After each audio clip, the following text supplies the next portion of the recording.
The story begins in an abandoned construction place in the middle of the night. We see a boy being surrounded by a group of evil people who are armed with dangerous weapons while hanging above a cage full of zombies who are eager to eat the boy. We learn that the boy's name is Jiang Zioyong. The woman asks if life is meaningless for him now because all of his friends are dead while she asks that. The cold sweat drips all over his face, and Jiang remembers the good times he had in the past with his friends, and says to himself that it is all my fault that you guys ended up like that, and regrets that things went that way. Jiang gets mad and screams at the evil woman that she deserves a miserable death, and that how a person can do something like that to fellow humans. The evil woman with a satisfied face is clinging to a man with a good build, and while she does so, she says that Jiang is angry at her again. The man suggests to torture him slowly so she can vent her anger at him for having such a foul mouth. The man thanks Jiang for the supplies, and because of the supplies they can live a comfortably life for a few more months before the supplies run out. But while he does so, he clicks a button, and so because of that, Jiang falls with full force to the ground in the cage full of zombies who immediately get alerted by his presence. The zombies who are starving are running with full speed to Jiang, and once they get to Jiang they begin to eat him alive, while we see that Jiang is coughing up blood because of the damage he is getting.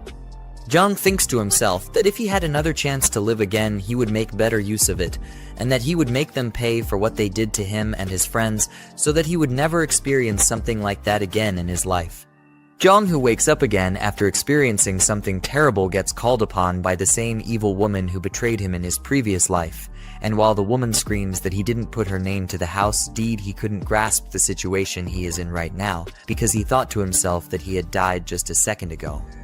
Jiang looks around and thinks to himself that could it be that I have been reborn before the time of the apocalypse and that they gave me a chain to redo life. He says that in his last life he has been deceived by Jiang. We learn that she stole the inheritance left by his parents and made him homeless, and because of that he had to sleep on the streets in the cold weather. We also learn that later that time a global catastrophe occurred, so because of that most people were turned into zombies and plunging the world into chaos. With the help of friends he survived and built a safe zone to survive the apocalypse until it is safe to walk around again. But he couldn't have known that the deceitful Jiang pretended to be a desperate person seeking his refuge and sympathy. In the end, she betrayed him and let the enemy inside to destroy him and his friends. We move back to his house where Jiang is screaming at him while saying 400,000 yuan and not a penny less. Jiang, with a serious face expression, stays silent while looking at her. The evil woman gets angry and asks if he heard her. Jiang thinks to himself that he cannot act impulsively now, so he needs to wait when it is the right moment. The evil woman says that she will give him a week time for him to make everything right, but Jiang cuts her off and says fine, I got it, so she needs to go while pushing her to the door.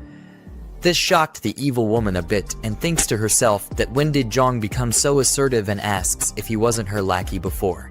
Jiang closes the door and turns around. But while he does so, he looks at the clock and thinks to himself that he must prepare for the impending apocalypse that is going to happen in a month's time, because if he doesn't, the same will happen like last time. Jiang gets shocked, and we see a system alert saying the apocalypse system is now active. We also see several system missions saying own a piece of land to get 10 points as system rewards for completing the mission.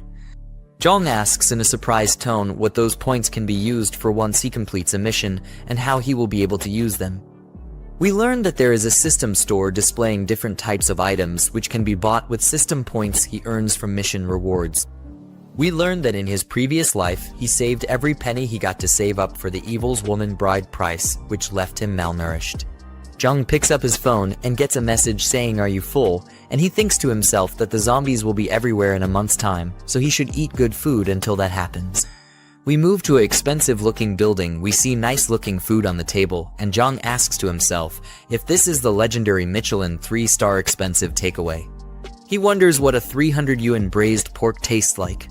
While he puts the food in his mouth, his face expression turns into happiness after trying it. Then he screams that the food is unbelievably delicious.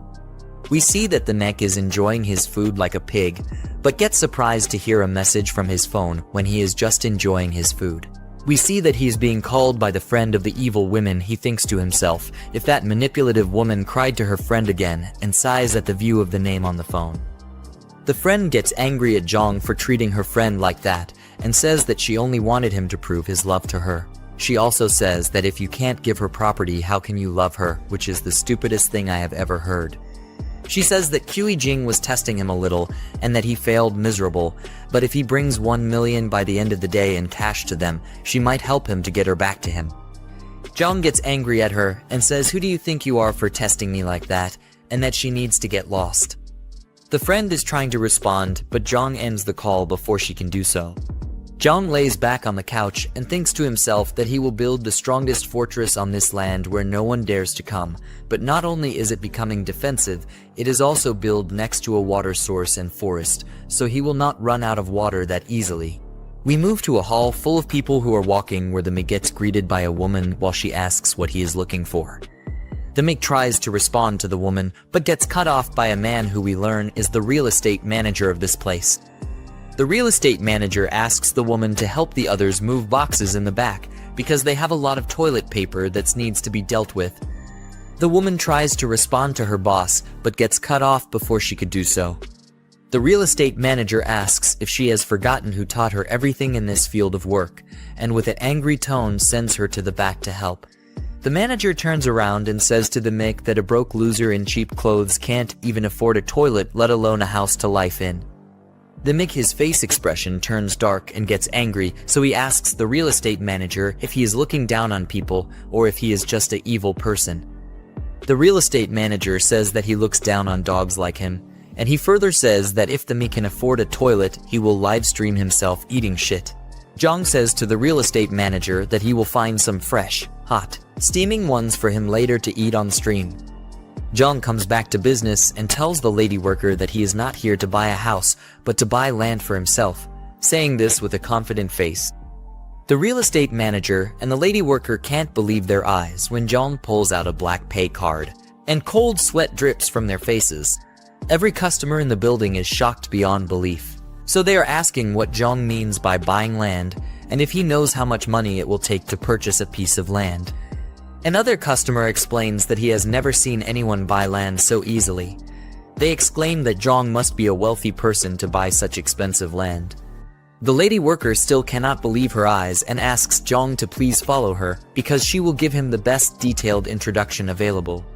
While they are walking away, the real estate manager, with an annoyed expression, says that everyone knows how to brag, but he is not capable of paying for such expensive land.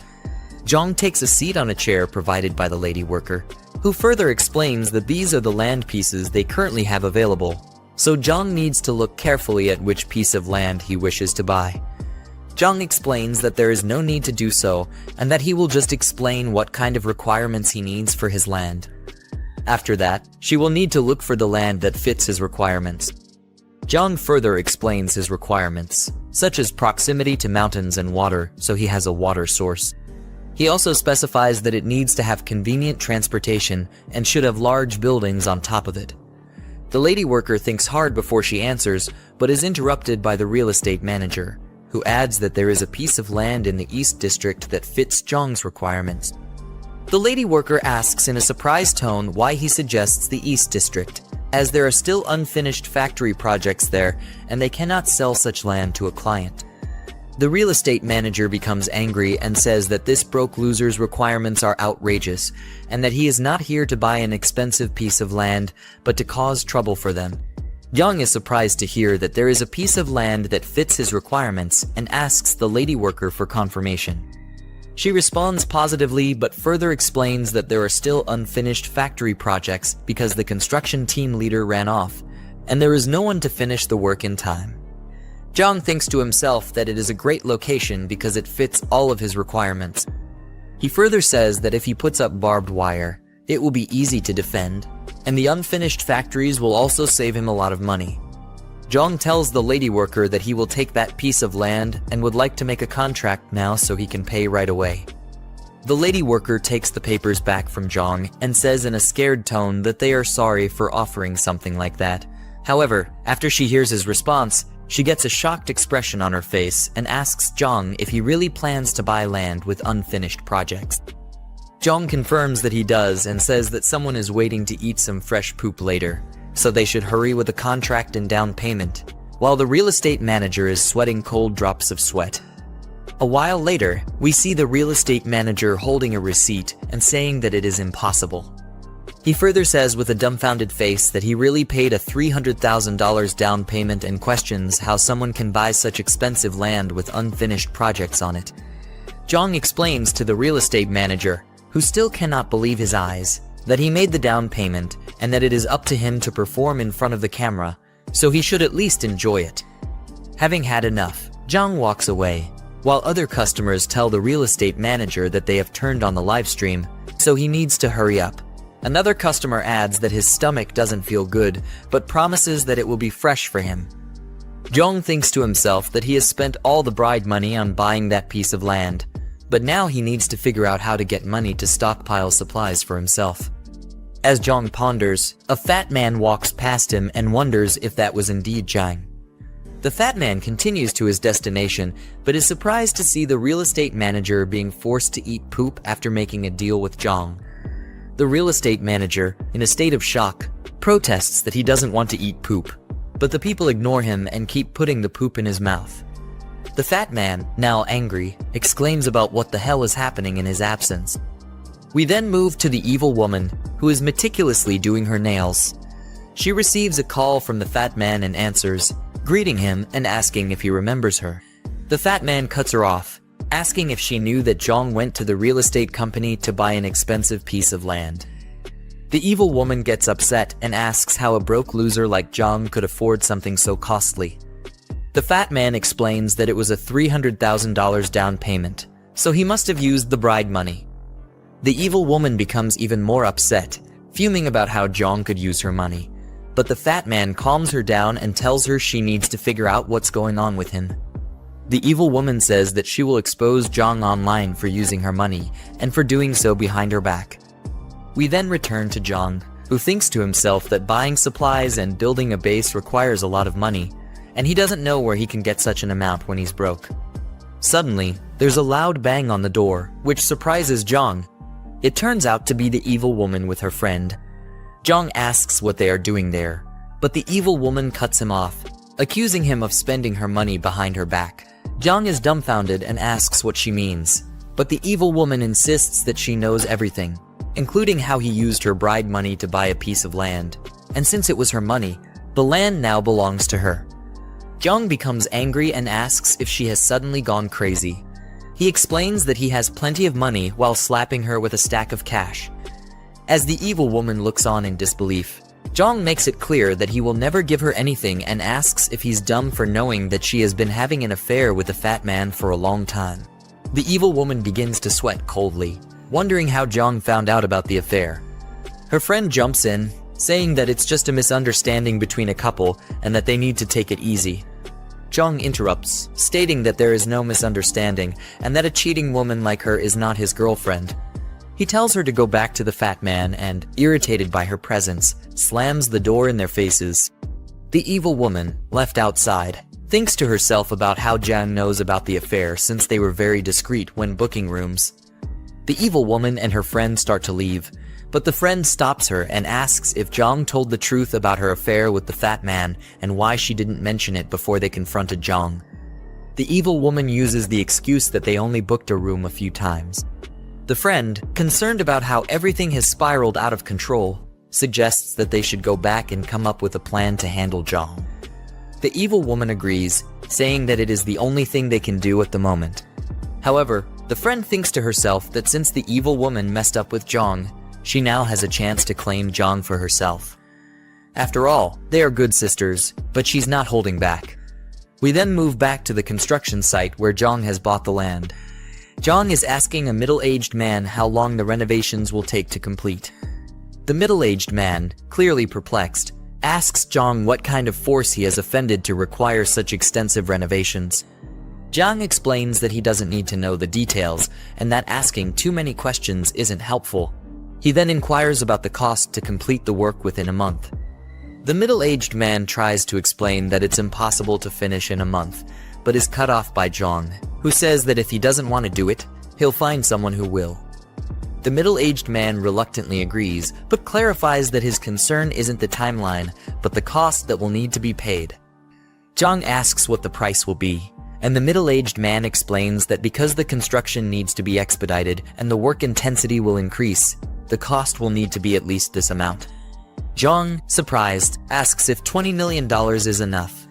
The middle-aged man confirms that it is and adds that Jiang needs to pay a $5 million deposit before they can start building. Jiang says he will transfer the money within a week and instructs them to hurry up with the construction.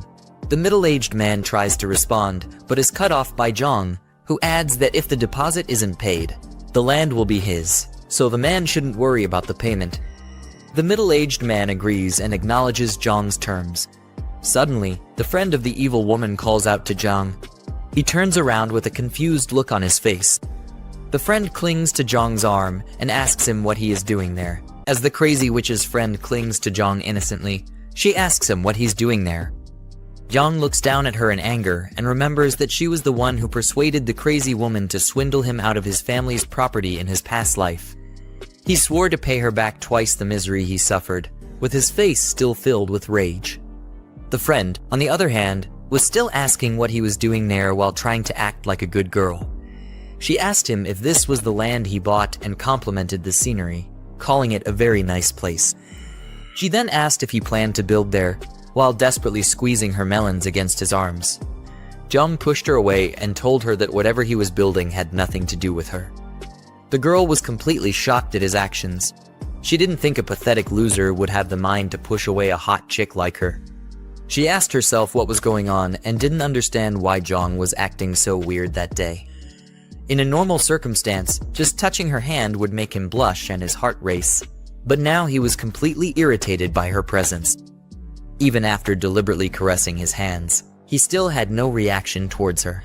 While she was angry and nervous, Jiang went ahead to talk with the construction workers and told them that the gates needed to be expanded.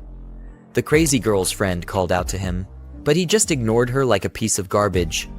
Since he had broken up with Jiang, the friend didn't want to miss the opportunity to take Jiang for herself. She saw it as a golden opportunity for the land to be hers. She gritted her teeth and clutched her hand in desperation as she thought about how to make things work in her favor. Back at Jiang's home, he sat down on his couch with the documents of his newly bought land laid out on the table. He said that he had pledged the house to the bank, but it only got him $3 million, which wasn't nearly enough for the first phase of the construction. He needed to figure out how to get more money into his broke pockets. With a serious look on his face, he thought that since the apocalypse was coming soon, it wouldn't matter if he sold the house multiple times, and then concluded that he would do just that. Suddenly, he heard loud bangs at his door and a voice yelling at him to open it. As he walked to open the door, he said the voice belonged to his downstairs neighbor, Grandpa Lai. The old, rickety man was a nuisance who had some money, and he owned the first and second floors of the building where Jiang lived. Lai also wanted to buy Jiang's third floor, but the house was meant to be his matrimonial home, which was why he didn't want to sell it. As Jiang grabbed the door handle, he said that the old man was always causing a ruckus, splashing paint, dumping garbage, placing funeral wreaths, and jamming the locks. He opened the door, and Grandpa Lai immediately accused him of going clubbing the previous night. Jiang yelled back at the man and asked if he was done with his silly theatrics. He told the man that he went to bed before 10 last night, so there was no way he could have gone clubbing. Lai said that he didn't care and that he heard something, but Jiang cut him off and told the old man to stop his annoying rambling. He was fed up with Lai and his crazy stunts. Since the old man wanted the house, Jiang said that he'd sell it to him. The old man was completely stunned and asked Jiang if he was really serious. Jiang looked down at the monkey-faced old man and said that he'd sell it on one condition, and Lai asked what it was. He told the old man that his new house wouldn't be ready until after 6 months, so he needed to stay there for that amount of time. Before that, the old man would have to pay him a total of $5 million for the house all at once. With that, he'd be able to pay off the loan on his new house. Lai was about to respond, but Jiang cut him off and said that if he didn't agree, then he should forget it, while slowly closing his door. Lai stopped the door, pushed his head in, and nervously said that they'd have to sign a contract to avoid any regrets. Jiang looked really irritated as he looked at the ugly old man and told him that the contract wouldn't be a problem. Of course, with a plague coming in a month's time, Jiang had successfully swindled the old fool. He closed his door and cursed the old man out, telling him to stay in his house and wait to meet his maker. Jiang began going through his phone, calculating the old man's 5 million together with the 3 million loan, which came to a total of 8 million. The system popped up and showed that he had completed the first task of owning a piece of land. With that, he claimed the system's reward. The next day, he went into the city to complete the next task, which was to get a year's worth of supplies. He breezed through the shopping mall, collecting many items that could be useful to him. The people there thought he was deranged, and some even said the foolish boy should be avoided. They all stood and watched him as he filled numerous carts with supplies that would last him a year. They didn't understand what he was going to do with all that stuff, and some of them even called him a pathetic idiot who believed in doomsday rumors. Jiang wasn't bothered by their comments because he already knew what was coming. By the time he had gathered all the items, the task was completed, and the system rewarded him with 10 points. As he looked through the system store, he thought about how enhancing attributes would be useful during the apocalypse, but he was too broke for that. The protagonist's supply box was the best thing for him to get with his 10 points. Jiang had a pumped-up look on his face as he convinced himself to get the protagonist's supply box and expand his advantage immediately. He bought the box, and his 10 points were deducted. The supply box popped out with an infinity symbol on the top of it and question marks around its body. When the box gets unlocked, we see the system information pop up and tell him that he got a level 1 space ring. The ring had a huge spatial space of 500 cubic meters, and time in the space was static. Jiang knew the first item he was going to get would be a gold one. With the time-static properties of the ring, it meant that fresh food wouldn't spoil. Jiang was happy about this information because he was a good-for-nothing idiot who didn't know how to cook for himself. After that, the system brought up his next task and told him to get supplies for 10 years, with the reward for that being 20 points. As that happened, the store manager walked out with some guards and asked who was causing trouble in his store. He looked like a mangy mutt as he asked Jiang to identify himself. Jiang recognized him as Yang Tao, his middle school classmate, and a dumb lackey of the school bully, Zhang Shengzhi. Yang always liked to bully weaker people, but couldn't stand up to those stronger than him. We see that in the past, Yang and a couple of other dumb-looking idiots bullied Jiang and asked him for a protection fee. During that encounter, Jiang told them to screw off, and that Sheng should come collect the money if he wants it. Anyway, he was surprised to run into the same blockhead at the store, much less as a manager. Yang told him to return all the items he put in his cart or else. Jiang cut him off and mocked him for still bullying weak people and acting like a useless wimp in front of those stronger than him. He told Yang that he was there to make a purchase and asked if that was how Hurenfa treated its customers. Yang thought he was crazy for actually saying he was going to purchase all those items. He told Jiang to pay for them immediately or else he would get rough-handled. An hour later, all his items were scanned, and the cashier printed out the total. As Yang was told the total price by the cashier, he handed out the payment terminal to Jiang and yelled at him to pay immediately. With a spark of confidence in his eyes, Jiang swiped his card as if he were in a battle. The transfer was successful, but Yang didn't look too happy about that.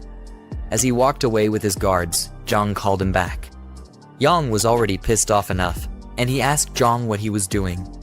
Jiang told him to apologize for his rude behavior, or else he would return all the goods that he just purchased.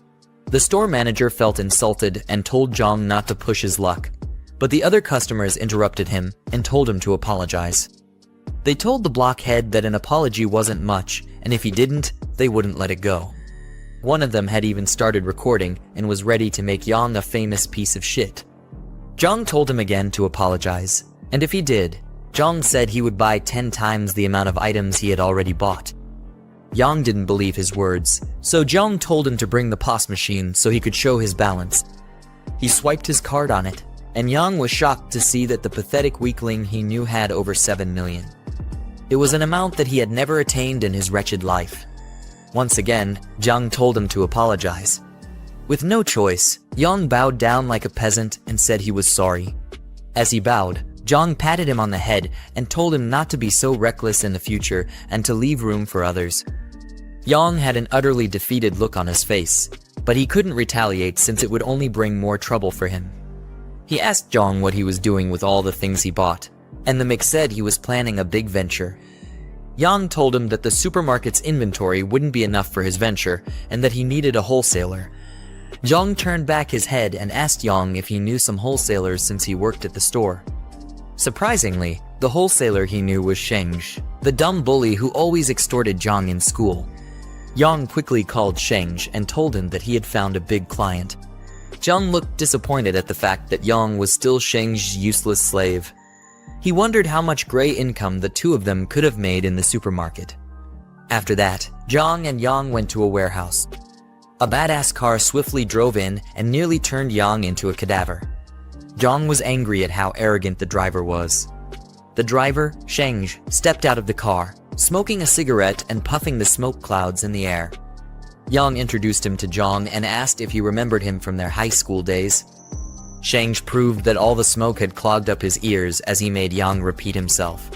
He finally said that he remembered who Jiang was and blew smoke on his face. He referred to Jiang as the guy with a bit of a backbone.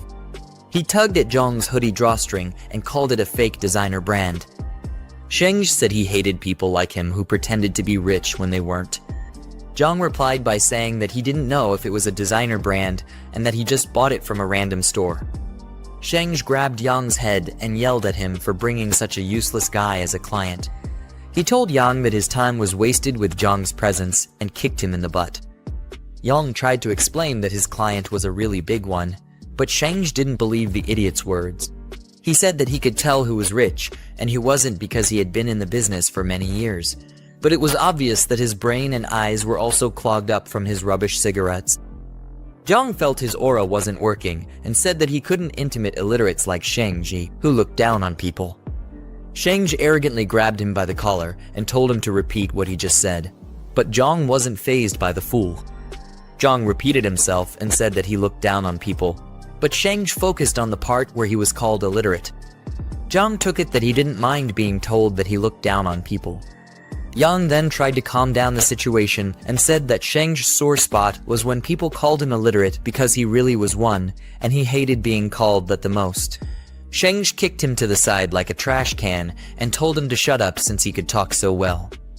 Then he threatened Jiang by saying that he wouldn't leave there standing if he didn't buy a truckload of goods.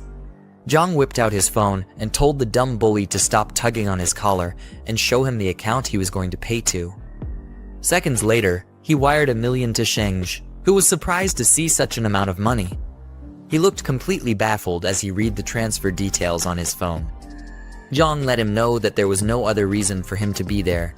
He said he was going to buy $5 million worth of goods. Then he told Sheng to load up the truck with the rest, and he would pay the balance when the goods were ready. Sheng asked him what kind of goods he wanted, and he replied, saying it was rice, salt, and basically anything that was edible or drinkable. He wanted it all. Then Sheng, with a sly smile on his face, told Jiang to follow him. Unknown to Jiang, Sheng planned to give him a batch of food that was nearly expired. They went into the warehouse, where it was filled with barrels and crates of different kinds of supplies. Sheng offered to give him a 10% discount if he took the whole batch. He was going to stoop to any level to get the goods off his hands. Jiang told him it would depend on the quality of the goods as he walked towards the crates. He got to one of the crates, picked up a brown bag, and began to analyze the item. Looking closely at it, he told Sheng that everything was nearly expired, except for the outermost layer. Jiang called him a shrewd man for trying to set him up like that. Sheng was surprised that he was able to figure it out. Caught between a rock and a hard place, he then offered Jiang a 50% discount. Jiang told him that there was no need because he was only using the $5 million to buy the best quality goods. He then said that he had other plans for the expired goods, and Sheng wondered what this crazy guy was talking about. Jiang was going to take the nearly expired goods at the 50% discount, but the payment would arrive a month later. Sheng asked what would happen if the goods expired, and he didn't get his payment. But Jiang assured him that he would mortgage his house to him if that happened. Sheng was still curious as to why someone would buy that many nearly expired goods. He asked Jiang what his channel was, to which Jiang replied that the channel was himself. Jiang told him that even expired goods would be worth a fortune in a few days, as he tapped Sheng's shoulder. A cold sweat ran down Sheng's face, and he looked like he had already shit on himself. With a shaky voice, he asked Jiang what he meant. But Jiang told him to stop asking questions and just deliver the goods, and that he would send him the address later. Jiang suddenly got a call, and the voice over the phone asked if he was selling his second-hand house. As he left to take the call, he told Sheng that he had other matters to attend to and that he should take care of the food. He then walked out of the warehouse. Yang, who had been a complete nuisance, asked Sheng if he had scammed him. But Sheng wondered how Jiang was doing so well since his family was short of anything special. Jiang got back home and met Grandpa Lai, who gave him a bag full of money as a deposit. The old man accepted his condition to leave the house in 3 months and asked to sign the contract immediately. Jiang just looked at the old fool and said that he didn't even inspect the house before making a deposit. He was puzzled as to why Lai was so desperate to get the house and asked the old man why he was in such a hurry. Lai, with a sad look on his face, told Jiang that his granddaughter needed to transfer schools, so they urgently needed the house for residency. He had been looking around the area, but only Jiang's house was up for sale, and he begged Jiang not to back out of their deal. Jiang called out the silly man's honesty and asked if he wasn't afraid that he would raise the price after hearing what he just said. Grandpa Lai was shocked at Jiang's words, and he looked like he could have had a heart attack at any moment. He told Jiang that buying the house would cost him their entire family's savings, but Jiang assured him that he wasn't going to back out. After that, they signed the contract, and Lai was relieved that his granddaughter wouldn't have to sleep in the streets like a gutter rat. He bowed like a peasant before leaving and left Jiang to attend to more important matters. As he left, Jiang thought the old man's kind and honest traits would be his doom during the apocalypse. He quickly stopped the man for a second and asked for Lai to give him the address of where he currently lived. The next day, Jiang returned to the construction site to see how his new place was coming along. As he got there, the construction manager asked for the second batch of funds like a hungry ingrate, but Jiang told him that he would transfer the funds soon. The construction manager showed him around the place as they walked inside the building and said that it was between 70 and 80% complete. They stood under the reinforced doors and walls, and he assured Jiang that they were absolutely safe. Jiang asked about the warehouse and was told that it had already been cleaned up and was ready to be used. With that information, he called Sheng with a happy look on his face and told the dumb bully to bring the goods. Moments later, workers began to fill up the warehouse with boxes of supplies. They happily did their work because their boss was paying each person a lot of money. They were a bunch of broke fools, and they needed some way to sustain themselves in their miserable lives, which was about to be cut short by the apocalypse. They commented on how the place looked like a shelter and said that rich people really valued their lives. Jiang directed them and told them to make sure that the perishable goods were stored separately. After a work-filled day, the underpaid interns started leaving the warehouse when night came. As they left, Jiang stood in front of his tower of supplies and was happy to be done with that task. The system showed that he completed the task of acquiring 10 years' worth of supplies and rewarded him with 20 points. As Jiang looked through the system's store, he noticed that there was a new box item there. It was a box that would give him an awakening ability. Jiang was happy at the fact that he would be able to gain abilities before the dawn of the apocalypse since he was a good-for-nothing weakling. He quickly purchased the box, and it gave him the ability known as the Mind's Eye. It would help to detect if another party was hostile or had harmful intentions. Jiang said that it was one of the most useful abilities in the early days of the apocalypse. He would easily be able to tell friends from foe and deal with them accordingly. After that, the system popped his next mission, which was to arm himself. Jiang had a mischievous look on his face as he said that was what he had in mind.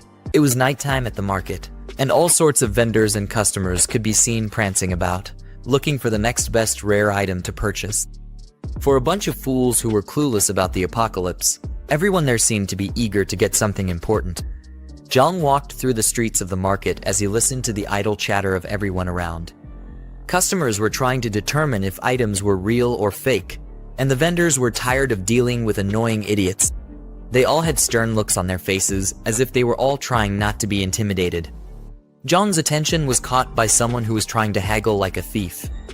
The customer wanted an item for $300, but the vendor couldn't believe the sheer stupidity and asked who did business like that. When he turned back, he saw that the idiotic customer was none other than Lai Shuxing. The fat piece of shit was trying to bring the price of an item from 2,000 to 300. He threatened to leave if the vendor wasn't going to sell it to him at that price. The vendor, trying his best not to punch the idiotic fool in the throat, was trying to calm things down so that they could come to an agreeable price. Eventually, he agreed to sell it to Shuxing at that ridiculous price, just to get him to stop yelling. One of the random people on the streets looked at the vendor as if he were a complete noob who had no spine to stand his ground. Jiang was curious as to why Shuxing was buying fake bracelets on the black market. For someone who likes to brag a lot, Shuxing was nothing but a cheapskate and a silly one at that. He called his crazy ex-girlfriend, Hui Jing, a fool for falling for a scam. The way he stared at Shuxing showed that he was irritated by the guy's presence. He went back to looking for more items and saw a display of fine swords and machetes. Each blade looked like it could take anyone's head off with ease, but it wasn't just him who stared at the blades with such intent. There were other people passing by who seemed to like slicing and dicing things. Jiang smiled and was happy that he found what he was looking for. He met with the vendor and began examining the blades. With the way he held one of the blades, you'd think this nincompoop actually had experience as a swordsman. Jiang asked the vendor if he had any hard stuff there, and by hard stuff, I'm pretty sure he wasn't talking about their sausages. Anyway, the vendor didn't want to waste time with a loser like Jiang, so he showed the knife sharpener to him and told him to get to work if he wanted something hard. The vendor said that he could also buy a baton if he was too lazy to sharpen the blade himself. Jiang, with a mean look on his face, still insisted that it wasn't hard enough and he needed something harder. Yeah, this whole conversation was getting really sus. The vendor felt annoyed by Jiang's words and questioned if he was there to cause trouble. He had a camouflage jacket on, which gave the impression that he was a veteran who was skilled in taking care of wastes like Jiang. His facial expression changed when he suddenly got a credit alert on his phone. Jiang had transferred a substantial amount of money to the vendor, and this calmed him down. The vendor was shocked to see how much an ugly kid sent to him, and he couldn't believe it. Jiang, with a happy expression, showed that it was he who transferred the money and told the vendor to pipe down. He was serious about getting something hard to satisfy himself. You know what I mean? After that, the vendor told his assistant, Xiaoxiang, to watch the stall, while he directed Jiang to somewhere private where he could get the hard stuff he'd been craving. He said that talking outside was inconvenient and pointed the way to Jiang. Rather than a warehouse, they went to what looked like a casual person's home. I guess he was serious about giving Jiang that hard stuff. I'm just joking. When they got inside the building, the vendor showed him different kinds of homemade guns enough to at least kill chickens, and they were quite cheap too. The ammo and gunpowder were also cheap, but Jiang said it still wasn't good enough for him. At this point, the vendor thought Jiang was just an annoying crackhead. The look on his face said he was tired of dealing with such an annoying customer. He then showed Jiang a replica revolver, and its performance was almost the same as an active-duty handgun. Regardless, it was still stupidly cheap. It was obvious he was trying to sell cheap stuff and keep a huge amount of change for himself. Jiang was furious as he looked down on the vendor and told him that it still wasn't acceptable. He had paid the vendor a lot of money, so all this cheap stuff only got him irritated and upset. He told the vendor that the 200,000 that was sent was just a prepayment. The vendor thought this sick kid had lost his mind, but Jiang, with a stone look on his face, said he was buying weapons worth 2 million. What kind of apocalypse could this loser possibly be preparing for? The vendor had to ask what he did for a living because no normal person would come to purchase that much heavy weaponry. He was probably scared for his meager life as well and didn't want to get on Jiang's bad side. Jiang basically threw his question aside, saying that it was his subordinates who usually handled trivial matters and the vendor didn't need to ask many questions. Seeing how serious Jiang was, the vendor went to lock the doors and close the windows to make sure no one could see or hear them. Luckily, Jiang didn't get defiled after that. The vendor told him that he had come to the right person. He whispered to Jiang that he would give him an address and also told him to write a list. Jiang was to go to the location the day after tomorrow at midnight to complete the transaction, and he was meant to bring cash. As he left the building, he heard the fat fool, Shuxing, calling his name. Just the sound of the idiot's voice made Jiang look like he was going to throw up. Shuxing was surprised to see him on the black market and said that must be why he had been spending lavishly recently. The foolish degenerate obviously wanted all that money for himself. He also called out Jiang for ignoring Jing and also said that his family must have had some heirlooms. He assumed Jiang was there to sell off his inheritance and said he had been watching too many marketing accounts recently, in a mocking tone. Jiang didn't even look bothered by Shuxing's degrading statements. Rather, he saw it as the perfect time to test his mind's eye ability. He activated it, and a blue flame surrounded his eye. He was able to see different icons on the top of the vendor and Shuxing's heads.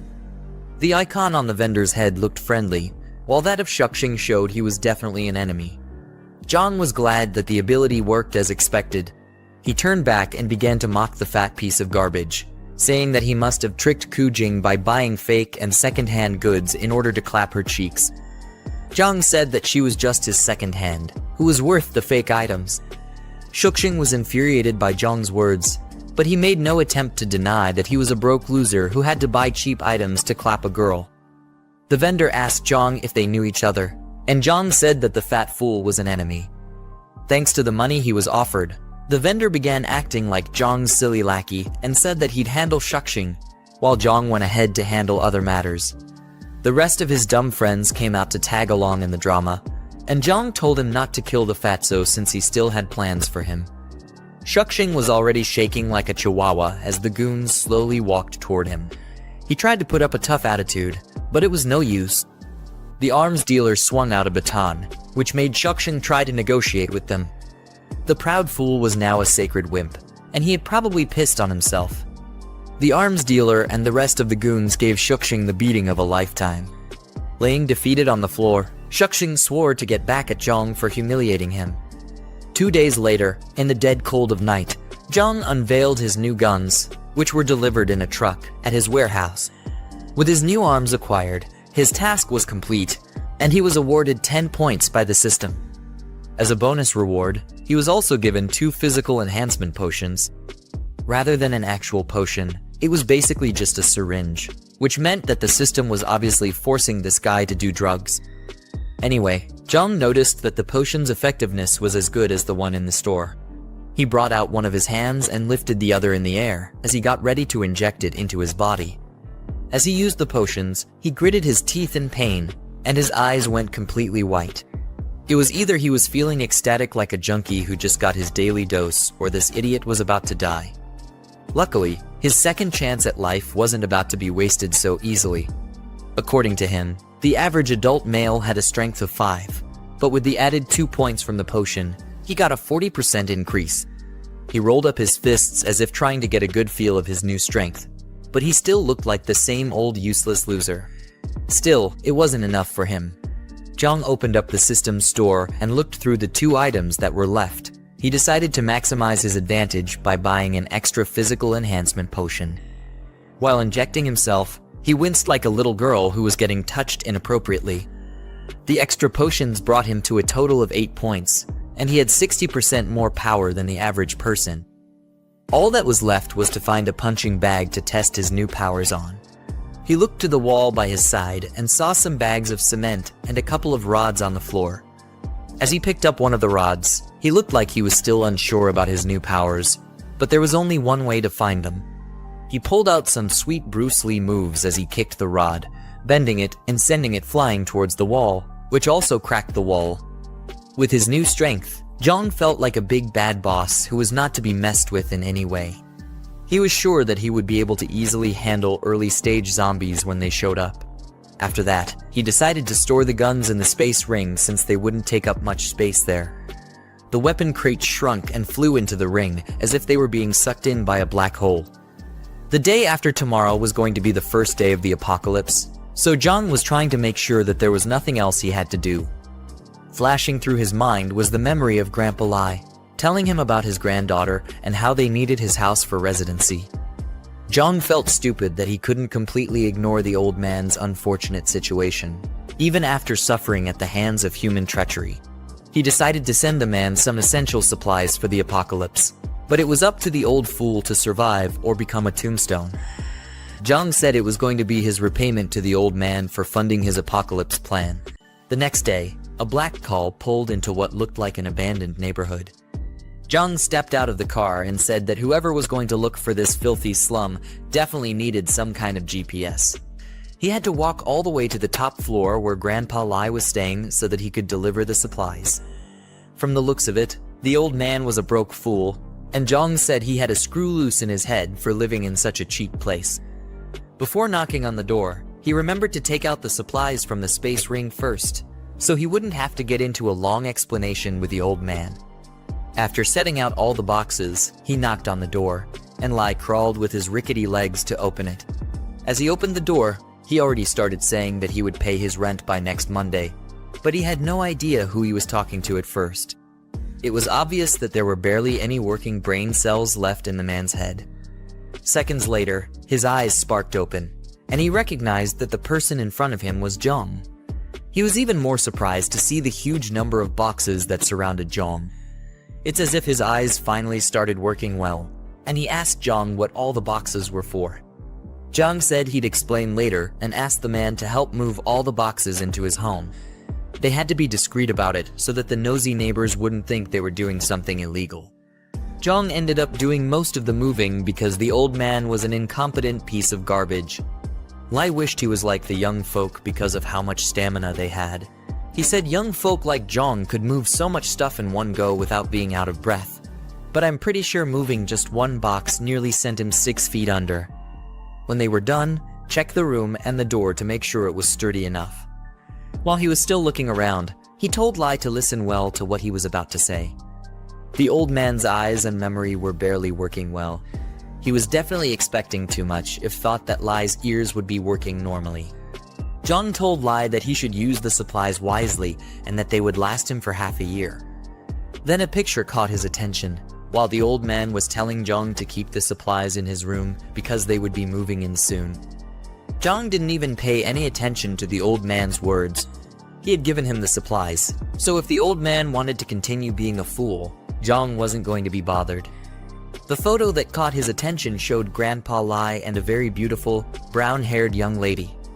He immediately recognized the pretty girl as Shanshan, probably one of the girls he had clapped in his previous life. Jiang didn't think she'd be the crazy old man's granddaughter. He asked Lai if his granddaughter was named Meng Shanshan, and Lai was surprised that he knew who his granddaughter was. He asked Jiang how he knew, considering that he had never mentioned her name to him before. Jiang's face suddenly turned very cold and serious as he asked Lai where Shanshan was. Now that his hot chick was in the picture, he couldn't possibly abandon her and her grandfather. Lai told him that she was still studying back in their hometown, but once they were able to move into Jiang's house, she would come around. In a flashback, we see Jiang and Shanshan sitting together, while she puts her head down and cries like an annoying brat. She complained about being the one who caused trouble for her grandfather.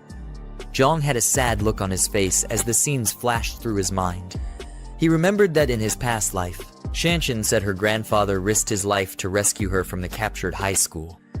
The old man was able to save her, but he met his maker afterward. With that in mind, Jiang swore to make it up to her so the same events wouldn't be repeated. He was determined to survive and make babies with her this time around. He told Grandpa Lai that he couldn't move houses anymore. Lai had a shocked expression and probably thought that Jiang had completely lost his mind. He thought Jiang was going to change his mind and begged the boy to reconsider his decision. But Jiang told him that the world was going to fall into ruin the next day and humans were going to be plunged into a cesspit of suffering. The house and his granddaughter's school status weren't going to matter in the face of all this. The old man was confused by Jiang's words. He had a perplexed look on his face, thinking that Jiang was probably the one with dead brain cells. Either that or the boy was mentally disturbed. Jiang told him to guide them to the school where Shanshan was so that they could pick her up, and he would have a new place arranged for them. The only expression that ran through Lai's face was confusion and fear. He told Jiang that he sounded like a deranged idiot, and that he had no idea what Jiang was talking about. This wasn't making things easy for Jiang. He needed to look for a way to explain things to the stupid old man, but he was too old to understand anything, and they were running out of time. He had a very worried expression on his face as he thought about how to handle this. He began to explain the concept of hunger to the old man, something the broke fool should have been quite experienced with. Jiang explained how miserable and terrible the people in the famine era would be. Grandpa Lai didn't understand how such a tragedy could befall those in such a peaceful and prosperous world. He didn't believe such a thing would be possible in their time. With no other choice, Jiang pulled out his ring and sucked all the supplies back into the spatial dimension. The old man was frightened as this happened, and he didn't even know what to say. In the blink of an eye, all the items were gone from the room. Lai asked him what happened to the items and assumed it was some kind of dark magic. A powerful aura surrounded Jiang, and in a forceful tone, he told the old man that he had superpowers and that he could see the future. He said he wanted to live, and he also wanted Shanshan to live so they could make all kinds of happy noises together. Then he stated that from then onwards, everything was going to be done according to his words, and Lai would not be able to defy him. He demanded to be told where Shanshan's school was because there was barely any time left. They left the house and got into Jiang's car, but Lai was still looking at him as if he were an insane villain. They sped through the streets and quickly arrived at the school. Jiang asked the old man if he knew Shanshan's class and dormitory. Luckily, the old man knew, which made him quite useful. I can't imagine the horrors Jiang would have put him through if he decided to be incompetent. They hurried to wherever she was, with the clock ticking away fast. Meanwhile, in the middle of the school, we see a bunch of delinquents harassing a girl for some silly reason. The girl who was being harassed was Shanshan, and she was getting whooped by some illiterate bullies because they were jealous that a guy liked her. Rather than trying to get some good Riz skills so the guy could notice them, they decided to take it out on the poor girl. Shanshan was looking bruised up, and she tried to explain that the guy, Zheng Xiaochen, was the one who liked her, and it was all one-sided. Sadly, the stupid bullies were too dumb to understand, and they thought she was just making excuses. They kicked her and pulled her hair to make up for their low self-esteem. They didn't believe that Xiaocheng was the one desperately trying to get into Shanshan's pants, and they felt she was silly for mocking him. Shanshan made some happy noises as her hair got pulled. I guess that's the kind of thing she was into. A voice called out to the stupid bullies and asked them what they were doing, but the girls looked unimpressed by whoever showed up. Luckily for Shanshan, it was Jiang and her grandfather who came to save her. One of the bullies recognized Lai as the useless grandfather. Shanshan was surprised to see her grandfather and asked why he was at her school. You'd think she'd be grateful to him for coming to save her pathetic butt. He screamed at the bullies and told them to let go of his granddaughter. Jiang, who stood behind him, looked like he was itching to give the stupid girls a piece of his strength. The other dumb-looking guys approached Lai, and they were holding knives and bats. They told the old man not to get into young people's business and he should stop meddling in their affairs. The blonde-haired leader walked up to him with his knife, but the old man stood his ground. Grandpa Lai rushed the guy with the knife and said he was mannerless for bullying his classmates. While they tussled, someone else was about to send Lai to the pearly gates with a bat. He swung down, aiming for Lai's neck, but Jiang caught the bat and saved the man from an early grave. Can you even call it an early grave? Jiang mocked the bully for being so young and learning how to be a thug. Of course, the bullies weren't fazed by Jiang's weak looks. They saw him as another pathetic, broke guy who was trying to act tough and assumed he was Shanshan's little brother. With one kick, Jiang sent one of them flying through the air like a frisbee. Thanks to that, the bullies took him seriously and said that he must have been trained, so they decided to gang up on him together. Their silly tactics didn't rattle Jiang, as he kept a serious look on his face. The idiotic bullies had no idea what they were in for. After circling around him, the one with the bat rushed and swung his weapon, but Jiang quickly ducked to avoid the attack. Thanks to his enhanced strength, his reflexes were off the charts as well. He grabbed the idiot by the collar and tossed him to the ground with one hand. That one quickly got his lights knocked out as his head slammed into the ground. The last one rushed Jiang with his dagger. Jiang weaved through the attack and kicked the fool to the ground, nearly sending him 6 feet under. After he was done dealing with them, the girls started shaking in fear and asked him what he was going to do with them. They thought they were about to get defiled, but their milk jugs just weren't Jiang's type. He slowly walked towards them and started smacking them around the place. He slapped one of them, and she couldn't believe that he would raise his hands on a woman, but to Jiang, she wasn't a woman. She was just an ugly gorilla who liked to bully others. The other one got her hair pulled, and she screamed for Jiang to let go of her. He suddenly pulled out a knife and held it to her neck. Tears filled her eyes, and in a shaky tone, she asked him what he was about to do. He quickly swiped the blade across her neck and gave her a befitting end. Jiang had a devilish look in his eyes after what he had just done. Shanshan and the other bullies couldn't believe their eyes. They didn't think he could have done something so horrid. Anyway, just to let you guys know that he didn't actually kill her. Yeah, I got you with that one. The girl knelt on the ground and cried out because Jiang had cut her hair. Any more cuts, and she would have been looking like a bald freak. To her, it was the worst possible fate she could have imagined. She yelled out in a thundering rage at Jiang, cursing him out and saying that she wouldn't forgive him for daring to cut her hair. Jiang looked down at the fool as if he were her god and told her that long hair would only drag her down. She didn't understand his words, and she was too angry to comprehend anything at the time. He told her that she would understand in a few days and that short hair might actually save her life. Just like that, he killed all hair-pulling fantasies she probably wanted to satisfy in her miserable life. With the girls dealt with, he called Shanshan and her grandfather and said that they were leaving. Shanshan was confused and asked where they were going. Moments later, they got into the car and left. In the car, Shanshan was shocked to hear that she wouldn't be going to school anymore. Her grandfather explained that there was going to be a huge famine soon, and because of that, there was no need for her to sit and listen to boring lectures anymore. They had to do their best to survive. While Shanshan was trying to understand Lai's crazy words, Jiang had a sly smirk on his face as he drove. He was most likely happy that he had secured someone he could feed his chocolate to, and he couldn't get the fantasies out of his head. On the other hand, Shanshan told Lai that he shouldn't be listening to scam calls because she thought the old man had completely lost his mind. Considering his age, she wouldn't be wrong. She argued with him and asked how much he got scammed for, and Lai tried to explain that he was telling the truth. While the two continued arguing, Jiang was just happy to have Shanshan and promised himself to protect her this time around. Then he butted into their conversation and told Shanshan that he was the one who informed her grandfather about the famine and it wasn't a scam. She was just surprised that the idiot could actually talk. Then she nervously asked who he was. Jiang introduced himself and told her that she could call him Brother Yang. Shanshan then thanked him for dealing with the bully, Sun Y, and teaching her silly bunch of stupid lackeys a lesson. Jiang told her not to worry about the fools because they barely had many days left in their useless lives. Shanshan was confused and asked what he meant, and if there was really going to be a famine. Then Jiang told her that he used the concept of famine to explain the situation to Lai's deteriorating brain. Shanshan was glad to hear that because she was sure that there couldn't be a famine in such peaceful times. But he burst her bubble by saying that it was the apocalypse that was actually coming.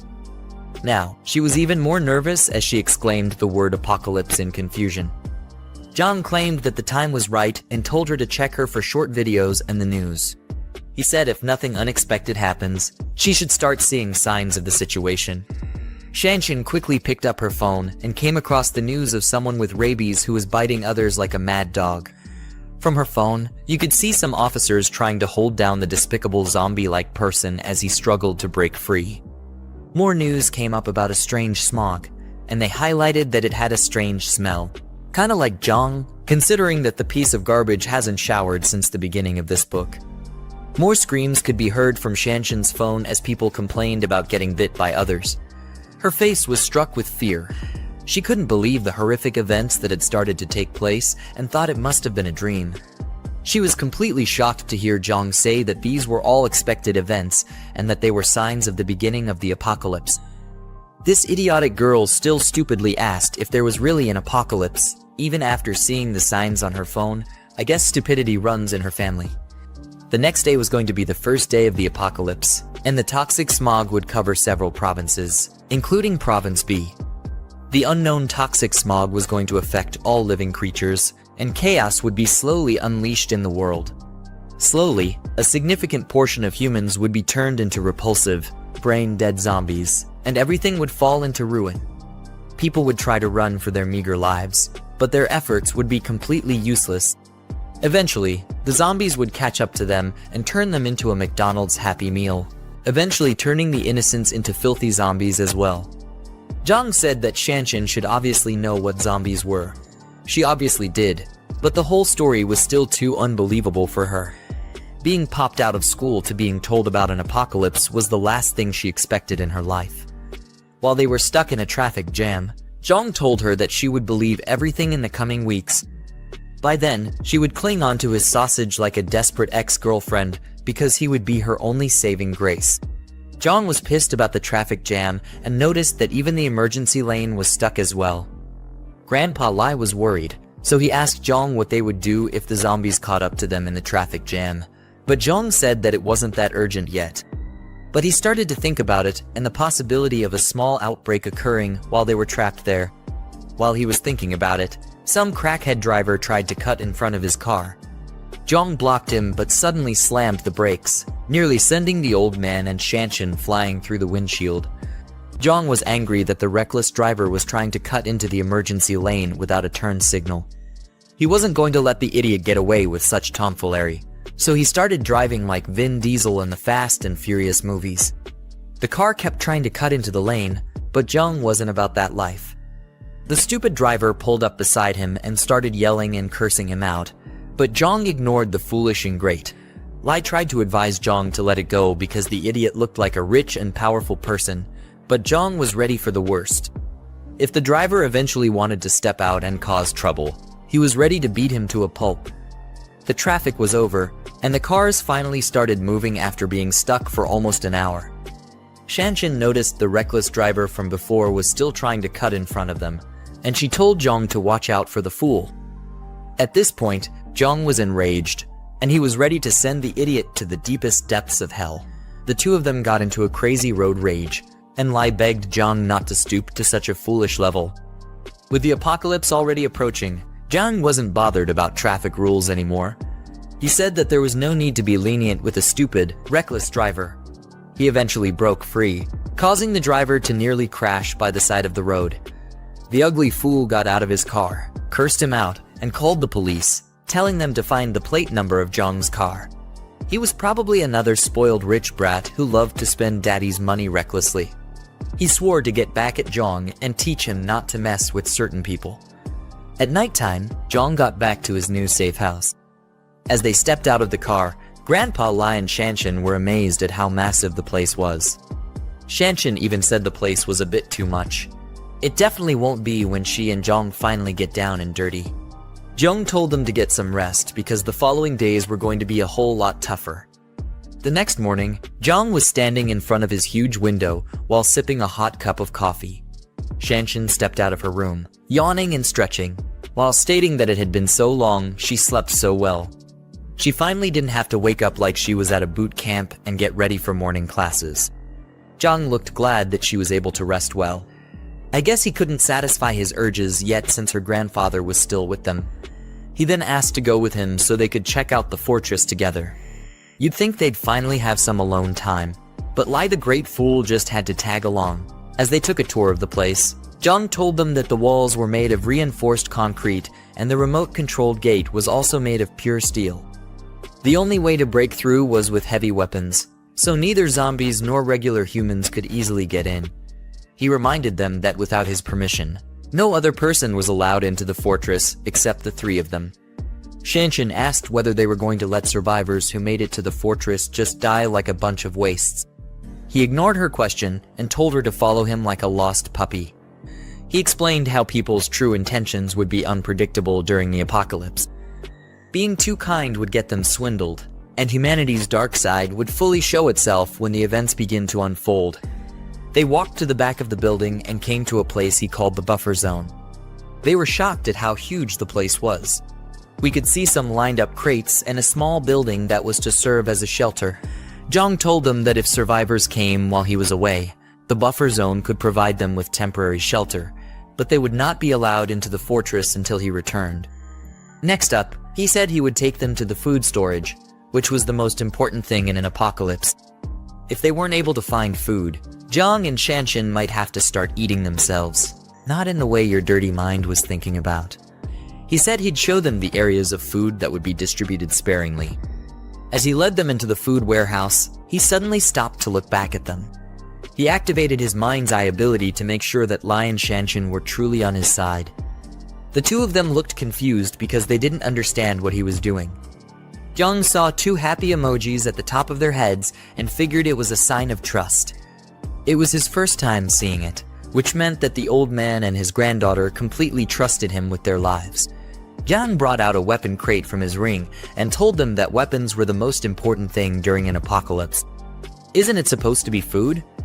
Anyway, he told them to make sure to keep it under their control and not let it fall into enemy hands.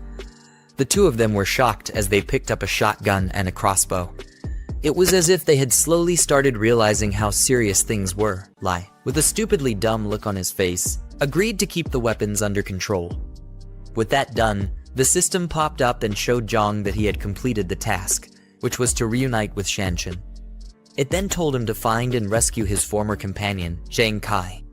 Jiang was shocked to see that the system was trying to bring him and his comrades back together. As they stood by a huge glass window, he saw a huge arrow pointing him in the direction of where Kai was. It proved to be very helpful because he was really worried about how to find his comrades. While he ran out, he told Shanshan and Lai to remember everything he had told them and not to violate his instructions. Shanshan asked where he was rushing out to, and he said to recruit more people to strengthen their team. Somewhere in the city, at a KTV building, a group of ugly-looking guys were enjoying a karaoke session, and their table was filled with a crazy number of drinks. Two of the guys stepped out to go to the restroom. The fatso had to guide his gray-haired friend, who was probably too drunk to walk straight. He told his friend to eat slowly and not to choke. I hope it's not what I'm thinking. The gray-haired dude then told his fat friend that he would pack something for him to take back. It's definitely looking too suspicious between these two. When they were done with whatever the hell they were doing to each other in the restroom, they started heading back to meet up with the rest. The gray-haired guy mistakenly bumped into a girl who was walking with her man. He apologized, but the stupid man, feeling like it was a good time to show off his foolishness, kicked him and told him to watch where he was going. The gray-haired dude flew through the place, and his friend, who had never spent a single day in the gym, came to check if he was okay. We find out that his name is Zhang Kai, the companion who Jiang was looking for. Zhang Kai's friend yelled at the stupid man for hitting his friend just for a simple mistake. The man felt insulted that a fat piece of garbage was talking back at him, and said that it was rare to meet someone who dared to try such. He grabbed the fatso by the collar and jacked him up. While Zhang Kai tried to apologize for the misunderstanding, he begged the guy not to hit his friend. Some loser who worked there stepped out of the restroom and saw the commotion that was going on. He was barely recovering from an upset stomach, and he caught a cold. He tried to calm down the fight, but the man just felt even more disrespected. He was really trying hard to show off to a girl that he had probably never banged. He told the worker that his boss wouldn't dare try to grab his clothes, but here he is doing the unthinkable. The unfortunate underpaid worker told Kai and his friend to leave while he dealt with the man. The man told the worker to call his boss and questioned how they had the audacity to disrespect him. He even threatened to throw the karaoke bar out of business. Kai and his friends ran like little wimps back to their companions, who asked them if they were chased by a dog. Kai explained that they bumped into a drunk fool when they left the restroom, and the man wanted to mess them up. Luckily, they got saved by the waiter. If not, they would have gotten really bruised up. One of the guys got angry that the fatso didn't fight back, saying that their mechanical engineering class had never backed down from a fight. It was obvious that he was the idiotic musclehead of the group, and he was always ready for a fight. He said he'd make a call to gather more of their brothers to take care of the thug. The brother with a white jacket looked at him like the dude had completely gone bonkers. Zhang Kai told him to stop showing off because they were graduating in less than a year, and the last thing they needed was more trouble on their hands. He told them to enjoy the music and keep dancing. Sadly for them, the thug walked into the place with more of his retarded lackeys and the waiter, who looked like he was barely conscious. Zhang Kai and his crew were shocked to see the pitiful state of the waiter. The idiotic thug pointed towards them and told his goons to teach them a lesson. Zhang Kai and his friends got rounded up, and they were made to kneel with their hands behind their heads. The waiter, on the other hand, was seriously shaking from the pain he was in. The stupid musclehead demanded to make a call, but instead got a bottle smashed on his head for speaking when he wasn't allowed to. He started bleeding from his head, and Zhang Kai screamed his name, Chen Chong. All this was just because a foolish thug wanted to show off to an ugly girl who looked like a troll. Meanwhile, Jiang arrived at the karaoke bar, but was completely clueless as to what was going on inside. The butlers at the door ushered him into the venue as he said that the world was ending and his friend still had the mind to sing.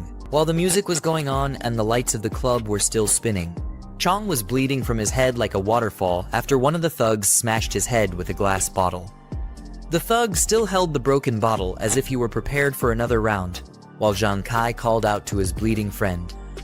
The foolish guy who was doing all these theatrics for his ugly girlfriend asked her if she was feeling better after seeing him display the traits of a deranged idiot. He put his arms around the girl and tried to get a good feel of her arms, but she wasn't impressed by his lame heroics. The girl was more pressed about how her nail polish looked as she asked him what was there to feel better about. She told him that he wasn't even dealing with the actual person who bumped into her.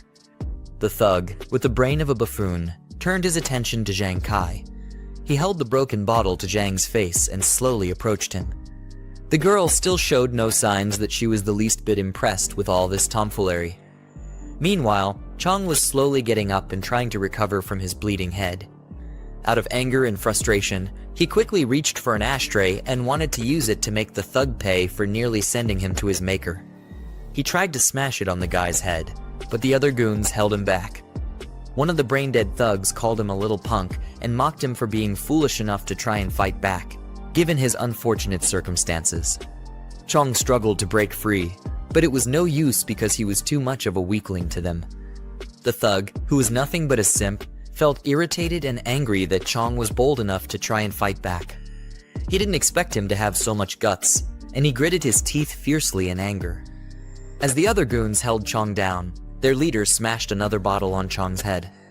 Yeah, he definitely can't be coming out of this one. The wine splashed everywhere, and broken bottle pieces could be seen flying through the air.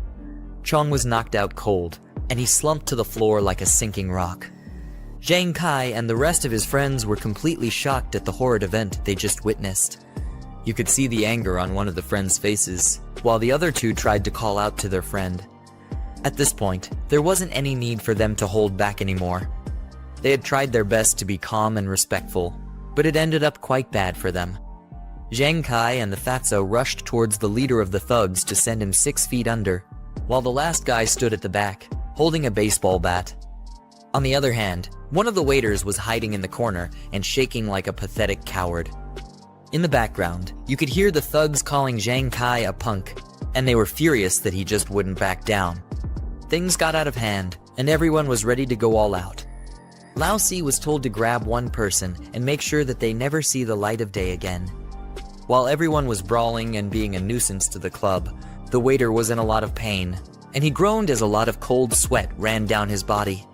His body was shaking a lot, and you could see some purple veins pop out from his back and his forehead. It was like he was slowly having a bad mutation of the Hulk.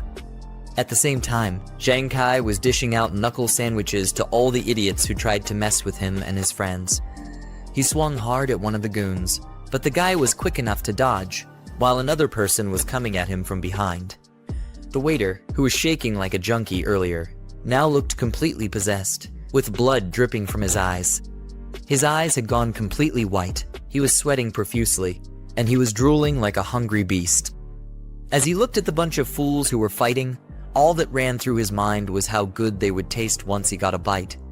He roared out like a filthy beast and rushed to join the fray. Whatever caused him to mutate made him run at an inhuman speed, but it was probably at the cost of whatever was left of his brain. The waiter, who was now a mindless zombie, quickly grabbed one of the thugs and forcefully held onto him. The thug tried to break free, but the zombie displayed a terrifying level of inhuman strength. The filthy thing quickly took a bite of the thug, who was now in agonizing pain. The dumb girl, who was the cause of all this mayhem, screamed in shock as she saw the zombie take a large bite out of the guy. The thug called the waiter a dog and tried to get him to let go, but it was hopeless for him. He then called out to his guys so that they could help him. A man who was watching the whole thing couldn't believe his eyes. It was as if he had been thrown into those horror movies, and he was the side character who was completely useless. All he could do was put his hands behind his head. He opened his mouth wide and screamed, hoping for it to all be a dream. Meanwhile, the thugs were trying to hold down the zombie, but his crazy strength left them shocked. They still had yet to clock that they weren't dealing with an average human being. The zombie let go of the person he was clinging to before and went ahead to bite the other unfortunate soul. The guy called him a good-for-nothing and was surprised to see that he was really acting like a deranged dog. As the thug struggled to break free, the zombie knocked him down to the ground, while his teeth were still firmly planted into his arms. The thug was baffled at how insane the zombie's strength was because his arm was about to be completely ripped off. As the struggle continued, a hand suddenly popped out and grabbed the neck of the zombie from behind. As the person lifted the zombie into the air, we saw that it was Jiang performing such crazy feats with his physical enhancements. Everyone else in the room was surprised that he could lift up a fellow human with such ease, and even with one hand. Jiang slowly squeezed the zombie's neck, and his face didn't look too happy about what was going on. With blazing anger, he smashed the zombie onto the glass wall and held his face to it so that the shards could cut him up slowly. Then he turned to the rest of the idiots who had been causing a ruckus and told them to stop. Everyone else there was still freaked out by Jiang's crazy strength. The man who was a snack for the zombie looked beyond frightened as he looked up at Jiang. He said that the deranged zombie was as strong as a bully, but he didn't understand how Jiang was able to pin him to the wall with one hand. It was as if he was also angry at himself for being a pitiful weakling. The stupid thug leader screamed out and asked Jiang who he was. Rather than thank the protagonist for saving their miserable lives, this brickhead thought it was wise to yell and act like he had some use. The other pathetic goon beside him was in a lot of pain because the zombie had taken a chunk of his shoulder for dinner, and it looked like the wound had become infected. Jiang ignored the idiot's question and turned to Zhang Kai. He wanted to make sure that his friend had been bitten by the monster and also make sure that he was alright. Zhang Kai told Jiang that he was fine, but with a perplexed look on his face, he asked Jiang why he was worried about him being bitten. Jiang ignored that foolish question as well and, with a mean look, told his friend to come with him. There wasn't any time to waste, and he needed to assemble his past comrades as fast as possible. While Zhang Kai stood up to go, that idiotic simp pulled him back and said that they weren't done.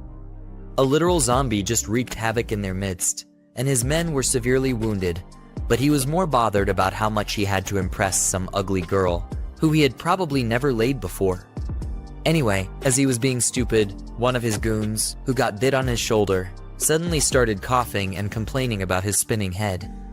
His boss asked him what was wrong, and he thought it was just a cold, but he was about to find out how his foolishness would be the end of him. Jiang had a look on his face that said he already figured out what was happening to the thug. He wasn't fazed at all, but just kept his composure and waited for the worst to happen. The purple veins began to break out of the thug's neck and head. He gritted his teeth in pain and held onto his wound, but it was already too late for him. He tried to explain that he just had a runny nose in the afternoon, but got interrupted by Jiang. The protagonist asked him if his shoulder was bitten by the zombie while still holding onto the monster's neck. The zombie was still fighting to break free, but Jiang had that dog in him, so he wasn't breaking free anytime soon. The thug was confused and wondered how the zombie's bite had anything to do with the way he was feeling. While still fighting the pain, he told Jiang that he was bitten and asked what that had to do with anything. You could see as the purple filthy mutation was slowly creeping up from his back to his face. The fact that no one else in the room could figure out what was going on showed why they must have died like fools in Jiang's past life. Jiang started to analyze the whole situation and thought to himself that the thug was probably already infected before he got bitten. Now that he was bitten close to his head, he was likely going to mutate soon, since the signs had begun to show themselves. Jiang dragged the already deranged zombie and was heading out, while the H-Tug leader asked him what he was doing. The others were staring at him, and they hoped that he would give a reasonable explanation for all his strange questions and actions. Jiang got to the door and tossed out the mutated filth like he was a pile of trash. Then, he quickly shut the door. The zombie started to bang and claw at the door, trying to force himself back inside. Jiang, on the other hand, was glad that zombies were too dumb to figure out how to open doors yet. Because of this, they were all safe in the meantime. As he dusted off his palms, he turned to the others and saw that they were all looking at him weirdly. It was obvious that they were waiting for him to start explaining himself, but Jiang was taking his sweet time. I mean, it's his show, so you can't really blame the guy. His mood shifted, and you could see the killing intent spilling from his eyes. At this point, the demons of hell were scared of what this idiot was about to do. He cracked his knuckles and asked Jiang Kai which one of the stupid thugs he needed to take out first. However, Jiang Kai had no idea who this crazy kid was, and he asked him if they knew each other. The leader of those thugs was looking completely pissed off because he was being threatened. He rushed towards Jiang, telling him that he was getting cocky, and he attempted to land a punch on the pretty boy's face. That punch looked like it was taking years just to hit, and Jiang wasn't the least bit bothered by the idiotic simp. Before the guy's hand could halfway through, Jiang swiftly grabbed his head and shut him up before he spewed any more rubbish from his mouth. With his Hulk-like strength, he smashed the man to the ground, knocking him out in the process. The other foolish goon who was bitten on his shoulder rushed towards Jiang in an attempt to attack him. He cursed out Jiang and said that he was definitely asking for it. Sadly, he was no match for Jiang's Bruce Lee moves. Jiang gave him a hefty punch to the nose. Now the idiot's nose wasn't only runny but bleeding as well. Jiang barely used his true power, but he was able to send the guy falling straight to the ground. As the guy got knocked to the ground, Jiang maintained his fighting stance like he was a character in a fighting game. Meanwhile, the goon was knocked out cold and was foaming at his mouth. His partner rushed to his side and asked why he was acting so pathetic after just one punch. His body began to shake and wiggle, which showed that the mutation had begun, but his partner had no idea what was about to go down. On the other hand, Jiang was feeling like the next best thing since sliced bread, as he asked if there was anyone else who wasn't convinced and wanted to get a taste of his fists. He said that they were welcome to try.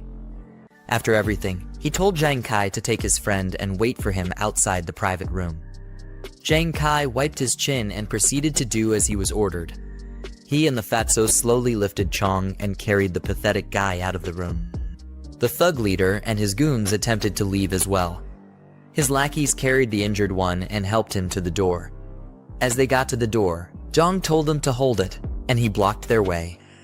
The leader stupidly asked him what he was doing, and the girl, who the leader was trying so much to clap her cheeks, was shocked as well when Jiang stopped them.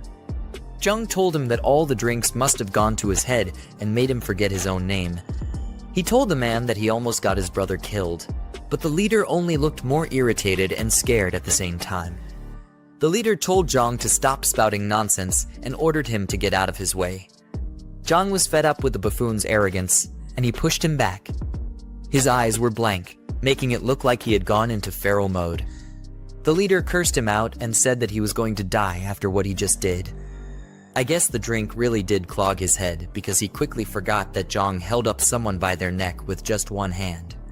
Before he could get up, Jiang quickly left the room and locked the door behind him. The guy got up and demanded for the door to be opened, saying he was going to skin Jiang alive for being a punk. Unknown to him, he was about to face a more deadly and disgusting opponent. The goon who was bitten on the shoulder earlier had been completely consumed by the mutation. His eyes were red, and his senses were no longer with him. You could have possibly searched his eyes for a sign of himself, but there was no humanity left in him any longer. The mutated thug let out a feral roar and began looking for the closest person to feast on. His other comrades couldn't hold him down, and they were confused as to why he was acting so feral. They called out his name, Hat, and asked him what he was doing. Obviously, they were too blind to see that Hat was hungry and looking for the next best meat to devour. Jiang stood on the other side of the door and listened to the chaos that ensued inside the room. The guys banged on the door and struggled to get their zombie friend off their leader, but it was only a matter of time before they became mindless monsters like him. Voices could be heard screaming for help, but Jiang wasn't bothered about them. One of the workers approached Jiang and nervously asked what was going on and if he needed help. Jiang told the man to lock the door completely and not let a single soul inside if he knew what was good for him. He then told him to call the police and the hospital to inform them that there was a patient with the rabid flu inside the room. The worker either had his ears clogged up or he was just shocked that Jiang mentioned the rabid flu. Jiang's words left him frozen and frightened on the spot, and he didn't know how to process it. While he was still spacing out like a fool, Jiang yelled at him to get to it immediately. The worker responded and hurriedly brought the door keys. His hands were nervously shaking as he tried to get the key into the lock and lock the door. While he was struggling with that, Jiang left with Zhang Kai and the rest of his friends. Chong was still unconscious as they carried him and followed Jiang. The worker who was supposed to be locking the door stopped what he was meant to do because he felt troubled by the sound coming from the other side. His colleague approached him and asked why there was so much chaos going on. The worker told his colleague that Jiang told him about a guest who had the rabid flu, but the colleague didn't believe that there was actually a rabid flu. On the other hand, the worker was surprised that his silly colleague even knew about the disease. Then the two of them headed to the security room so they could check the live surveillance and see what was really going on. They ran through the hallway as quickly as they could, but when they got to the room, they saw the horrors that had been unleashed. The security man who was watching over the cameras couldn't even believe what he was witnessing. Their ugly faces showed that they couldn't stomach whatever the hell they saw on the screens. The security footage showed that the thug leader and his goons had all been turned into brainless zombies. They feasted on each other, and the leader was finally able to get a taste of his girlfriend. The girl lay dead on the floor, and her eyes looked like she had also gotten infected with the disease. The workers quickly called for the police, but I wondered if they were calling them to become part of the feast. Meanwhile, Jiang and his friends had finally gotten outside to where he parked his car. He told them to hurry up because the club wasn't safe anymore and things were about to get way worse than they already were. They got into the car and quickly drove out that night to somewhere safer. Inside the car ride, Zhang Kai thanked Jiang for saving them and asked him who he was. Chong was still knocked out like a light, and the others were eager to know who Jiang was as well. Jiang introduced himself and told them that he was hired to protect them, and that they didn't need to know who the employer was. They just needed to be grateful that he bothered himself to save weaklings like them. One of the guys seated at the back asked Jiang if the rabid flu was actually real since rumors from the internet had debunked it.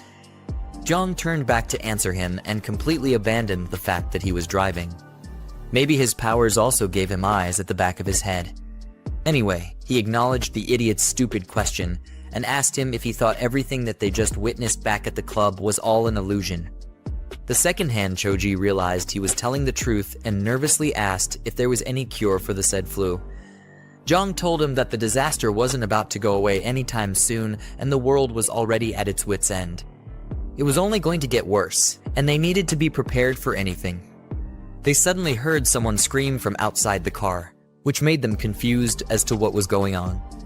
With the windows wound down, they looked outside and saw a zombie attacking an innocent civilian who was screaming for help. The civilian was convinced that it was the effects of the rabid flu that were affecting the zombies. Jiang then explained to them that the current situation was just a localized breakout. It was still on a small scale and in the early stages, and most victims were still in the incubation period. He said it wasn't going to take long before things spiraled out of control on a larger scale. If they wanted any hope of surviving, they needed to follow his orders.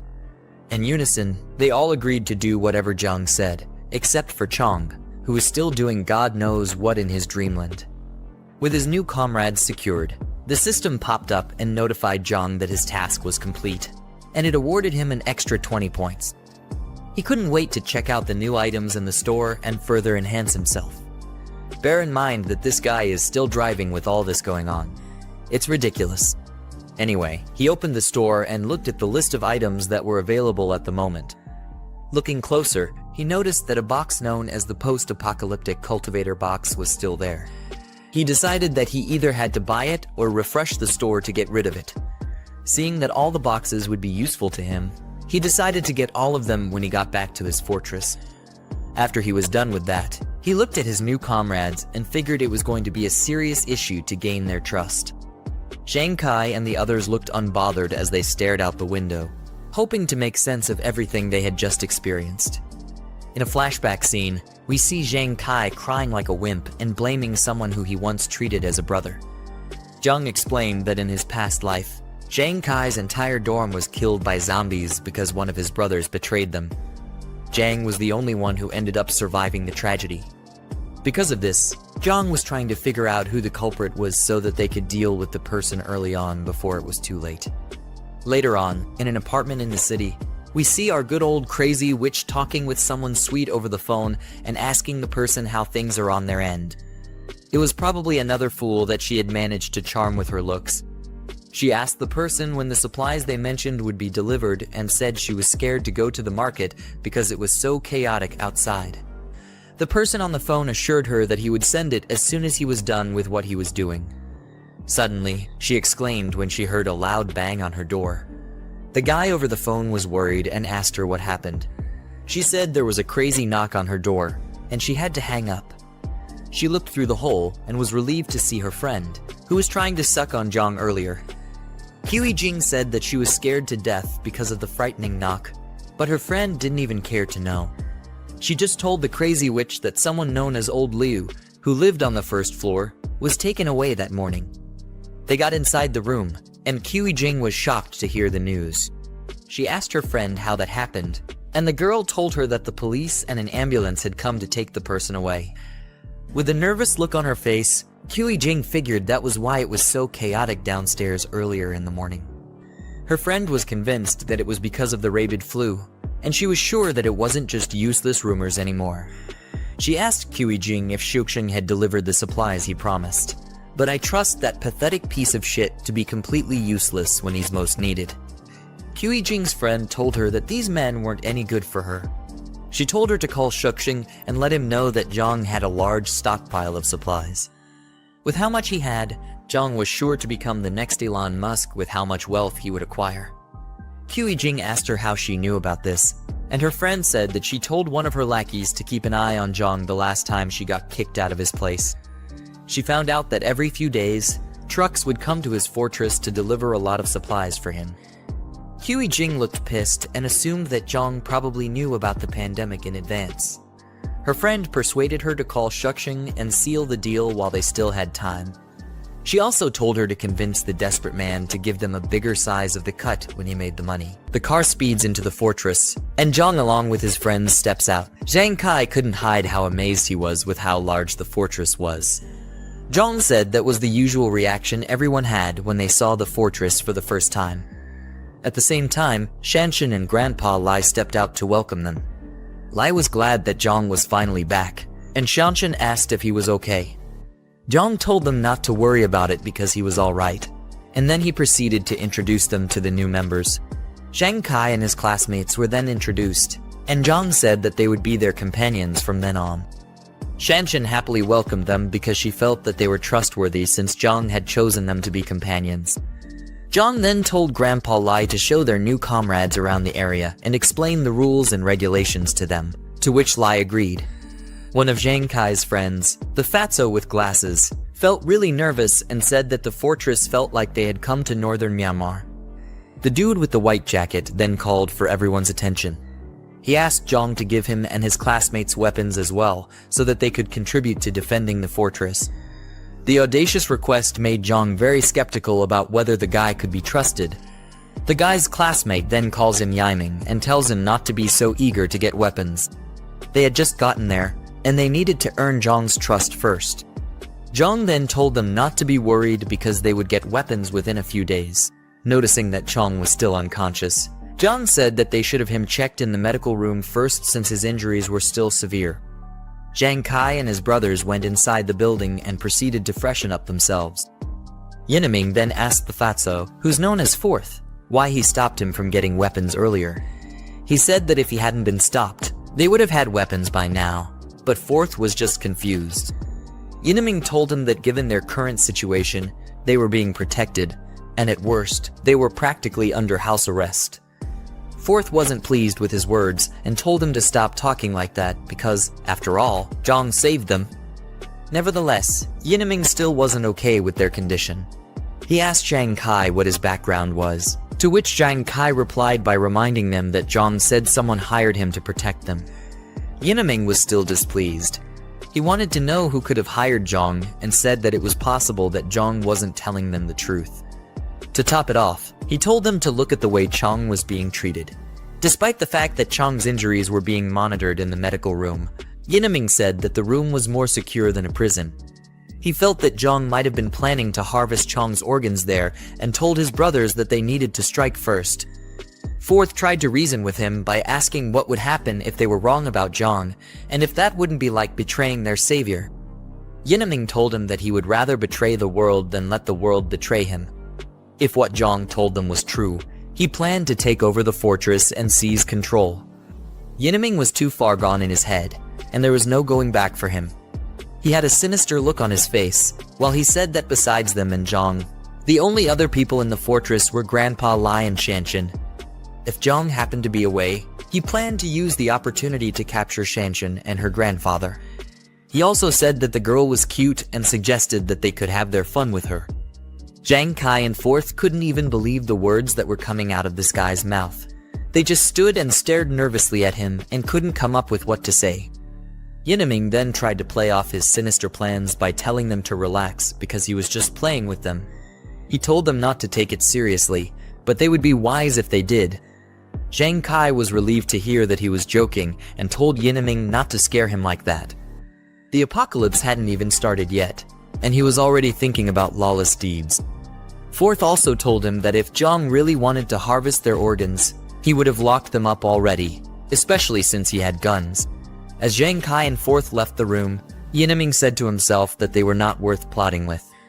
He said that in chaotic times, one had to be ruthless, and once he succeeded, they would become his lackeys for life. Meanwhile, in the warehouse, Grandpa Lai and Shanshan approached Jiang. Lai told him that Jiang Kai and the other had been settled and Chong was lying in the medical room as well. All the doors and windows were also secured as Jiang had instructed. Jiang thanked the old man, then told him and Shanshan to get some rest because no one knew what could happen the next day. Jiang called back their attention when he suddenly remembered something. Aside from Chong, he told them to keep an eye on the other remaining classmates of Jiang Kai because he felt there was a traitor among them. Shanshan and her granddad looked very worried as they heard that there was a possibility of a traitor close to them. Later that night, Jiang returned to the warehouse and began looking through the system's item shop. He started redeeming the supply boxes one by one, and each of them had an item that would prove to be very useful to him. From lots of food supplies to many rounds of ammunition, the supply boxes made sure Jiang wasn't lacking in any area. Jiang stood in front of the huge mountain of rewards, saying that they were pretty decent. Although it wasn't as good as spending money freely, in the upcoming resource-scarce apocalypse, the rewards were very invaluable. The next day, some flashy cars and trucks pulled up to Jiang's fortress. A man in a suit and the rest of his goons stepped out of the cars with weapons in their hands.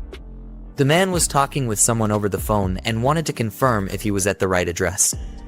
After confirming, he said they would eat together when he got back.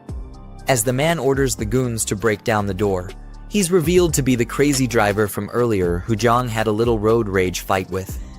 The goons started banging on the gate in an attempt to break it down, but their efforts were completely futile. One of the goons told the man that the gate was probably an inch thick and they wouldn't be able to break it down with the weapons they had. The man was infuriated and asked who would use such a thick door in a normal house. He then ordered his men to bring out the big guns from the cars. They started to slowly unload the crates, which were filled with bottles of Molotov cocktails. The goons ignited the explosives and started throwing them over the gate. Fire rained down and spread throughout every corner of Jiang's fortress. In a matter of seconds, the place was filled with smoke, and the fires were burning uncontrollably. The goons continued to throw the flames into the fortress, setting everything ablaze. Shanshan, along with Jiang Kai and his crew, rushed out to extinguish the fires before everything would be burned to the ground. She said that Jiang was right about everything he had told her. The disaster hadn't fully hit yet, but extreme situations were already happening. At the same time, Jiang and Grandpa Lai stepped out with their guns to take care of the people who were causing trouble. They approached the fortress tower to get a better view of the goons. When they got to the top, Lai told Jiang that one of the guys looked familiar as well as one of the cars.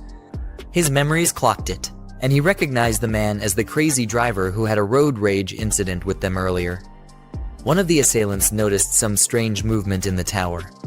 Then he told their boss that Jiang and the rest had arrived. The crazy driver immediately recognized Jiang and called him a little punk. He ordered Jiang to come down and face him, or he would burn the fortress to the ground. But Jiang told the idiot that he had 5 minutes to get lost with his lackeys or else. The bunch of lackeys got angry at Jiang's words, calling him a little brat and asking him if he knew who their boss was. They were told to stop wasting time and to bring out the other 2 crates of Molotovs, which were remaining. Just then, Jiang suddenly got a new task from the system. The crazy driver and his goons were seen as a threat to the fortress by the system, and it told Jiang to eliminate them as quickly as possible. Grandpa Lai then asked Jiang what their next plan was, and if they should fire a warning shot.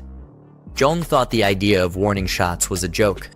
He called the guys complete gangsters and said that order hadn't been completely broken down yet, but they were already committing garrison. They couldn't care less if someone actually got burned to death.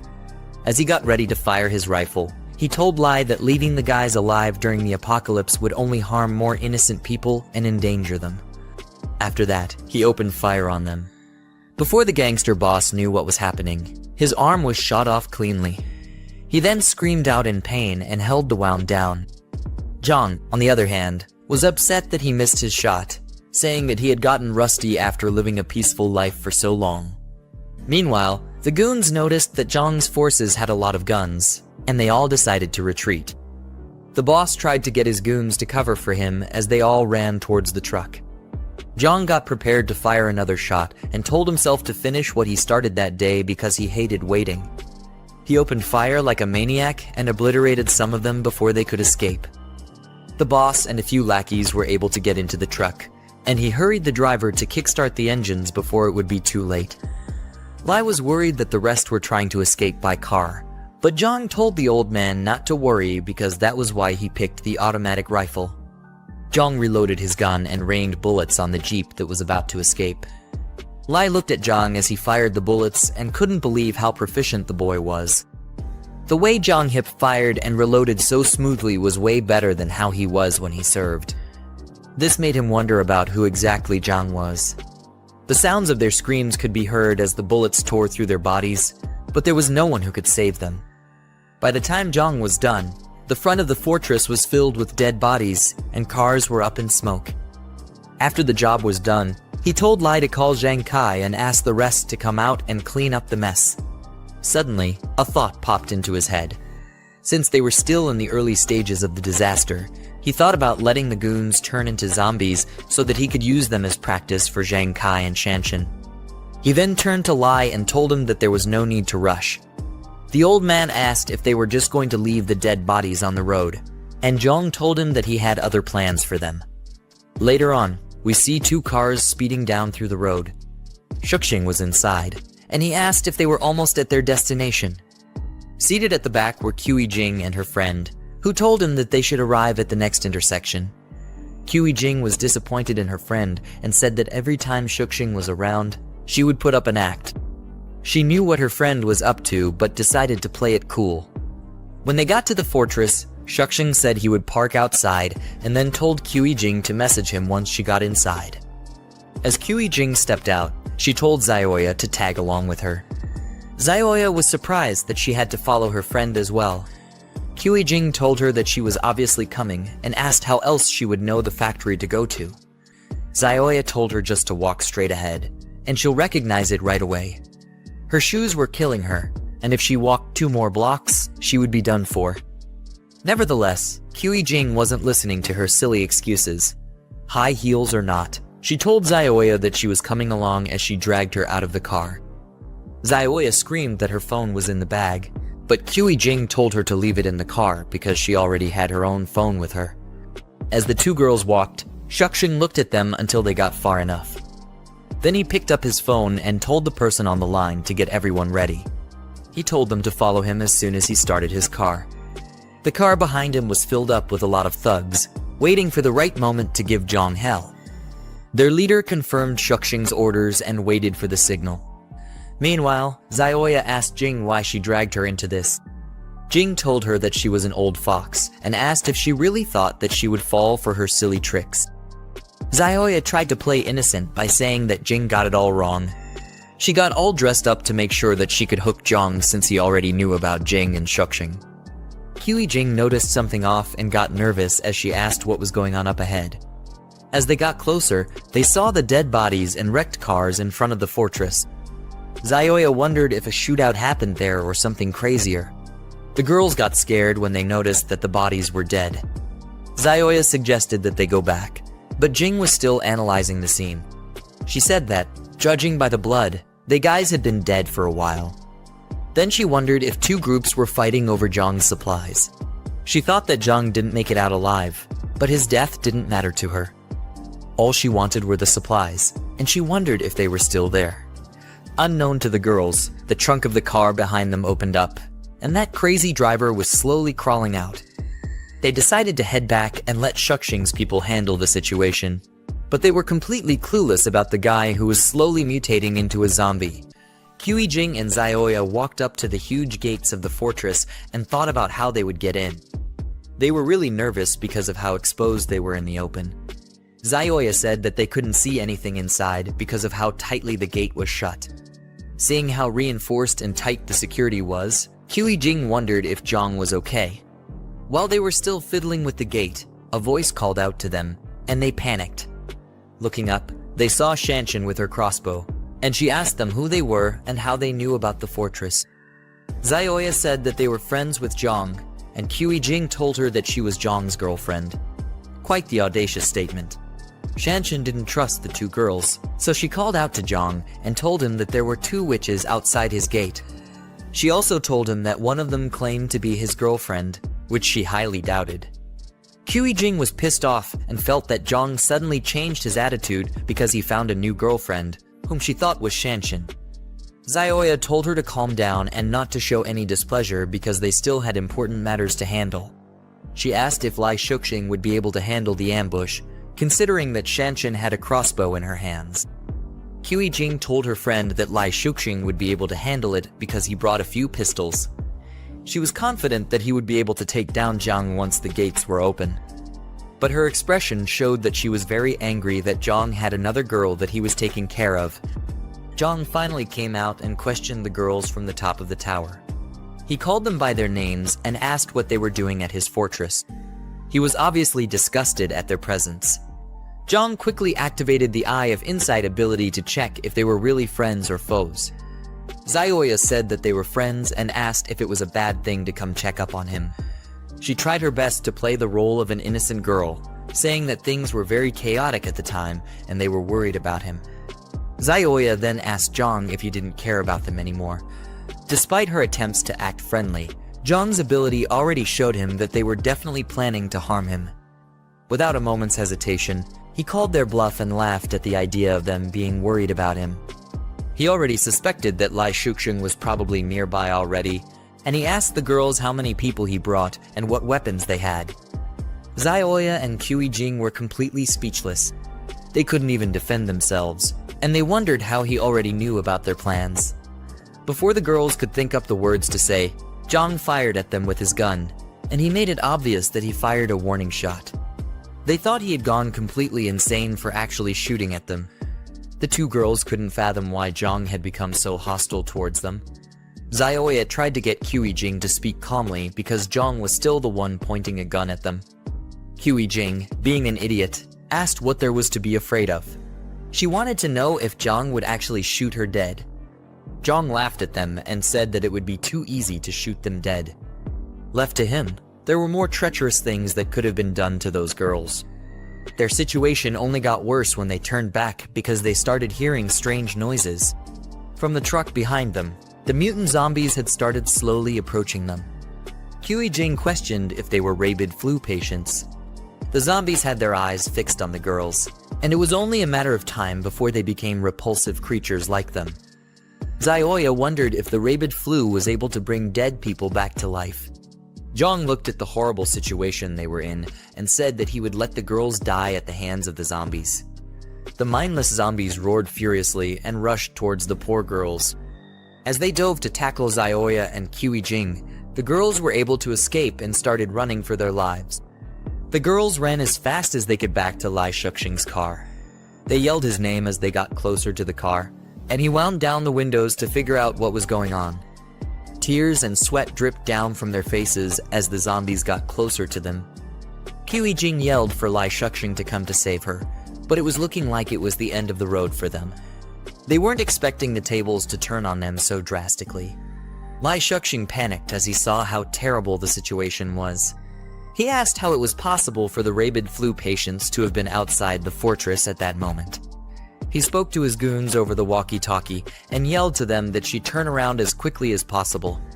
He needed to move quickly before the infection would get into his body and mutate him into one of them. The cars quickly swerved around and fled the scene. Jiang cursed out Lai Shuxing for abandoning her and Xiaoya to the treacherous claws of the monsters. The distance between the girls and the vehicles was far greater than the distance between them and the zombies.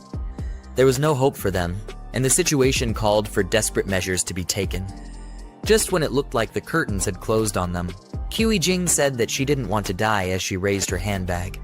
She tossed it towards Xiaoya's legs, and the poor girl's legs got entangled in the handle. You really can't trust anyone during an apocalypse. Xiaoya lost her balance and fell face flat on the ground.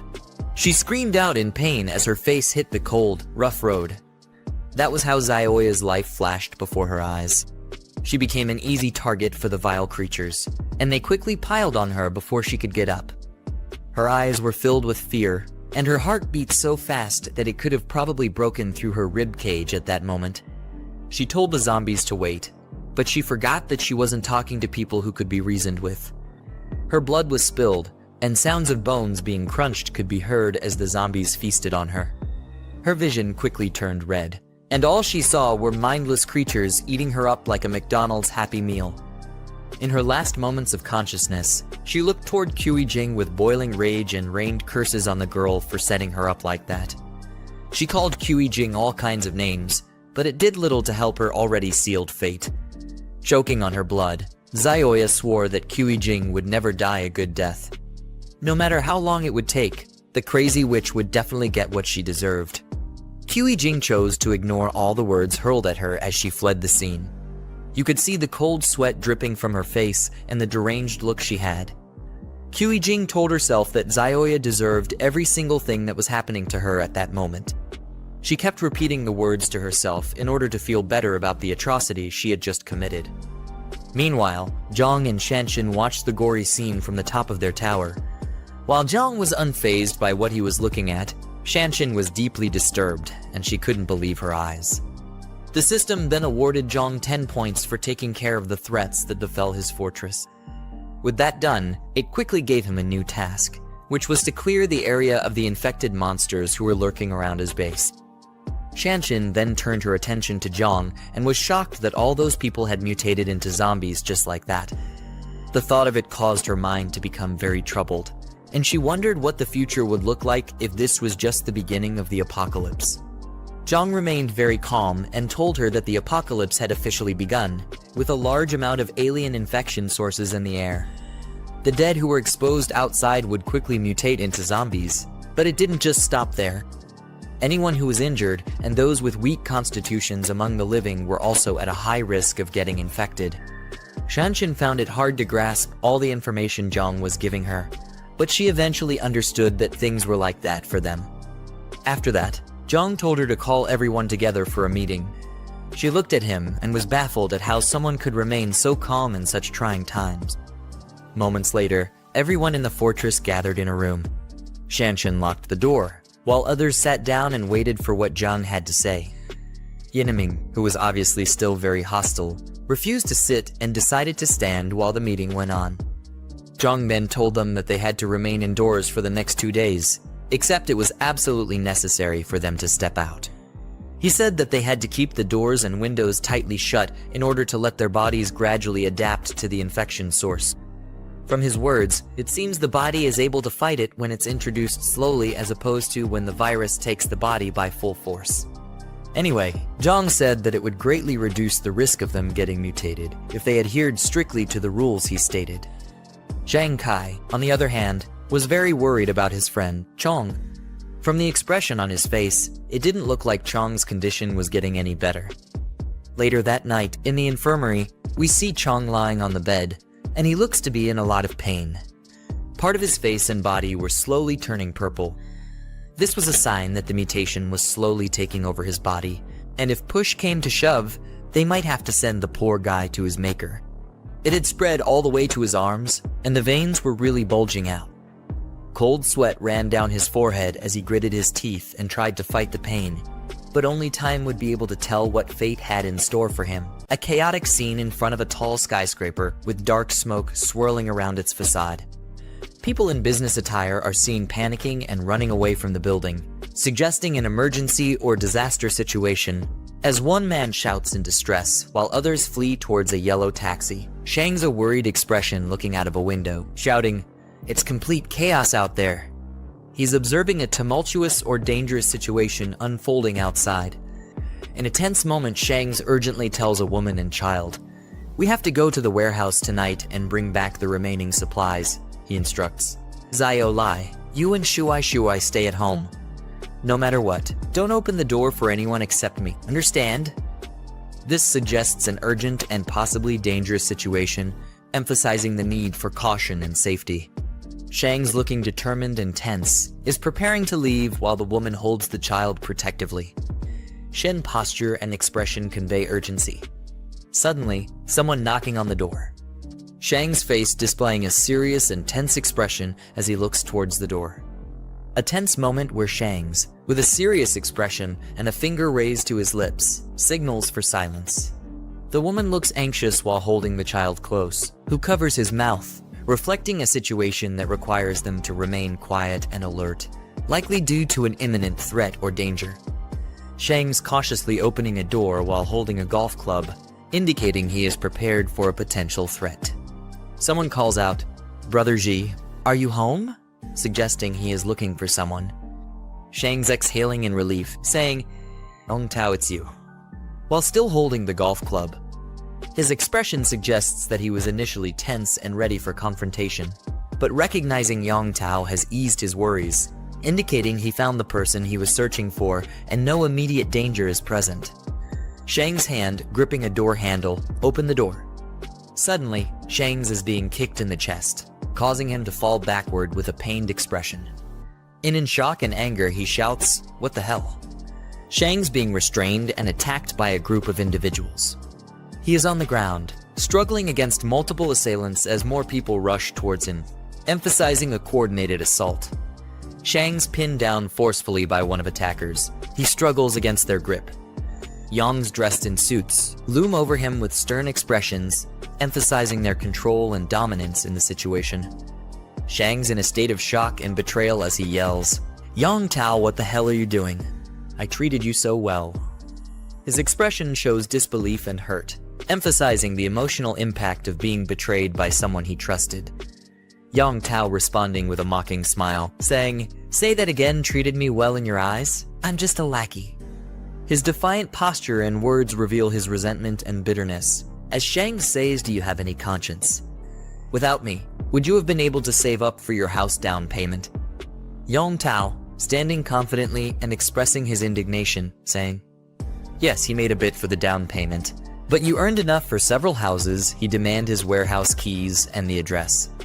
Shang's still on the ground, showing his focus on retrieving something important. Shang's lying on the ground, gritting his teeth in frustration and anger. Yong Tao with a smug expression, saying, "Still being stubborn," as he looks back, indicating his confidence in having the upper hand. In the background, the woman clings protectively to the child, both appearing worried and vulnerable, emphasizing the tension. Yong Tao aggressively grabbing the woman by her hair, forcing her to look up as he commands, "Look over here, you bastard!" The woman in pain, while the child watches in shock and fear, highlighting the intense and violent nature of the confrontation. The child, filled with fear and anger, shouting, "Please let go of my mommy," as he reaches out in a desperate attempt to protect his mother. His face is flushed, and tears well up in his eyes, reflecting his emotional distress. Child biting Yang Tao's arm in a desperate act of defiance, tears in his eyes as he tries to protect his mother. Yang Tao reacts angrily, shouting, "You little brat. You've gone crazy, haven't you?" Child is forcefully thrown back by Yang Tao. The child cries out in pain as he is pushed away, while the mother watches in horror, her expression filled with shock and fear. Shang's on the ground, glaring defiantly at Yang Tao with determination and anger. He shouts at her, "Bastard, if you got guts, come at me. Leave my wife and child alone." Yang Tao standing confidently with a smirk, arms crossed, as he says, "Don't worry, as long as you cooperate, your wife and child will be safe." While Shang's, visibly angry and desperate, is on the ground behind him. Yang Tao's command, "Now, take us to your warehouse." Meanwhile, Yang Tao and his group standing confidently in the doorway, silhouetted by the light outside. They strike imposing poses, with Yang Tao at the center, exuding a sense of dominance and control as they survey the area. Yang Tao inspecting a few remaining boxes and questioning, "This is all that's left." Shang's beside him, facing away, responds defensively, "Weren't you the one who found those big clients? Everything's been sold off. Even the near expiry and expired food is almost gone." Yang Tao face, deep in thought, as he touches his chin with a contemplative expression. Yang Tao with a cunning and ambitious expression, reflecting a bold and unscrupulous plan to capitalize on Zhang Xiaoyang's resources. Shang's advised to stay away from him. When he was delivering goods, he accidentally saw that he was carrying a gun. His serious expression and furrowed brow indicate the danger he perceives, while the person beside him listens attentively. He continues, "That guy must have somehow gotten wind of this disaster ahead of time." Yang Tao dismissively addressing the man, "That's his problem to deal with." His posture is confident and uncaring, with arms crossed and a smug expression, indicating that he has no intention of getting involved in the complications or risks mentioned. Yang Tao looking down with a cold expression, while Shang's behind him reacts with surprise, saying, "What do you mean?" Yang Tao responds with a manipulative offer, "Take Zhang Xiaoyang's supplies, and in return, your wife and child will be safe." It's a fair trade, don't you think? His proposal places the Shangs in a difficult position. Shangs with a tense and conflicted expression, his brows furrowed and his mouth set in a grim line. His eyes convey a mixture of anger, frustration. In Zhang Fortress wide view of a large industrial complex or facility situated on a hillside. A tense confrontation, Jiang with his group, Jen Kai's facing someone off-screen. Their expressions range from stern to determined, suggesting they are confronting a challenge or standing up against a threat. His friend in the foreground, seen from behind, appears to be seated, and the aggressive voice. His friend in a state of extreme distress or anger, shouting at her, as he appears to be strapped or restrained in a chair. His body is tense, with veins bulging and his mouth wide open in a fierce expression, suggesting he is either in pain or vehemently resisting. The fatso in the foreground looking tense and serious, crying. Behind him, one person appears worried while another shields his face, indicating discomfort or distress at the noise. Jen Kai friend with a serious and determined expression, sweat dripping down his face as he commands to kill him. His intense gaze and the cold, resolute tone of his words suggest a pivotal moment where he is making a grave decision. Zhang with a serious expression, looking off to the side in the background, the other man watching him closely. Jen Kai looking surprised and slightly angry, asks, "What did he says?" His expression suggests disbelief or shock at something just said. Beside him, Fatso with glasses adding to the tension in the scene. His friend states with a serious expression, "He's already dead. If you don't finish him off now, and he somehow breaks free, everyone's life will be in danger then." His tone is pragmatic but cold, reflecting his focus on the perceived threat. In contrast, the Fatso passionately argues, "He's our brother. You're giving up on him without even trying." His reaction underscores the emotional conflict. Zhang calmly states, "He's right. Once someone turns, there's almost no chance of recovery," referring to the restrained individual in the bad, who is visibly in distress or transformation. The Fatso looking troubled, with hesitation. Zhang gripping the hilt of a sheathed knife, poised and ready to draw it. The confident grip and the slight shine on the blade suggest imminent action. Zhang handing a knife to another individual, instructing him with a calm but firm, "Use this." The recipient, taken aback, responds nervously, "What do you mean?" His wide-eyed expression and hesitant posture indicate his shock and reluctance. Zhang with a calm yet serious expression as he commands, "Finish him off." His gaze is steady, showing no hesitation, indicating his resolve in making a difficult decision. In the background, the restrained individual is seen in distress, further intensifying the gravity of the situation. The young man with a conflicted and tense expression, holding a knife close as he hesitates to act. Sweat drips down his face, and his mouth is set in a grimace, reflecting his internal struggle and fear. Jiang speaking sternly to his companion, saying, "You've always wanted a weapon, haven't you? Now, take this weapon and put him out of his misery." His intense gaze and commanding tone emphasize his insistence, as he pushes the man to take decisive action. The young man being addressed looks uncertain and distressed, with a bead of sweat on his face, highlighting his hesitation and internal conflict. Jiang give knife to the man, one hand extending the weapon to the other with urgency and force. Jen Kai holding a sword at its hilt. Jen Kai looks serious and determined, while the others, on either side, appear conflicted and anxious. Jen Kai gripping the knife tightly, his expression resolute as he declares, "I'll do it." His determined look and firm stance indicate that he has made up his mind, ready to take on the difficult task at hand. Jen Kai tense and uneasy as he holds a knife, his expression filled with anxiety and uncertainty. Sweat drips down his face, indicating the pressure of the moment, while he hesitantly receives the knife from Jiang. Jiang holding a knife, questions Jen Kai intensely asking if they've truly considered their actions. He hints at the possibility that everything he previously said might have been deceitful, and warns that taking this step could lead them to be seen as a murderer. He tests Jen Kai's resolve in this critical moment. Jen Kai speaks with determination, expressing his trust in brother Jiang.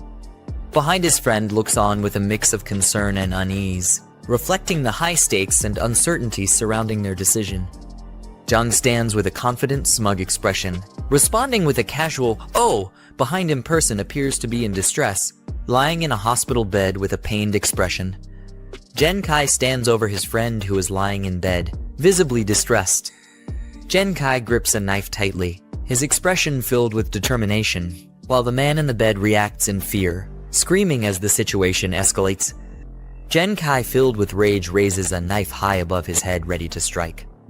His expression is fierce and determined, teeth clenched, showing his intense emotions in the moment. The other man, in a state of panic and fear, looks up in terror, eyes wide and sweating. The man on the bed screams in terror, mouth wide open and eyes filled with fear, as the knife stops suddenly, just inches away from him. Jen Kai with the knife is restrained by Jiang, preventing the attack. The tension is palpable as the aggressor struggles, while Jiang intervening remains calm and composed, firmly holding his wrist to stop the violent act. The individual on the bed looks up, still gripped by fear but also relief, as the confrontation is momentarily diffused by the intervention. Jenny Kai nervously addresses brother Jiang, likely seeking his attention, while Zhaoyang appears calm and observant, displaying a stark contrast in their reactions to the situation at hand. Jiang dismisses the others, indicating that he still has plans for someone whose situation he deems unique. His command reflects authority and control. A system prompt alerts that a rare variant has been discovered. A sudden bang echoes through the hallway as the doors to the medical room slam shut. In a tense confrontation, Jiang stands over an enraged individual strapped to a bed, who growls in defiance. The man, visibly furious and restrained, grits his teeth as Zhaoyang calmly addresses him by name, Chen Chong. Jiang leans in closely, asserting his authority over the restrained Chen Chong as he assigns him an important task, emphasizing the gravity of the situation. Chen Chong's pained expression reflects his inner turmoil. A sleek black car screeches as it makes a sharp turn on a rooftop, indicating a high-speed chase or a critical escape maneuver. The black car crashes into a pole with a loud impact, causing visible damage and abrupt skid marks on the road. Shangs emerges from the damaged car, visibly frustrated and rubbing his head, cursing his misfortune after the crash. His exasperated expression and the smoke billowing from the vehicle indicate the severity of the situation. As the zombie gazes into the distance, he reassures himself that help or something crucial is on the way, easing his earlier frustration. The man finds himself in a sudden confrontation with a zombie that roars ferociously, lunging at him with unrestrained aggression. In the heat of the clash, the man struggles to fend off the creature's relentless assault, managing to push it away just in time, sending it crashing to the ground. The man sprints toward his vehicle with the zombie pursuit, determined to reach a weapon or tool inside. He grabs a metal rod from the car, his urgency and desperation clear as he prepares to defend himself. In a fierce act of retaliation, he swings the rod with full force, striking the creature brutally and venting his anger in a violent clash. The man stands over the fallen zombie amidst the debris, panting heavily after the fierce battle, the wrecked car smoking behind him. With exhaustion evident on his face, he grips the rod tightly, receiving a warning from an onlooker to leave quickly, prompting him to hastily retreat from the scene under the bright blue sky, still reeling from the intense confrontation. A vehicle pulls up near a building as a group of individuals prepares for their next move. Jiang steps through a squeaky door onto the rooftop, signaling the beginning of a planned operation. He is accompanied by a determined team, each armed and ready, reflecting their resolve and unity in facing the challenges ahead. Shanshan expresses her discomfort with the gear, addressing Jiang and questioning the necessity of their protective equipment. Jiang, maintaining his composed demeanor, stresses the dangers posed by zombies, explaining that their unpredictable strength makes the gear essential, especially for those with less combat experience. As the group huddles together behind a building, strategizing their next move, Jiang leads them with caution and determination, emphasizing their need to stay alert. Jiang signals his team to prepare, warning them that they are now within the perception range of the zombies, and readiness is crucial. As a zombie detects their presence, its vicious appearance and ferocious movements signal an imminent attack.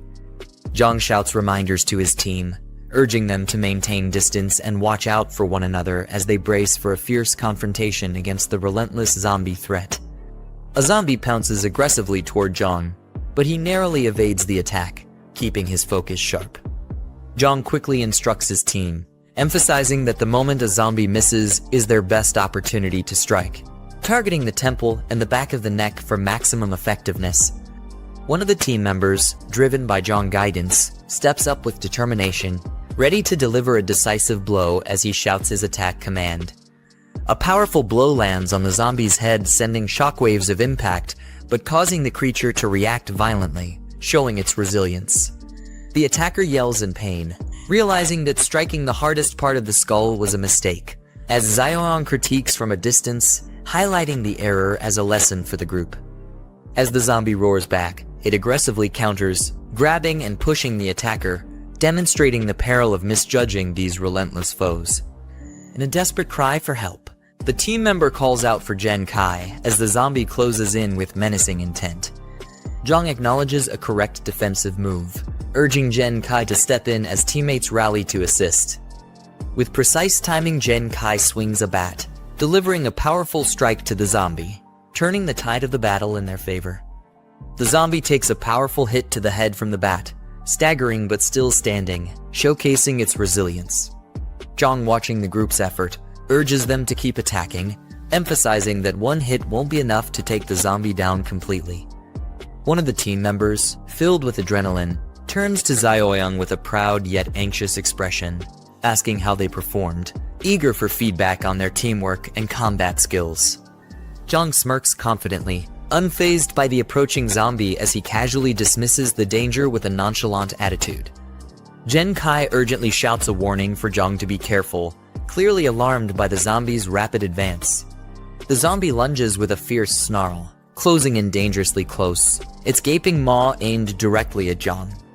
Jiang grabs the zombie by the head with a firm grip, halting its attack effortlessly and displaying his superior strength and composure. He admonishes the zombie as if it were capable of understanding, reminding it of the crucial lesson to always be aware of one's surroundings, turning the tables with a sharp command. The rest of the team looks on in stunned silence, clearly impressed and taken aback by Jiang's cool and commanding control over the situation. Shangs approaches a large reflective surface, scanning his surroundings with a cautious expression as he notices vagrants roaming nearby. Frustrated by the unexpected presence, he questions whether Jiang would have alerted them or confessed something important. Meanwhile, a rugged vehicle pulls up with urgency, and a commanding voice resonates, urging everyone to stay vigilant and support their comrades, signaling a rallying call to action. Jiang arrives to the vehicle, A voice confirms that it's Jiang, causing a stir among the scattered group below. Shang peers out from the back of the vehicle, astonished to learn that Jiang and his gang are actively hunting down someone referred to as the Madman. Meanwhile, a shadowy figure with glowing eyes emerges from beneath the vehicle. Kaijing crawls desperately on the ground, reaching out with determination despite the severe injuries, eyes filled with fear and urgency. The hand grasps tightly onto the leg of a bystander, startling him and causing a sudden reaction. The man stumbles backward in shock, yelling out in surprise as he falls, the grip of the injured person still firm, intensity of their plea for help or escape. The man's face contorts in a mix of fear and shock as he realizes the threat before him, his expression filled with dread. Suddenly, the Kaijing rises with an unearthly roar, her eyes wide and furious as she lunges toward him, embodying a terrifying transformation that catches him completely off guard. Shang is brutally attacked, his face contorted in shock and pain as he screams out in horror. Blood spurts from Kaijing's body as the force of the strike overwhelms him, leaving him helpless and panicked, unable to defend himself against the onslaught. Jiang, holding a smoking gun, stands over a lifeless body while the survivor, drenched in blood, struggles to catch his breath. Desperation fills his face as he looks at the carnage around him. Jiang holds his rifle firmly, his expression serious as he confronts the situation before him. Shang stumbles toward him, overwhelmed with relief, calling out to his older brother, grateful to have finally found him alive amidst the chaos. Shang's eyes widen as he notices something unusual, his attention drawn to the blood-stained arm of the man before him. The infected wound becomes more visible, causing a moment of tension as the situation grows more dire. Jiang coldly informs Shang that he has been bitten, raising his weapon to confront him. In a panic, the man begs for mercy, pleading with Jiang not to shoot as he tries to reason with him, but Jiang remains firm, warning him not to come any closer. Shang is filled with despair and admits that he knows he's beyond saving and will soon turn into one of the crazed infected. However, with tears of anger and desperation, he reveals that Yang Jing has taken his family hostage, using them as leverage to manipulate him, in a plot to steal Zhang's resources. With determination, the man pleads his innocence, insisting he has never committed any heinous acts and that his family is blameless. He begs Jiang to protect them from the cruel fate that awaits, leveraging the loyalty they've built and the resources he's accumulated as his final desperate attempt for mercy. Jiang reflects silently, acknowledging that while Shang's initial motives may have been selfish, there's no denying that his actions had helped Jiang in the past. With a determined expression, he contemplates his next move, fully aware of the weight of the situation before him. His group of survivors, led by a determined Jiang, gathers with weapons in hand, ready to take on the next challenge.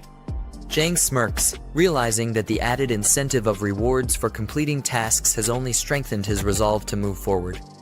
Jiang smiles confidently as he reviews the newly assigned tasks from the system, his determination growing with the promise of rewards.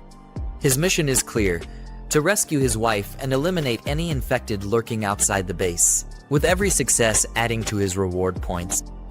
Shang, battered and covered in blood, reassures Jiang that he will handle matters concerning his family, standing strong despite his injuries.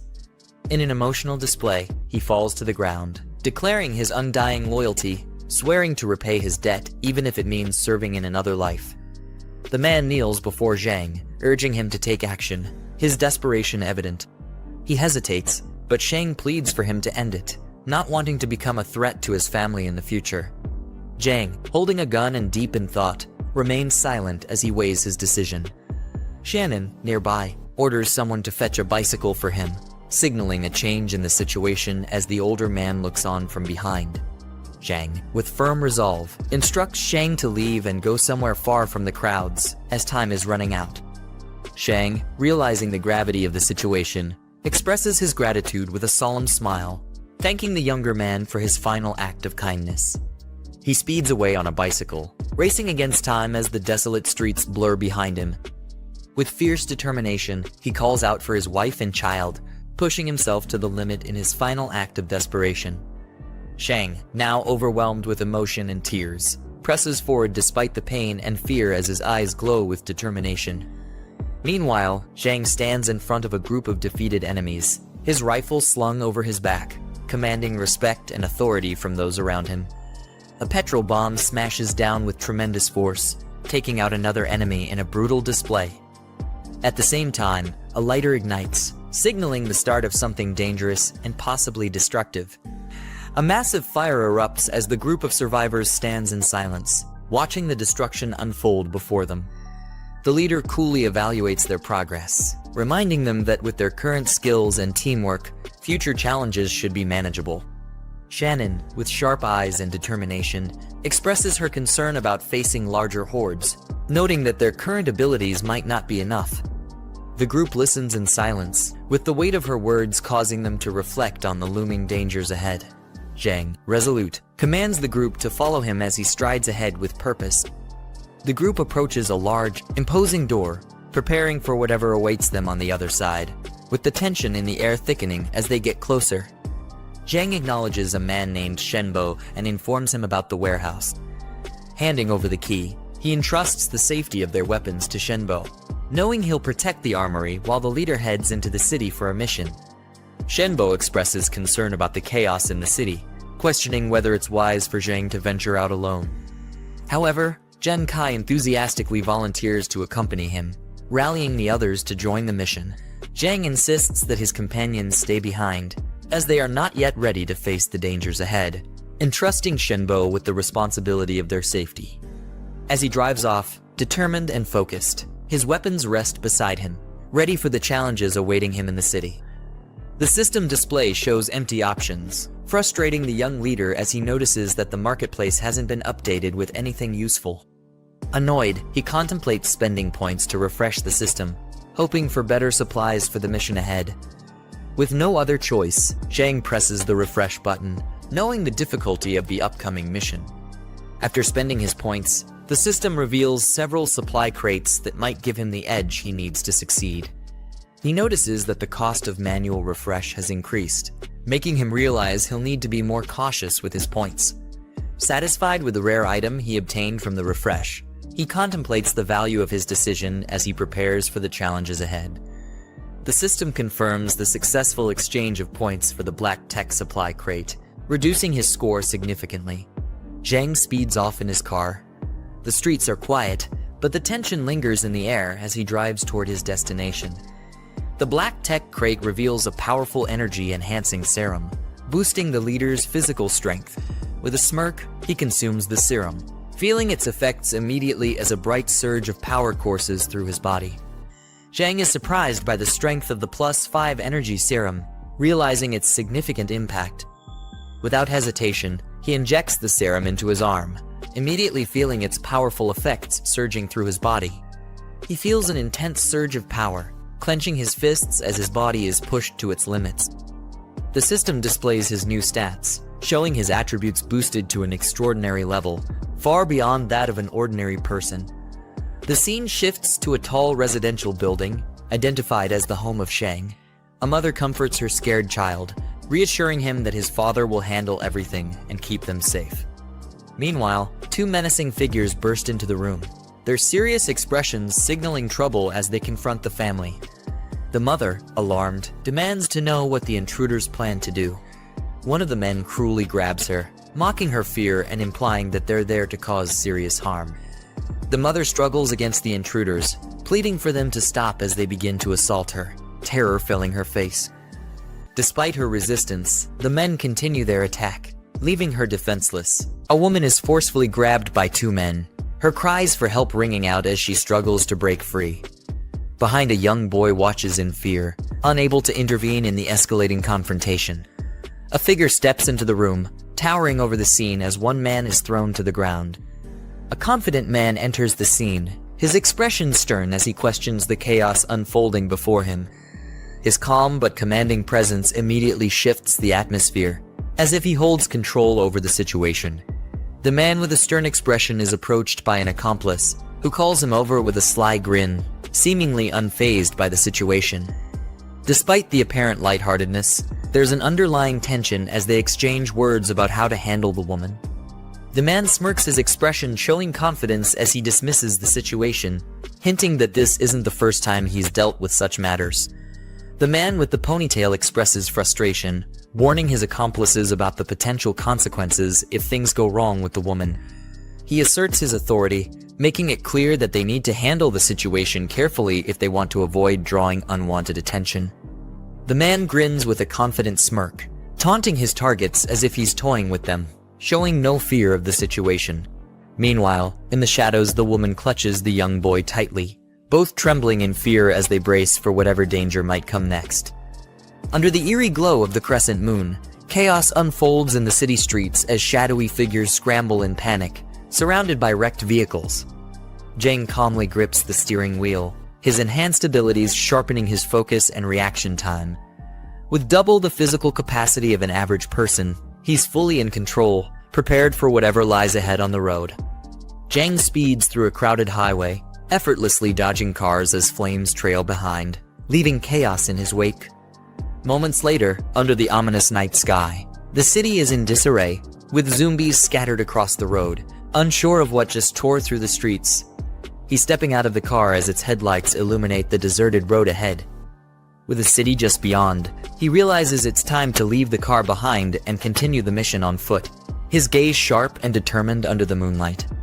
Jiang senses something off, his eyes narrowing as he scans the darkened forest around him. Suddenly, a zombie charges at him, screaming wildly with terrifying speed, catching him off guard.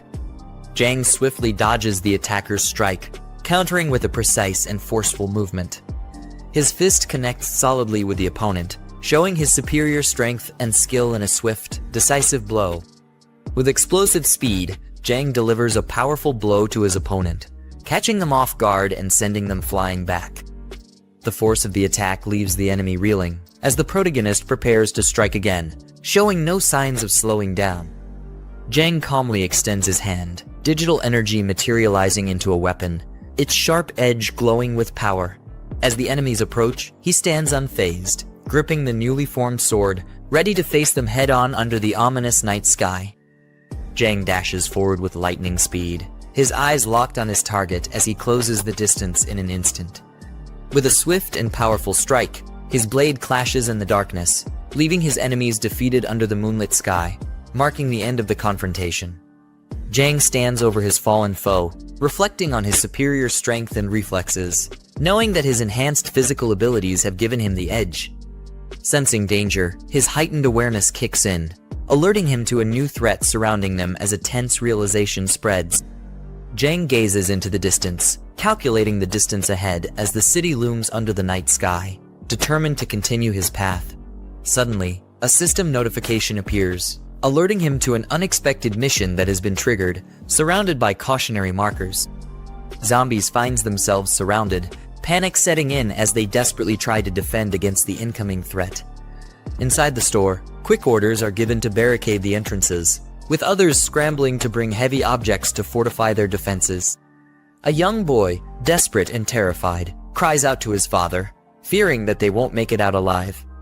His father, trying to maintain his composure, reassures him with bravado, but the tension in his voice reveals the fear they both share, as tears stream down the boy's face. The tension rises as one man sarcastically complains about the chaos, while the officer, gripping his gun, nervously wonders if this could be the end for them. With sweat beading down his face, he contemplates the gravity of their situation, realizing just how dire things have become. The silhouette of figures outside the window hints at the looming danger as the noise of breaking glass fills the room. Instinctively, the group reacts, readying themselves for the incoming threat, as one of them nervously questions the sudden commotion. The glass shatters violently as a figure crashes through the window, debris flying everywhere in a chaotic explosion of force. Panic sets in as one man screams in shock, while another stands frozen, horrified by the sudden intrusion. Blood splatters against the walls as the figure collapses, leaving a dark and unsettling scene in its wake. The room falls eerily silent, with the shattered window and bloodstains serving as grim reminders of the chaos that just unfolded. The officer, sweating and breathing heavily, gives orders to move heavy objects to reinforce their position, clearly feeling the pressure of the situation. As the group quietly complies, Tension builds, and they brace for whatever is coming, trying to avoid making any noise that could give them away. Outside, shadowy figures gather around the fallen bodies, the eerie silence only broken by the faint sound of their movements. Inside the group, tense and ready for a fight, stares in disbelief at the horrific scene, questioning who could have caused such devastation. One of them shouts in panic, convinced that they are dealing with a mutant, his fear clearly escalating. Confused, the other person asks what a mutant is, and the first explains that it's an enhanced version of a zombie, stronger and more agile, just like in comics, novels, and games. A police officer, clearly frustrated, criticizes the younger man for always indulging in comics, novels, and games, blaming them for his poor performance. His partner, exasperated by the comment, calls out his lack of tact and urges him to focus on carefully observing their surroundings to avoid being caught off guard by the mutant. The group cautiously moves forward, each person scanning their surroundings as they slowly gather at a designated point. Suddenly, one of the officers signals for everyone to stop, bringing the group to a halt as tension fills the air. Jiang receives a system notification, confirming that his mission is complete, with additional points earned for his actions. Meanwhile, a frantic voice exclaims that the entity they encountered must have been a mutant, filled with fear and disbelief. One man observes Jiang from a distance, commenting that he appears to be a survivor. Jiang, with a smirk, dismisses the notion of mutants, confidently stating that it's not yet time for them to overrun the streets. One of the men exclaims, confirming that Jiang is indeed a survivor. The officer, urging him to join their group, warns that it's far too dangerous to be wandering around alone in such uncertain times. Jiang questions the group's numbers, curious if they are the only ones left. The officer explains that they are out searching for supplies and that a large number of civilians have gathered at a place called Jiang Garden, which isn't far from their current location. The officer, confident in his group's abilities, invites the protagonist to join them, assuring him that with their numbers and experience they can protect him from the dangers ahead. The Jiang smiles warmly, thanking them for the offer, though his expression hints at something deeper. Three people stand in the middle of a street at night, surrounded by a faint glow. Their serious expressions suggest they are preparing for something important or dangerous. A man with a stern expression asks Jiang in the hoodie about an important meeting. Jiang responds simply with yes. The man with a stern expression turns back, asking if Jiang they're talking about is a relative or a girlfriend, implying that their relationship with the missing person might be important.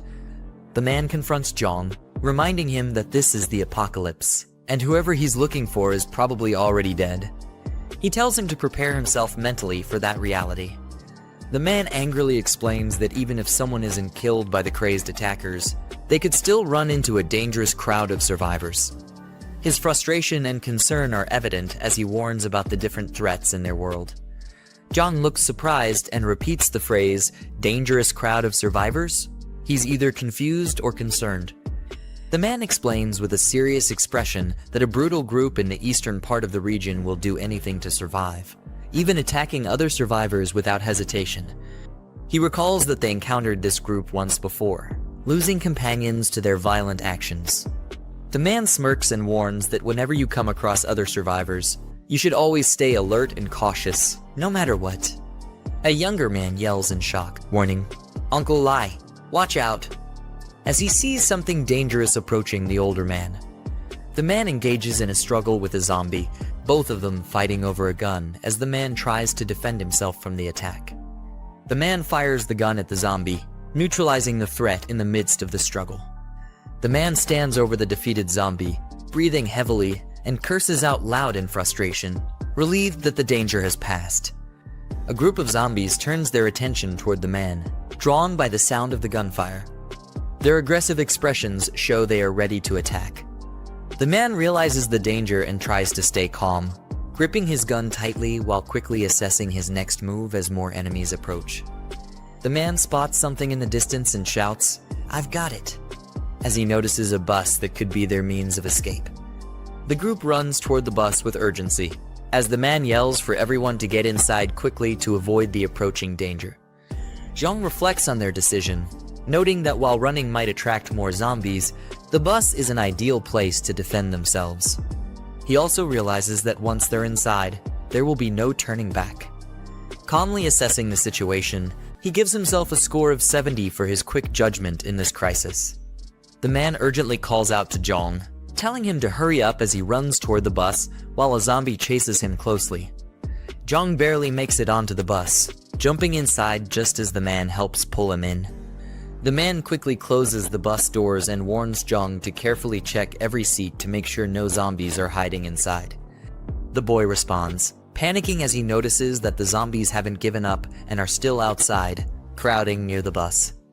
The man, frustrated and panicked, yells, "Damn, were we too slow?" as zombies start banging on the bus window, trying to break in.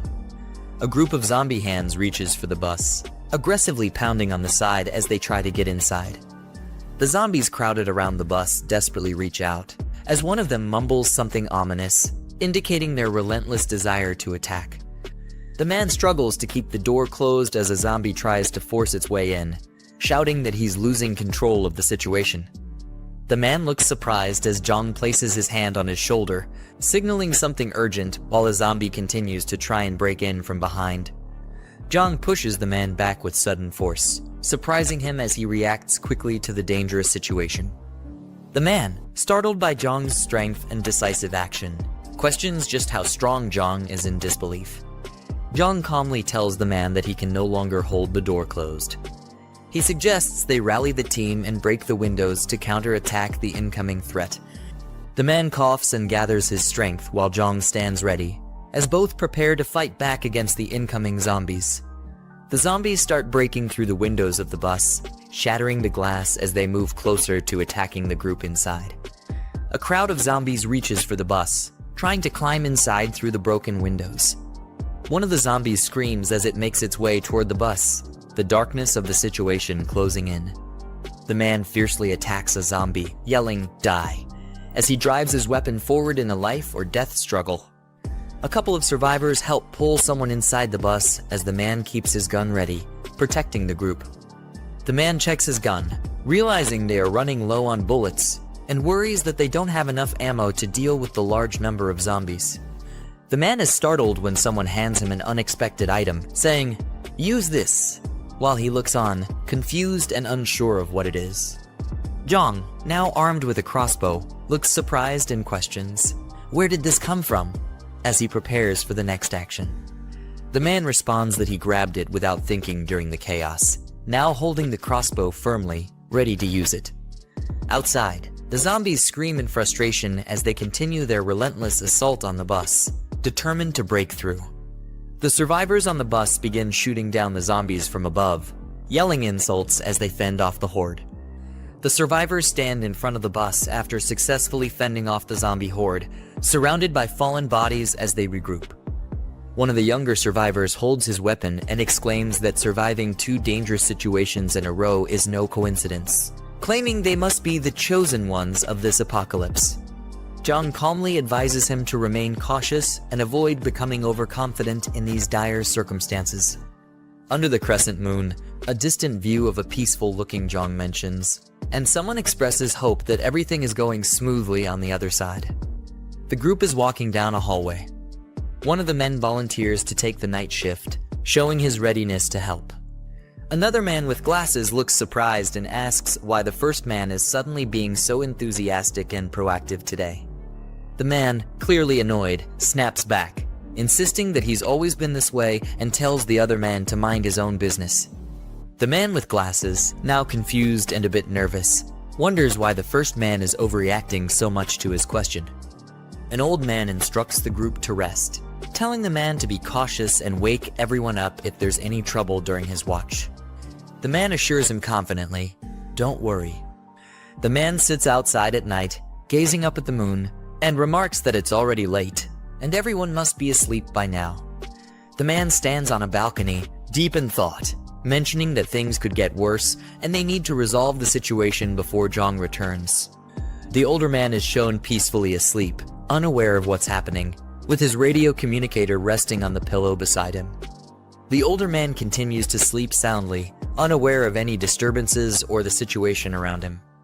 The man stands in the doorway, watching intently, with a serious and focused expression, possibly checking on the older man or thinking about his next steps. Yiming sneaks into Grandpa Sheng's room, making his way toward the armor key. However, Grandpa Sheng wakes up and questions what he's doing. As Yiming punches him, he quickly retreats from the room. Grandpa Sheng shouts, cursing at him and demanding to know what he's trying to accomplish, then orders him to return the key. Shanshan and the others, awakened by the commotion, ask what happened. Grandpa Sheng informs them that Yiming has stolen the armor keys and that they must hurry to stop him. The others chase after Yiming, demanding to know what he's doing. In response, Yiming throws various objects into their path to block their way. Jiang Kai curses, calling him one sneaky bastard, as Yiming rushes through the infirmary. Yiming thinks he might as well go all the way now. Entering the medical room, he cautiously approaches his infected friend, only to be shocked when Chen Chong roars. Yiming wonders why one of Chen Chong's bindings is loose, thinking it's strange, as it had been tightly secured before. He then realizes it's perfect since it saves him the trouble of untying his friend himself. As Zhang Kai and the others arrive near the infirmary, they realize that Yiming let Chen Chong out of the medical room. They question if he understands that he's endangering everyone by doing this. Grandpa Sheng curses, admitting he had never imagined that Yiming could be such a sneaky person and that he'd severely misjudged him. Shanshan anxiously asks what they should do next since all their weapons are locked in the armory. Grandpa Sheng replies that, no matter what, they have to work together to restrain Chen Chong and lock him back in the medical room. He instructs everyone to use the techniques the Mick taught them, warning them to be cautious and not to let Chen Chong bite anyone. With careful coordination, Jiang Kai successfully chokes Chen Chong into submission, and the others restrain him. Jiang Kai confirms that they have him under control, and Grandpa Sheng orders them to tie Chen Chong up securely and return him to the medical room. They push him back into the room and lock the door firmly. Relieved but puzzled by how relatively easy it was to subdue Chen Chong, they speculate that perhaps he was the only threat they'd face. Grandpa Sheng mutters, frustrated, about how much time they've wasted. Meanwhile, Yiming, having already slipped away, emerges from an alley and sarcastically questions who Grandpa Sheng is calling a sneaky bastard. He clarifies that he never found the main stash of weapons, and that there was only one weapon in the armory, but he claims it's more than enough to handle them. He aims the gun at them, ordering them to move to the back room. Jiang Kai, shocked, asks why he's doing this, reminding him that the Mick is their savior. Yiming retorts that a big favor can easily turn into a huge burden, declaring that the Mick saved them once, but now they're practically slaves for life. Grandpa Sheng shakes his head, commenting that some people are simply ingrates by nature and never learn. Yiming barks at them to shut up, but from the window, Chen Chong, holding a key in his hand, watches the exchange and prepares to attack. The scene shifts to the MC, who is being briefed by a policeman. The officer informs him that they're just one more intersection away from the Jinyu mansion. He warns that the area is a maze-like complex, ideal for mutants to hide in, so they'll need to be extremely careful. The Mick nods, listening closely. The policeman adds that once the Mick finds his people, he should head to Rongxiang Garden to meet him. He specifies that the MC's group is located in Building 8 and instructs him to enter through the side gate, not the main entrance. The Mick gives a thumbs up in response, thanking him for the advice. After the Mick departs, someone beside the policeman suggests they should help the MC, pointing out that he saved them earlier. The policeman hesitates, explaining that they have no idea what dangers lie inside the mansion. He emphasizes that if they stumble into a horde of zombies, they'll be doomed. The companion, undeterred, points out that the mech is likely walking straight into danger himself. The policeman shrugs, saying he did his duty by warning the mech about the risks, and that it's a shame since the mech has proven he's quite skilled. Meanwhile, Yang Tao and his ally are strategizing. Noting that the power is out and they have no phone signal, Yang Tao wonders aloud if Zhang managed to complete his task, but ultimately decides it doesn't matter. His lackey grins, saying he's been holding back for far too long and plans to cut loose tonight. Otherwise, he won't be able to sleep. His ally chuckles, agreeing that Zhang is likely dead by now. They agree on their plan to tie up Zhang's wife when they go up, ensuring she won't have a chance to kill herself. They reason that, given the uncertain nature of their lives, they might as well take their opportunities to enjoy what they can while they can. Brother Lot, however, reminds them to be cautious and to make sure the woman survives. Just then, he pauses, noticing something strange. All the zombies downstairs are lying dead. The super henchman opens the door to see what's happening. Meanwhile, he wonders if it's a rescue. Suddenly, he's startled.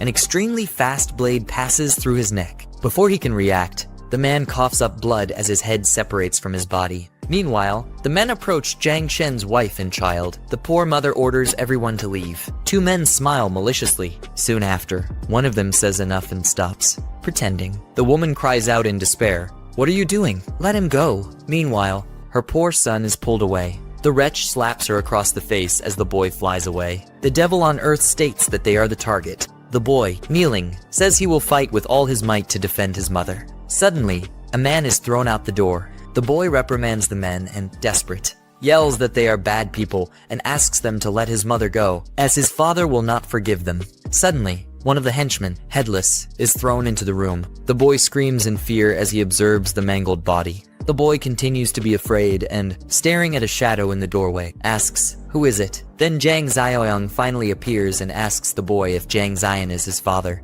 The frightened boy murmurs. The woman despairs and shrinks back. Suddenly, Ling slaps the woman and, furious, yells at her, asking if she's afraid her son will hear. He threatens her, saying that if she doesn't talk, they will have their fun. One of the henchmen says that since there's no sound, he'll go first. He strokes the woman's head as she cries. Then the bedroom door bursts open. One of the henchmen sneeringly comments that the boy has quite a bit of strength. Suddenly, one of their necks is swiftly cut. Ling turns and, looking towards the door, asks why they haven't gotten rid of the boy yet. Then, against all their expectations, one of his henchmen falls in front of them, headless. Lush Zhang wonders what's going on. Then, in the blink of an eye, Jiang Xiaoyang crushes the wretch's head.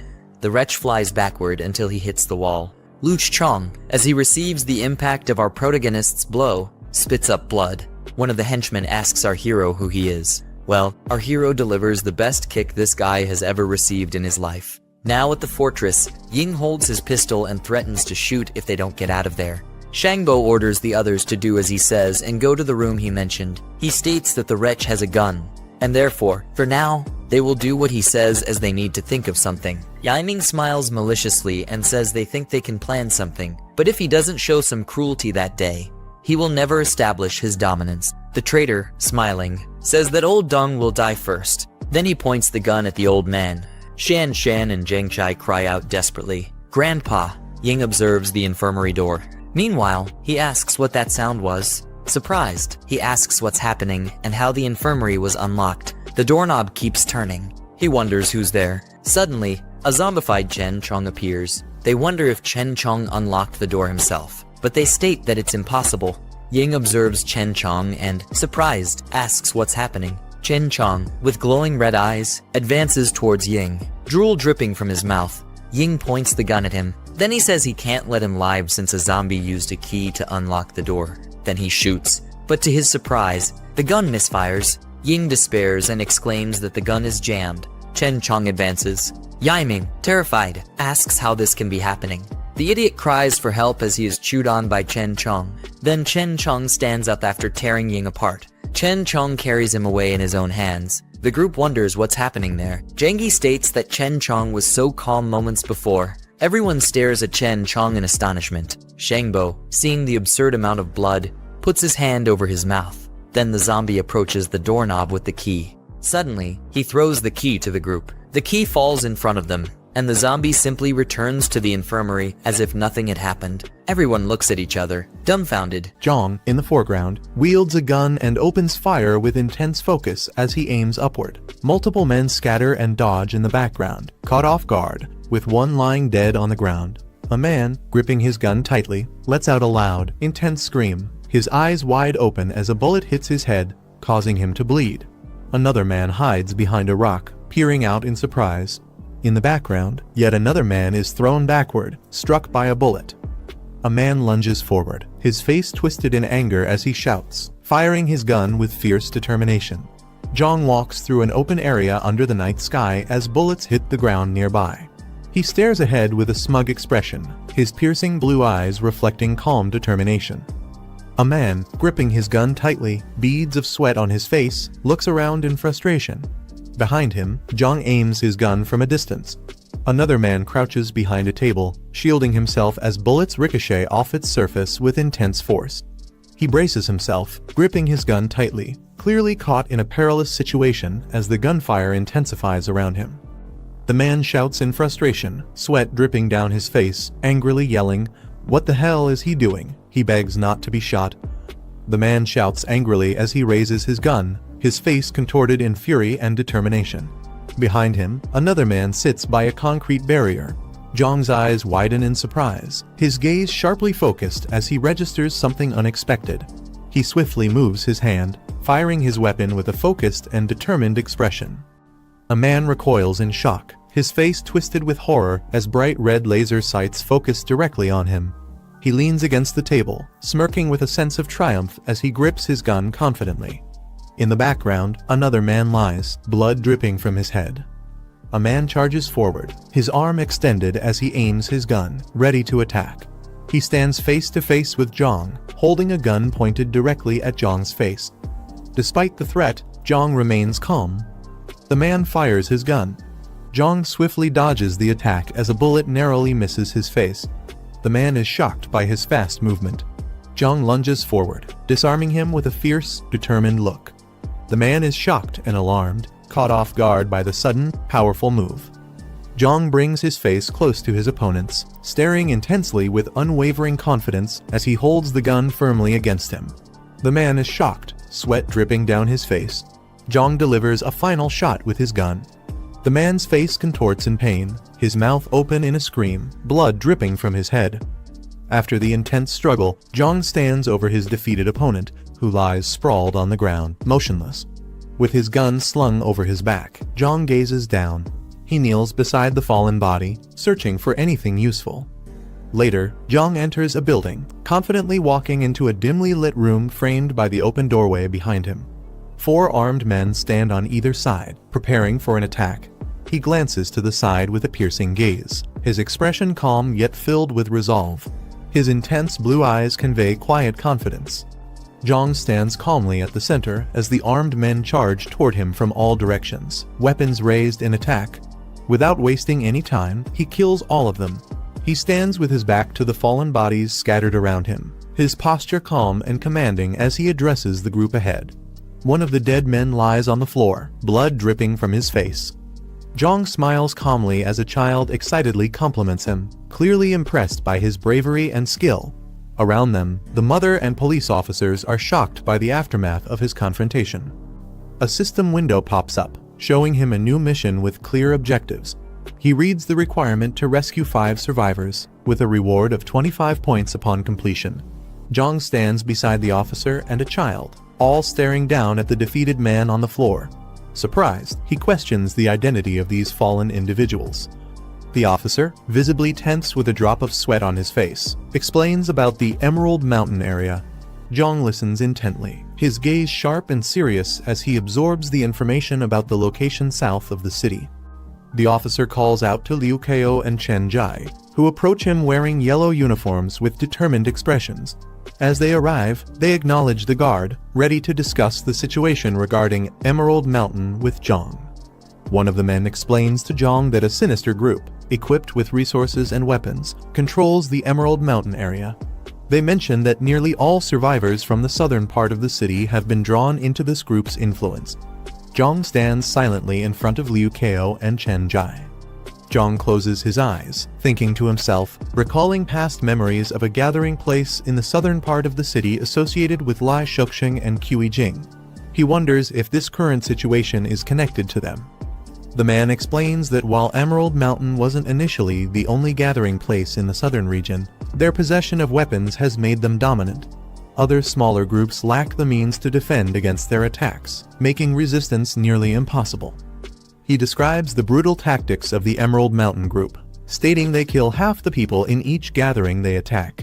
He adds that they take young women and anyone willing to collaborate with them back to their base, painting a grim picture of their methods. Jiang reacts with a fierce expression, his eyes blazing with determination as he resolves to take action against the injustice described. The officer, with a hint of nervousness, looks at Jiang and questions him, sensing his intense resolve. Jiang, calm yet focused, stares forward with unwavering determination, silently preparing for the next step. 3 defeated men lie on the ground, each with a handgun nearby. Jiang addresses Old Lai about collecting their weapons, checking them for additional ammunition, reflecting a strategic approach to gathering resources. Jiang hands over a rifle to Old Lai, offering to leave him with 5 additional bullets as a gesture of trust and support. Surprised by this generosity, Old Lai questions if it's truly intended for him. Jiang speaks with confidence, telling Old Lai that the Emerald Mountain Group won't rest, even with their newly acquired weapons. He instructs the others to hold position for a couple of days while he prepares to confront and eliminate the threat. The man reacts in shock, warning Jiang about the Emerald Mountain Group's overwhelming numbers, which he estimates to be well over a dozen. His face is filled with doubt that Jiang could handle such a formidable force alone. Old Lai urges Jiang to reconsider, suggesting that it's not worth risking his life for them and proposing that they find a safer location instead. He rationalizes that the Emerald Mountain Group is a few kilometers away and unlikely to search the entire city for them. Jiang reassures the others, explaining that his conflict with the Emerald Mountain Group is personal. He adds that in a few days, he will bring a larger vehicle to transport them safely to the eastern part of the city. Old Lai, surprised, questions Jiang about the eastern city. Jiang turns around, explaining that he's established a secure base in the Laocha Leaf District and is currently in need of manpower to help manage it. Old Lai and the others bid farewell to Jiang, urging him and his companions to stay safe. Jiang waves his hand in acknowledgement as he departs with a woman and child, heading into the unknown. 1 hour later, a man sits calmly on a rooftop, shaded by a hat, with his weapon in hand, overlooking a quiet, empty street. 3 lifeless zombies hang grimly in front of a building labeled Emerald Mountain, their forms battered and broken. 4 individuals sit around a large conference table, engaged in a serious discussion. A man with reddish hair and glasses, smoking a cigarette, asks about the unresolved supply issues at Golden Blaze Entertainment City. His expression is calm yet probing. Xiao Lai responds with a confident smile, assuring the man that he has already sent people to handle the situation at Golden Blaze Entertainment City. He says they should be returning with results soon. Another man with a relaxed demeanor points out to Wen Ji that the Golden Blaze area houses many high-end foreign residents, implying the importance of maintaining appearances and resources there. He jokingly suggests they can't just focus on Entertainment City's supplies alone, hinting at a broader responsibility. Xiao Lai grins broadly, addressing Kai Ji and suggesting there's no need to worry, as he has already arranged everything. He assures them that his people will return not only with supplies, but also with any live individuals they encounter. Wen Ji, cigarette in hand, addresses Xiao Lai with a casual yet condescending tone. He remarks that, despite all the tasks given, Xiao Lai has yet to successfully complete even one. Xiao Lai enthusiastically assures Wen Ji that he will definitely handle the task this time, promising his utmost commitment. In the background, Kai Ji, with dark hair, watches with an amused smile, observing his confidence. After the meeting, Xiao Lai and another man stand outside a building, Xiao panting heavily as he tries to catch his breath. The other man, concerned, asks if he is alright, clearly worried about Xiao Lai's condition. Brother Lai, with a tense expression, asks if the 7 individuals have returned.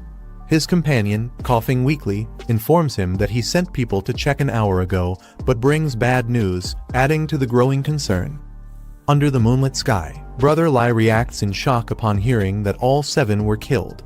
Frustrated and disbelieving, he questions how Rongyang Garden, supposedly filled with ordinary citizens, could have. A car approaches a large, secluded building at night, casting an ominous shadow under the moonlight. Inside, Yaiming hears the car's arrival and excitedly exclaims that it must be her brother Yang, drawing the attention nearby old man and Jiang Kai.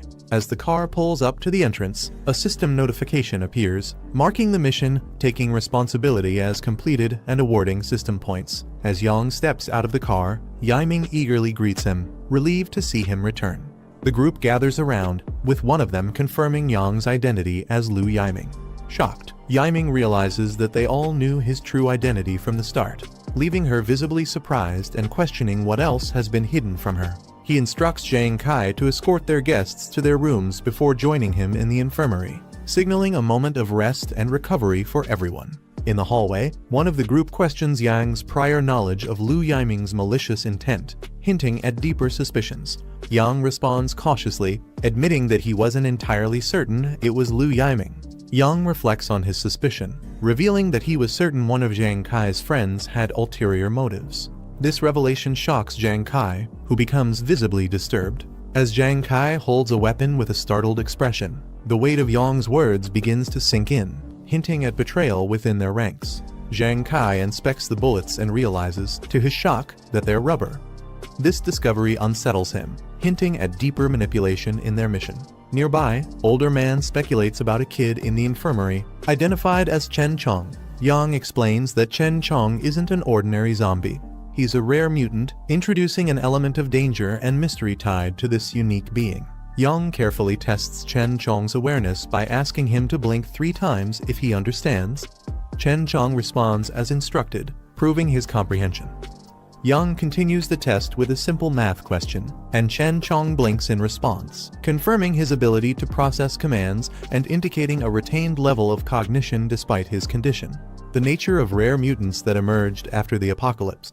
Unlike typical zombies, these mutants possess heightened intelligence, unique abilities, and sometimes fragments of their past memories. Their transformation, triggered by exposure to otherworldly sources, grants them greater potential, making them far more formidable than regular infected beings. Yang remarks on Chen Chong's unique status, acknowledging that he is an exceptionally rare mutant, even among others of his kind. The group stares in shock as they come upon a gruesome scene. A body lies on the ground, lifeless, with blood pooling around it. Chen Chong, now fully alert, lets out a curious sound as he observes the group with a menacing stare, his body covered in injuries yet standing tall. The group watches him in silence, tense and uncertain about his next move, sensing the potential danger he poses even in his weakened state. Yang, displaying a calm yet cold resolve, instructs the others to end Chen Chong's threat without restraint. As Chen Chong stands, one of the group members desperately holds him back but struggles against his strength, while the others watch, visibly tense and bracing for the worst. One of the group members, filled with hope, calls out to Chen Chong, wondering if he still remembers him as a brother. Chen Chong, visibly agitated, responds only with a low growl, hinting at the internal struggle between his past identity and his current mutated state, leaving his former friend in tense uncertainty. The man hesitates, seemingly lost in thought as he processes Chen Chong's response. Suddenly, with a burst of frustration and desperation, he lunges at Chen Chong, shouting in disbelief. Chen Chong reacts with confusion, caught off guard by his former friend's aggressive approach.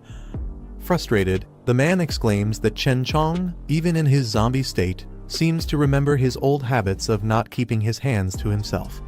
Upon receiving a notification, Yang realizes he's unlocked a hidden achievement for acquiring a mutant companion, an unexpected bonus that rewards him with extra system points. Lying back with a satisfied grin, he muses on his newfound points and decides to explore the shop for potential upgrades. As he browses, he's pleasantly surprised to see the inventory includes various supply boxes, each with unique attributes and costs. His eyes widen in astonishment when he spots a level 2 supply box, a rarity he's never encountered before. This discovery excites him, knowing that such a high-tier item could provide him with substantial resources or gear, likely giving him a considerable edge in his journey ahead. Enthusiastic about this fortuitous upgrade, he contemplates his next steps, eager to maximize the potential of his newly acquired achievement and resources. Yang examines the high-priced level 2 supply box, realizing that at 50 points, it's a significant investment, one he isn't quite ready to make yet. Deciding to be cautious with his resources, he opts to redeem the more affordable level 1 boxes first to conserve space and points. He selects the Lifesaver and Armed Deterrent supply boxes, each costing only 5 points. As he successfully redeems them, his remaining points decrease, but he feels reassured by his wise choice. The items materialize, their glow filling the room, hinting at the potential advantages they'll provide. Satisfied with his decision, Yang prepares to inspect his new gear, knowing that every resource counts as he advances in his unpredictable journey. Yang opens the Lifesaver and Armed Deterrent supply boxes, eagerly examining their contents. The Lifesaver box provides an interdimensional infection blocker, capable of preventing otherworldly infections but unable to reverse completed mutations, a potentially life-saving tool in their world. The Armed Deterrent box rewards him with a powerful Barrett M82 sniper rifle and 10.50 BMG bullets, leaving him awestruck by the firepower packed in a level 1 box. Amazed by these resources, He wonders what the higher-tier boxes could offer, jokingly imagining himself wielding a tank. As he contemplates the infection blocker's potential, especially for those on the brink of turning into zombies, his determination strengthens. Motivated to open the coveted level 2 box, he checks his ongoing mission to recruit survivors from Rongxiang Garden, a task that promises 25 points upon completion. With renewed focus, Yang resolves to finish the mission the next day, excited by the thought of unlocking even greater rewards that could significantly boost his chances of survival in the harsh world he inhabits. In the quiet of the night, a helicopter flies over the high walls of a secure facility. As morning breaks, a group of individuals gathers in the open courtyard of a heavily fortified building under the clear blue sky. Yang addresses the group with a strict directive, emphasizing that everyone must dedicate at least an hour each day to shooting practice. This commitment to skill building is evident as they line up with determination, each member focused on honing their aim. Their collective shots strike various targets, creating bursts of impact, symbolizing their unity and resolve to survive and protect each other in the challenging days ahead. Yang instructs Sheng to coordinate with Jiang Kai to prepare additional rooms, anticipating the arrival of more survivors from Rongxiang Garden, whom he plans to bring back later. Uncle Sheng assures Yang of their readiness, expressing confidence in managing the base. Turning to Chen Chong, Yang commands him to follow, signaling that he has a crucial role in the upcoming mission, as Chen Chong emits a low growl, indicating his compliance yet retaining his primal, mutated nature. As Yang and Chen Chong make their way down an empty highway, their vehicle attracts a flock of cawing crows, adding an eerie atmosphere to their journey. They soon stop and step out, only to encounter an individual sprawled on the ground, seemingly thrown or fallen with a loud thud. Yang and Chen Chong stand over him, observing the situation. Inside the bus, a zombie growls at Yang with a menacing posture, its hands reaching out aggressively. Yang remains unfazed, his gaze steady as he assesses the situation. Meanwhile, Chen Chong takes action outside the bus, tossing other threats to the ground with ease, displaying his own formidable strength. A group eagerly waits outside a large building, one member impatiently questioning the delay. Suddenly, someone spots the approaching vehicle, and excitement ripples through the group as they shout for Boss Lai to get ready. Boss Lai, visibly frustrated, clutches a cigarette and angrily asserts his disbelief that Rongxiang Garden cannot be taken down, especially with the large number of men at his disposal. With a powerful command, "Let's go!" Boss Lai's vehicle speeds forward, launching over a ramp as his team holds on, ready for the imminent assault. The zombie surrounds a fallen girl on the street, as a more zombies stands nearby, observing. One of the zombies suddenly turns its head sharply, its eyes wide and filled with an inhuman hunger. Its gaping mouth twitches, emitting a low growl, drawing the attention of the others as their bodies jerk unnaturally. Without warning, the zombies are violently flung into the air, crashing against the truck. The force scatters them, their lifeless bodies colliding with the vehicle, leaving behind deep dents and broken glass. The chaos spills onto the highway as a speeding bus swerves desperately to avoid the carnage. A towering apartment building. Inside one of the apartments, the group sits in a circle, their expressions weary yet alert. They exchange hurried whispers while eating, trying to plan their next steps as sunlight streams through the windows. The young man suddenly perks up, his face lighting up with excitement as he hears the sound of a vehicle outside. He exclaims that it must be someone coming to rescue them, while the others exchange skeptical, wary glances. The officer holding a rifle gestures for everyone to stay silent.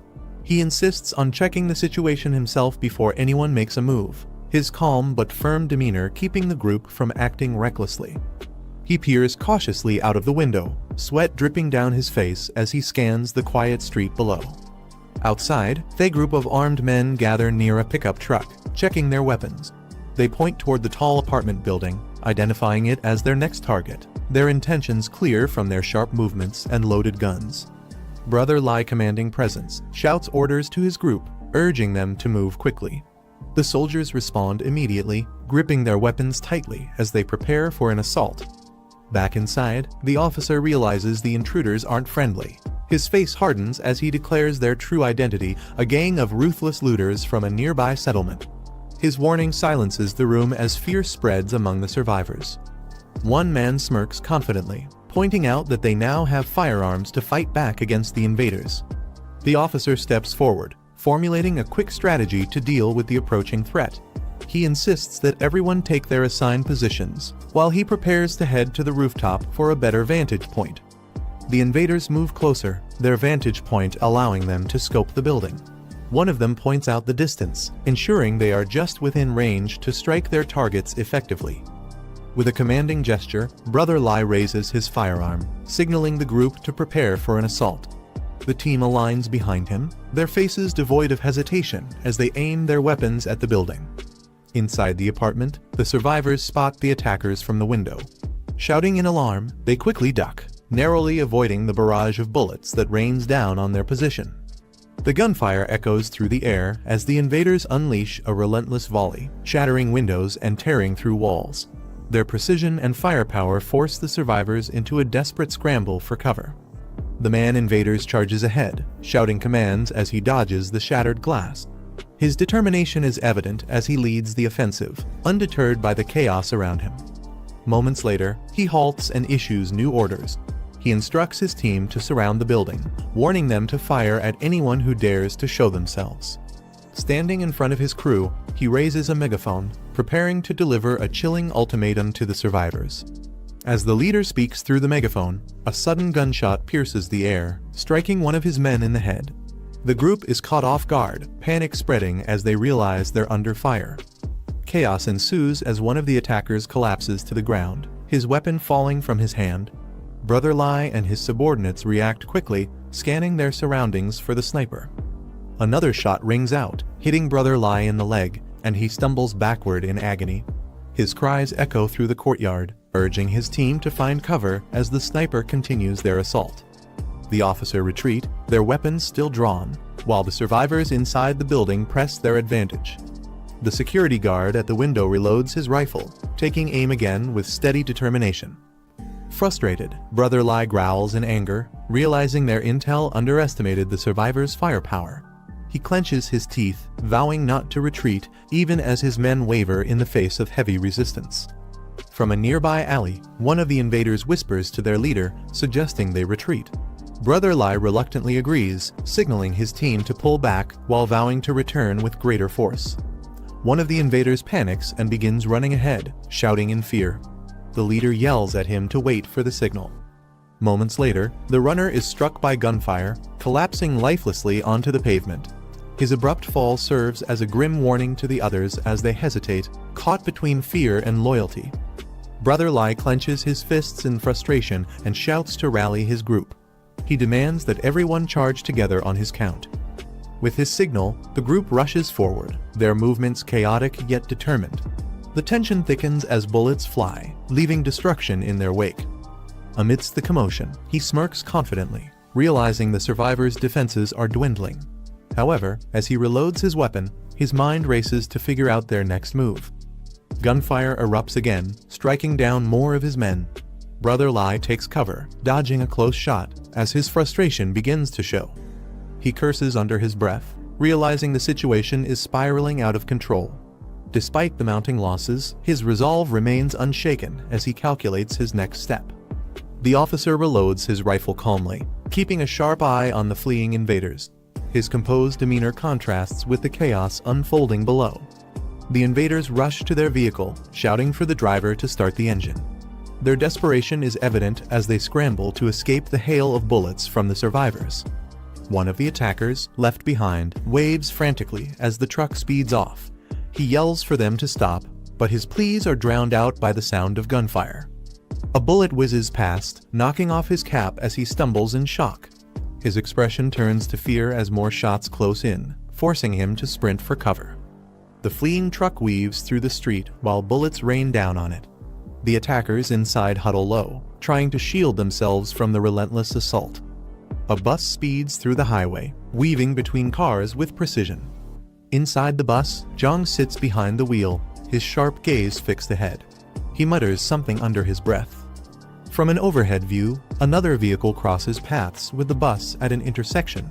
The tension rises as the two vehicles barely avoid colliding. He grips the steering wheel tightly, his expression turning serious. He mutters about finishing the task at hand, prioritizing the mission over everything else. The bus comes to a halt near a residential complex, its engine rumbling softly in the silence. Stepping out of the bus, Jiang observes the area with a calm but calculating demeanor. He notices a fallen figure nearby, their cap and weapons scattered on the ground, suggesting they were fleeing. His companion stands silently beside him. The tension builds as their focus shifts to the lifeless body, contemplating their next move. A chilling grin spreads across the companion's face, their expression sending a shiver through the air. The unsettling sound of laughter escapes their lips, breaking the silence. Jiang smirks and teasingly asks his companion if he wants to eat. With a devilish grin, he permits his companion to feed, remarking that it's better than letting others take advantage of them later. The companion's eyes glow menacingly, his expression twisted with hunger and anticipation. He casually instructs his companion to meet him at the base of Building 8 after finishing the task. The companion lunges at the lifeless body on the ground, ready to devour it. He calmly enjoys his meal. Jiang stands in the courtyard, two bodies sprawled on the ground near him. He comments that Lai Hongli was ruthless in the killings. Above, the kid peers out of a broken window, calling out in shock and recognition, "Brother Jiang," as Jiang turning his head slightly as the voice continues to echo from the balcony. The group approaches the Jiang, with officer calling out to Jiang and asking if he had defeated all the enemies. He man confidently claims credit, saying it was thanks to the rifle Jiang provided and boasting about his skills as a retired marksman. Suddenly, a loud roar echoes through the area, startling the group as they turn toward the noise. A zombie approaches the group, their steps deliberate and heavy. Jiang's zombie friend twists into a grotesque expression, his veins bulging as he snarls. The group reacts immediately, with officer shouting a warning about zombies while raising his rifle, readying for action. Panic spreads as the threat becomes clear. Jiang steps forward, holding a broken weapon and telling the group to relax, assuring them the approaching friend is one of theirs. The officer questions his statement, nervously eyeing the snarling man. He calmly directs his friend to another body nearby, instructing it to eat. The zombie roars in response, drawing all attention toward it. The officer, sweating nervously, asks Jiang if he can communicate with zombies. Jiang, remaining calm, explains that the zombie isn't ordinary and assures them it's complicated. He directs the group to get on the bus, promising to explain further. As they prepare to leave, Jiang tells the zombie to finish eating quickly and join them back at the bus. The creature gives a faint gesture in acknowledgement while continuing to feed. The zombie adjusts a muzzle over its face, securing it tightly. It then approaches the bus where the group is waiting. The kid, gripping a pole nervously, remarks in disbelief about the zombie's act of muzzling itself, his voice filled with both shock and confusion. Jiang comments on the muzzle remark, cautiously warned that the zombie might retaliate if it overhears. Amused, Jiang reassures him, encouraging the comment. The zombie steps onto the bus as the doors close, and the vehicle pulls away, leaving the city behind as the group watches from inside. The officer notices the bus tilting slightly, his expression shifting to concern. Meanwhile, the zombie begins to make slurred, broken sounds as it tries to communicate. Jiang turns to it in surprise, questioning if it can now talk. The zombie continues attempting to articulate words, albeit clumsily, leaving the group astonished. He observes that after consuming 6 corpses, Chen Chang, the zombie, seems to have started evolving. Determined to use this growth, he declares they must return to the settlement quickly to convert these advancements into strength. The bus speeds down the road as the passengers brace themselves, still amazed at the reality of traveling with a functioning zombie. Meanwhile, a man berates Brother Lai for failing a mission, criticizing his incompetence in front of others at a meeting table. Brother Lai, sweating profusely, tries to defend himself, explaining to Boss Lin that the opponents had automatic rifles. Lin dismisses the excuse, questioning the plausibility of small-town cops wielding such advanced weaponry and accusing the man of lying. Brother Lai insists on his claim, pleading for someone to verify the truth of his statement. One of the men suddenly strikes the Brother Lai, sending him sprawling to the ground. He clutches his arm in pain, gritting his teeth as he tries to recover. The man glares at him, muttering that he's been fed up with this useless idiot for a long time. The man suggests exploiting the heavy losses suffered by their rival, telling at an opportunity to seize control. Another man smirks, accusing him of being more interested in the woman accompanying their rival. The accused laughs nervously, denying the claim. But the conversation takes a darker turn as they propose treating the woman as shared property. Lin smiles slyly, instructing his subordinate not to rush and promising to find the right opportunity.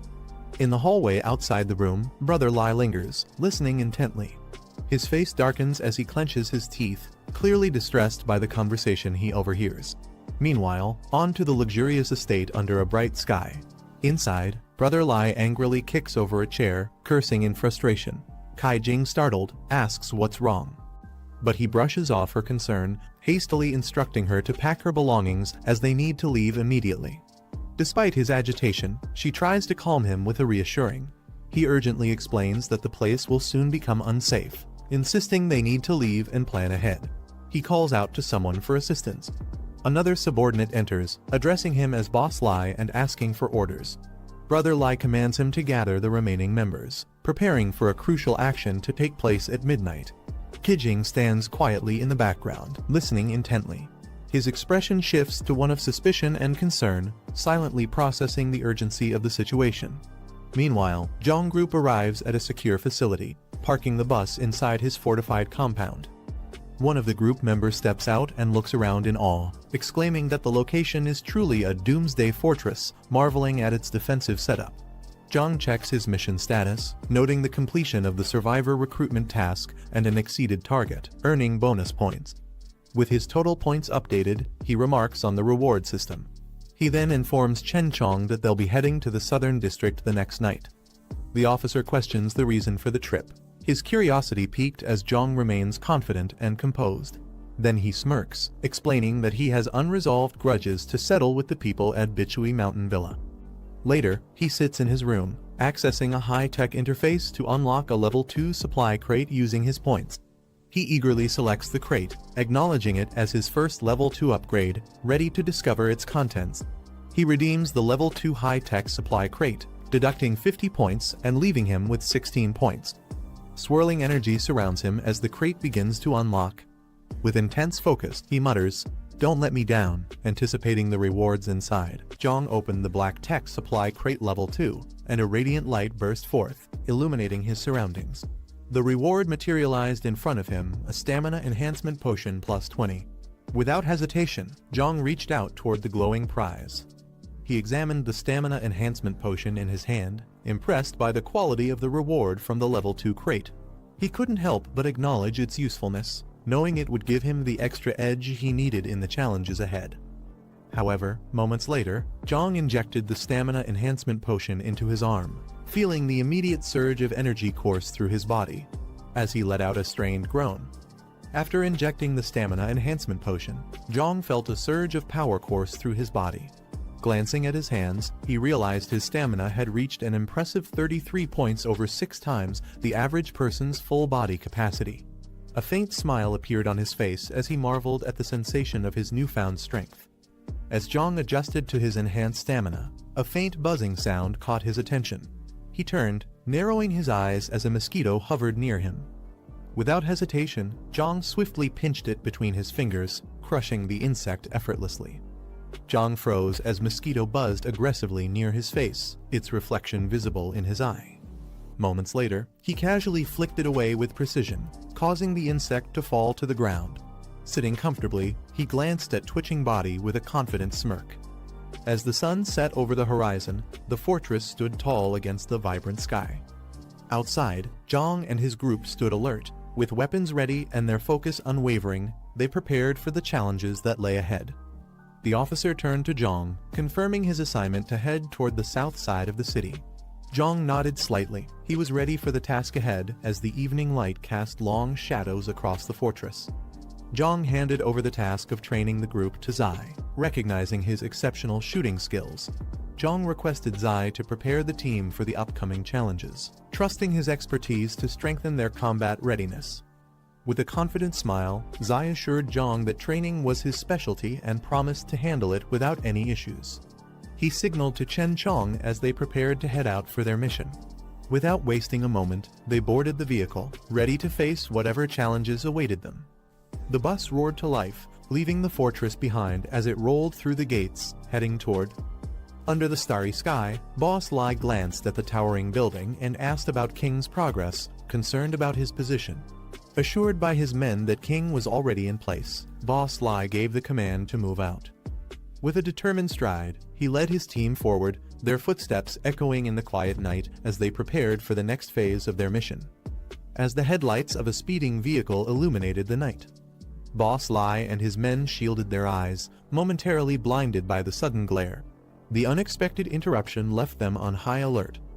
As the car's headlights illuminated the dark street, a group of armed men surrounded it, forming a menacing barrier under the night sky. At the center, a leader stepped forward, his sharp silhouette cutting through the tension. Inside the vehicle, shadows masked the identities of the occupants. The sudden flash of light from the approaching car left the group momentarily blinded, forcing them to shield their eyes in confusion and frustration. Before they could regroup, a commanding with a sharp mustache stepped forward, holding a gun and demanding sternly, "Where are you guys going?" The man named Dongzu confronted the group, his sharp gaze freezing them in their tracks. Boss Lai, trembling slightly, quickly tried to explain, stating they had planned to use the cover of darkness to scout out Rongxiang Garden. Jiang immediately asked Boss Zhu's sharp gaze fixated on Rongxiang Garden, questioning the unexpected plan. Before anyone could respond, one of the men collapsed to the ground under a brutal strike, highlighting the harsh and unforgiving environment they were navigating. As the unconscious man lay on the ground, the group was thrown into panic. One of them shouted King's name in a desperate attempt to get a response. Boss Lai met with silence. Boss Lai, in a fit of frustration and fear, slapped his companion, yelling at him to open his eyes and focus on the situation at hand. As Boss Zhu's loomed over them, Boss Lai men froze in confusion, their panic palpable as they questioned the identity of this unexpected adversary. Without hesitation, Boss Zhu barked an order, his voice cutting through the tension. "Take action." His armed subordinates immediately raised their weapons, bracing for what appeared to be an imminent confrontation. As the sound of gunfire erupted, bullets ricocheted off the surroundings with deafening bangs. Chaos unfolded as Boss Lai clutched his head in pain, reeling from the assault. Amidst the mayhem, his eyes widened in horror as his hand instinctively moved to cover his face. Boss Lai's icy stare bore down on the men, his frustration mounting as they stammered excuses. Their trembling forms sprawled on the ground were a clear sign of their fear. Instead of wasting words, he pointed firmly, a clear demand in his actions, urging Boss Lai to look at the car, pushing them to confront the truth of who might be inside. Boss Lai's focus was instantly drawn to the vehicle as Boss Zhu revealed the occupants. The moment Boss Lai laid eyes on them, his expression shifted from disbelief to rage. Among the individuals seated in the car, a familiar face sent a shockwave through him. It was Jiang. Jing, seated in the car with a confidence, smirks as he reveals the betrayal plan. Meanwhile, outside, Boss Lai erupts in rage upon hearing this. Held back by two of Jing's men, he furiously screams accusations of betrayal. Jing turned toward the composed Boss Jiang, seeking guidance amidst the tension. With a sly grin and calm demeanor, Boss Jiang lightly adjusted his glasses, exuding confidence as he prepared to respond to the unspoken chaos brewing outside. As the man clutched at the metallic collar tightening around his neck, gasping for air. Outside, one of Boss Zhu's enforcers pulled a rope with precision, leaving Boss Lai helplessly suspended in the air as a clear warning of the consequences of betrayal. As Boss Lai is hoisted by a rope outside the gates of a luxurious estate. Struggling and coughing, his helplessness is accentuated by the imposing backdrop of the grand building and the serene night sky. Jiang and his team began moving in silence. The bus stopped a short distance from their target, a large, heavily guarded mansion. With their faces shadowed by the dim streetlights, they crept along the high walls, their steps light and deliberate, blending into the night. Each step brought them closer to their objective, with Jiang signaling for caution as they neared the mansion's side gate. As Jiang and his companion quietly advanced along the dimly lit street, they suddenly noticed Boss Lai towering over them. Jiang, sensing the tension, subtly raised his hand, his eyes narrowing in silent anticipation. As Boss Lai hung there gasping, his body shaking with fear and humiliation, Jiang stood beneath him, his cold eyes gleaming. Jiang looked up at Boss Lai with an air of dominance. With a dismissive flick of his fingers, a sharp sound echoed the signal for the release. The tightly bound rope gave way with a sudden snap. the tension unleashing as Zhu's body plummeted to the ground. Jiang watches coldly as Boss Lai collapses onto the ground. Walking forward, Jiang kneels down, gripping Boss Lai hair firmly and lifting his head. With an icy glare and a slight smirk, he leans closer. On the other side, inside the dimly lit room, shadows on the window reveal a laughter and intimate moments. The woman, provocatively and tied to the bed, expresses frustration, demanding to be untied. The man leans close to the woman, suggesting this scenario is a playful reward. He coughed as he adjusted his pants, his ears catching an unfamiliar noise. "What's that sound?" he muttered. Approaching the window, he looked out. His grip on the window frame tightened, but he said nothing, his silence speaking volumes. Jiang is startled as he notices something unusual in outside before him, his expression change with confusion. Suddenly, loud gunfire echoes through the hallway. Two men are down, their pistols lying on the ground, smoke still rising from the barrels. As rapid knocking reverberates through the closed door, indicating someone outside, Jiang's gaze sharpens as he turns his focus toward the noise. Jiang and Jiang are caught off guard as Jiang suddenly leaps into the room, wielding a weapon. Jiang, clearly alarmed, questions the unexpected intrusion. Jiang's cold, focused gaze makes the tension in the room escalate. Before Jiang can fully react, Jiang closes the distance, pressing a blade against his neck, forcing him into silence. Jiang tightens his grip, pressing the blade closer to Jiang's neck, forcing him to freeze. Jiang gulps nervously, unsure of how to react. In a swift motion, Jiang throws him to the ground, leaving him stunned. Before anyone can intervene, Jiang leaps toward Jiang, effortlessly knocking him down. The others in the room are shocked.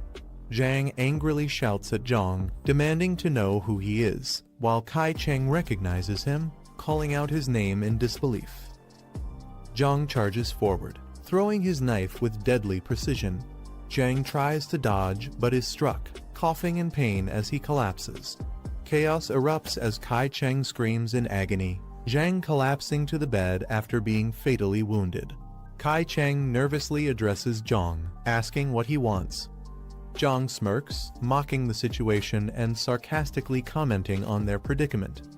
He then taunts them further, mentioning how someone named Lai Shuxing would react if he saw them in this state. Jiang's leave the room as he moves toward the door. Kai Cheng panics as Jiang mentions Lai Shuxing as she repeats the name. Suddenly, Brother Lai roaring with rage. Jiang steps back calmly, letting the chaos unfold. He lunges toward Kai Cheng, his massive hand reaching for her as she freezes in fear, tears streaming down her face. Kai Cheng cries out in desperation, begging Brother Lai for forgiveness as his attack intensifies. Her voice fades into screams as blood splatters across the room. Moments later, the entire space falls silent. Jiang, unfazed, silently observes as he closes the door behind him. Jiang coldly orders Chen Cheng to consume the corpses, pointing at the lifeless bodies around them. Chen Cheng hesitates, responding reluctantly that he could manage one at most. Jiang glances back, and questioning as he evaluates the hesitation. Jiang adjusts his earpiece, listening intently as he observes the situation around him. The scene shifts to various survivors taking shelter in darkened corners, their faces filled with exhaustion and fear. Some sit silently behind barricaded doors, while others linger near staircases, staying alert for any signs of danger. The chef stands silently, gripping a knife. A man nearby gleefully picks out a child, calling her soft and tender, while the terrified girl cries out in fear.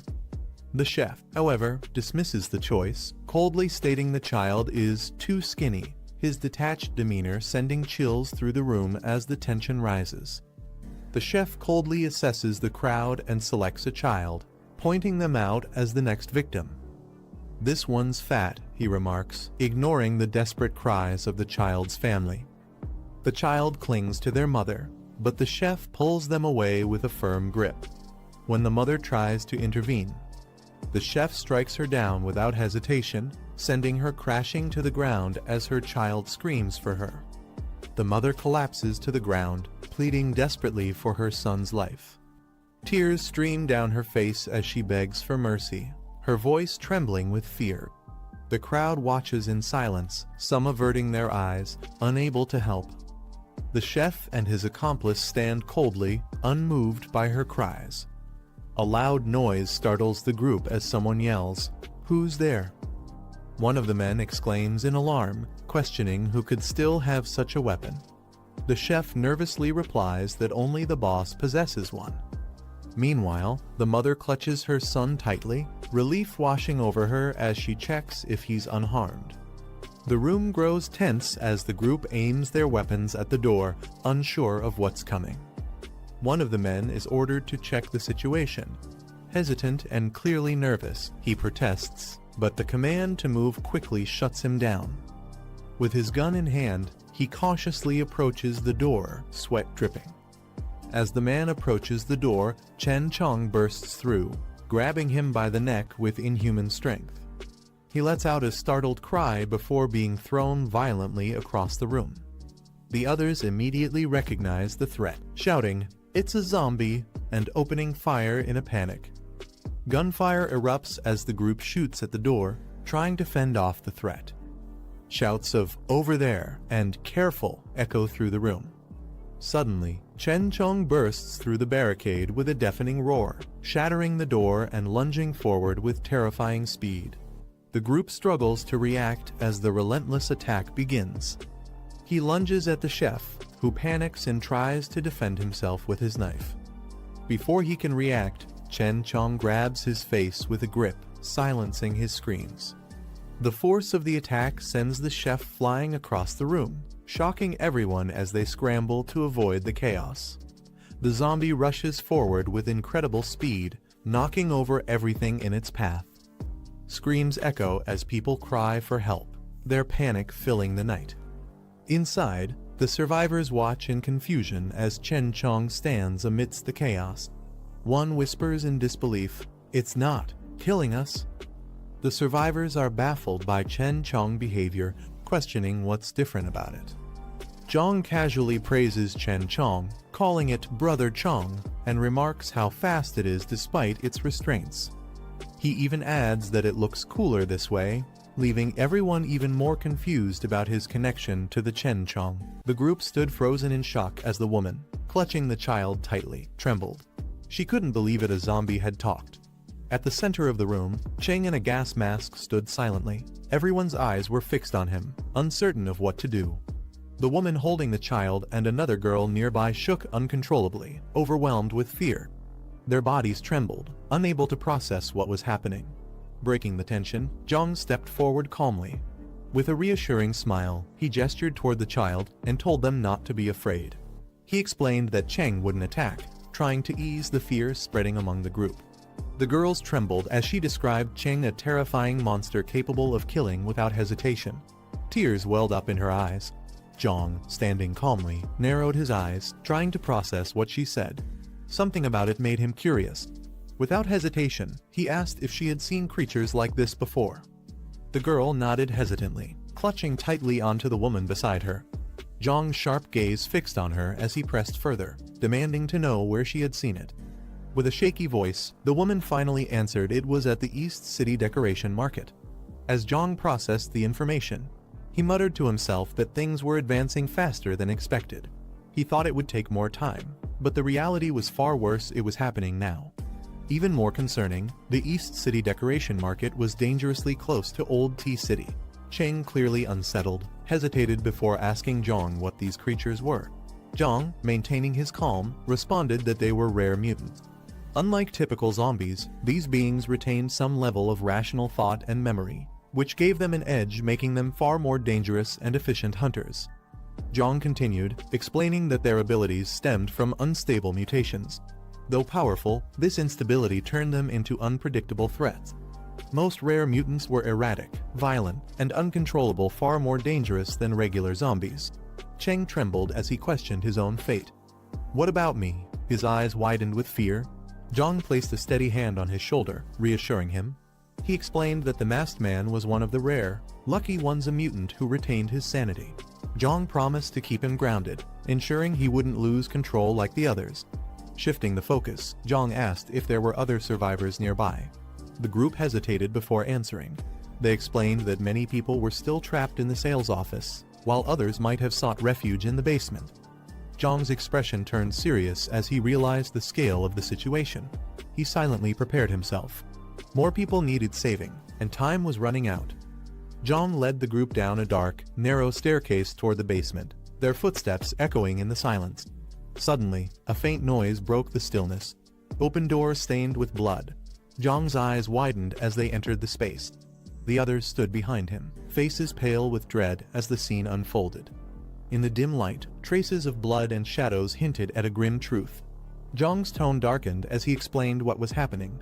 Survivors were being captured and brought here, only to be slaughtered mercilessly. The group walked deeper into the dark basement, their expressions tense as they processed the horrific scene before them. Jiang's voice broke the silence as he questioned if this was why there were no survivor camps left in the southern city. The realization weighed heavily on everyone. One of the survivors spoke up in disbelief, questioning why so many people were being killed. Surely the monsters couldn't consume all of it. Another added that the bodies were regularly moved elsewhere, and no one knew how many of them truly existed. Jiang stood near the bodies, piecing together the grim puzzle. His voice turned cold and sharp as he acknowledged the numbers: far too many victims for consumption. A chilling thought crossed his mind. He speculated out loud. Could it be that they're feeding the zombies? Jiang turned to the group, asking for details about the sales office they had mentioned earlier. One of the survivors explained that it was located near the south gate, just about a kilometer away. Captured people were first taken there and locked up. Those deemed unfit or eliminated were then brought here to be slaughtered. Jiang's expression tightened as he listened, his sharp eyes reflecting his rising concern. Suddenly, a faint sound caught his attention. He turned, muttering to himself, his focus sharpening as though sensing something unusual. Out of nowhere, a system window appeared in front of Jiang. The group watched silently as the text revealed itself. Mission activated. Read Utopia objective. Expand the community. Requirements: increase the community score as much as possible. Current score: 2 reward points, 20 current points, 36. Jiang and the others approached the sales office, its ominous exterior casting a heavy shadow. Inside, 2 guards patrolled the area, casually chatting about earlier gunshots they had heard near the north gate. One of them sighed, remarking with a grim tone that live people were being used for target practice. Suddenly, a loud noise shattered the calm. Cheng landed on the ground with force, surrounded by armed guards. Before they could react further, chaos erupted. Screams filled the air as terrified shouts rang out. Zombies! The guards panicked, their voices rising in fear and confusion. Inside one of the dim rooms of the sales office, a group of women sat huddled together, their faces weary and hopeless. Suddenly, loud noises from outside startled them. One of the women stood up in alarm, demanding to know what was happening. Another woman yelled to keep the door shut. She didn't care what chaos was unfolding outside. Her only plea was to stop anyone from coming in. The door handle turned slowly, the sound sending waves of panic through the room.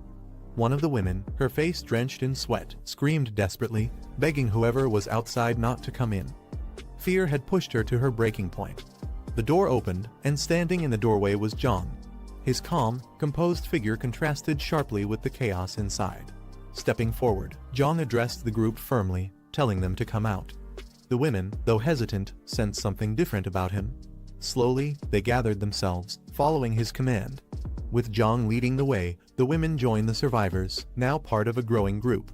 They walked together through the blood-stained halls, leaving behind the horrors of the room.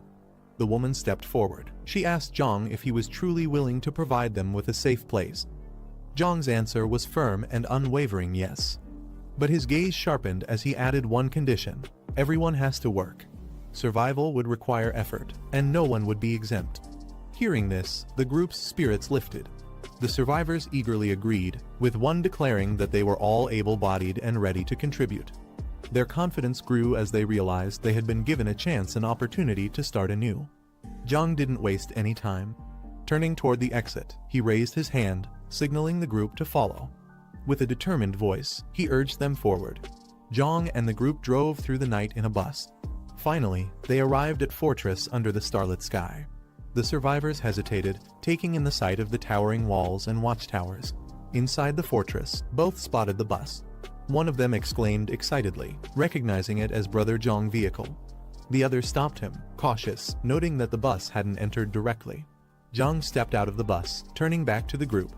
Calmly, he told them that this fortress was their safe haven, but entry wouldn't come easily. The survivors stood before Jiang, voicing their fears about where they could possibly live in such a dangerous world. Jiang calmly explained that temporary cabins and iron fences had been set up outside the fortress. While not as safe as inside, the conditions there were far better than most settlements they had seen. Jiang continued, pointing toward the surrounding area.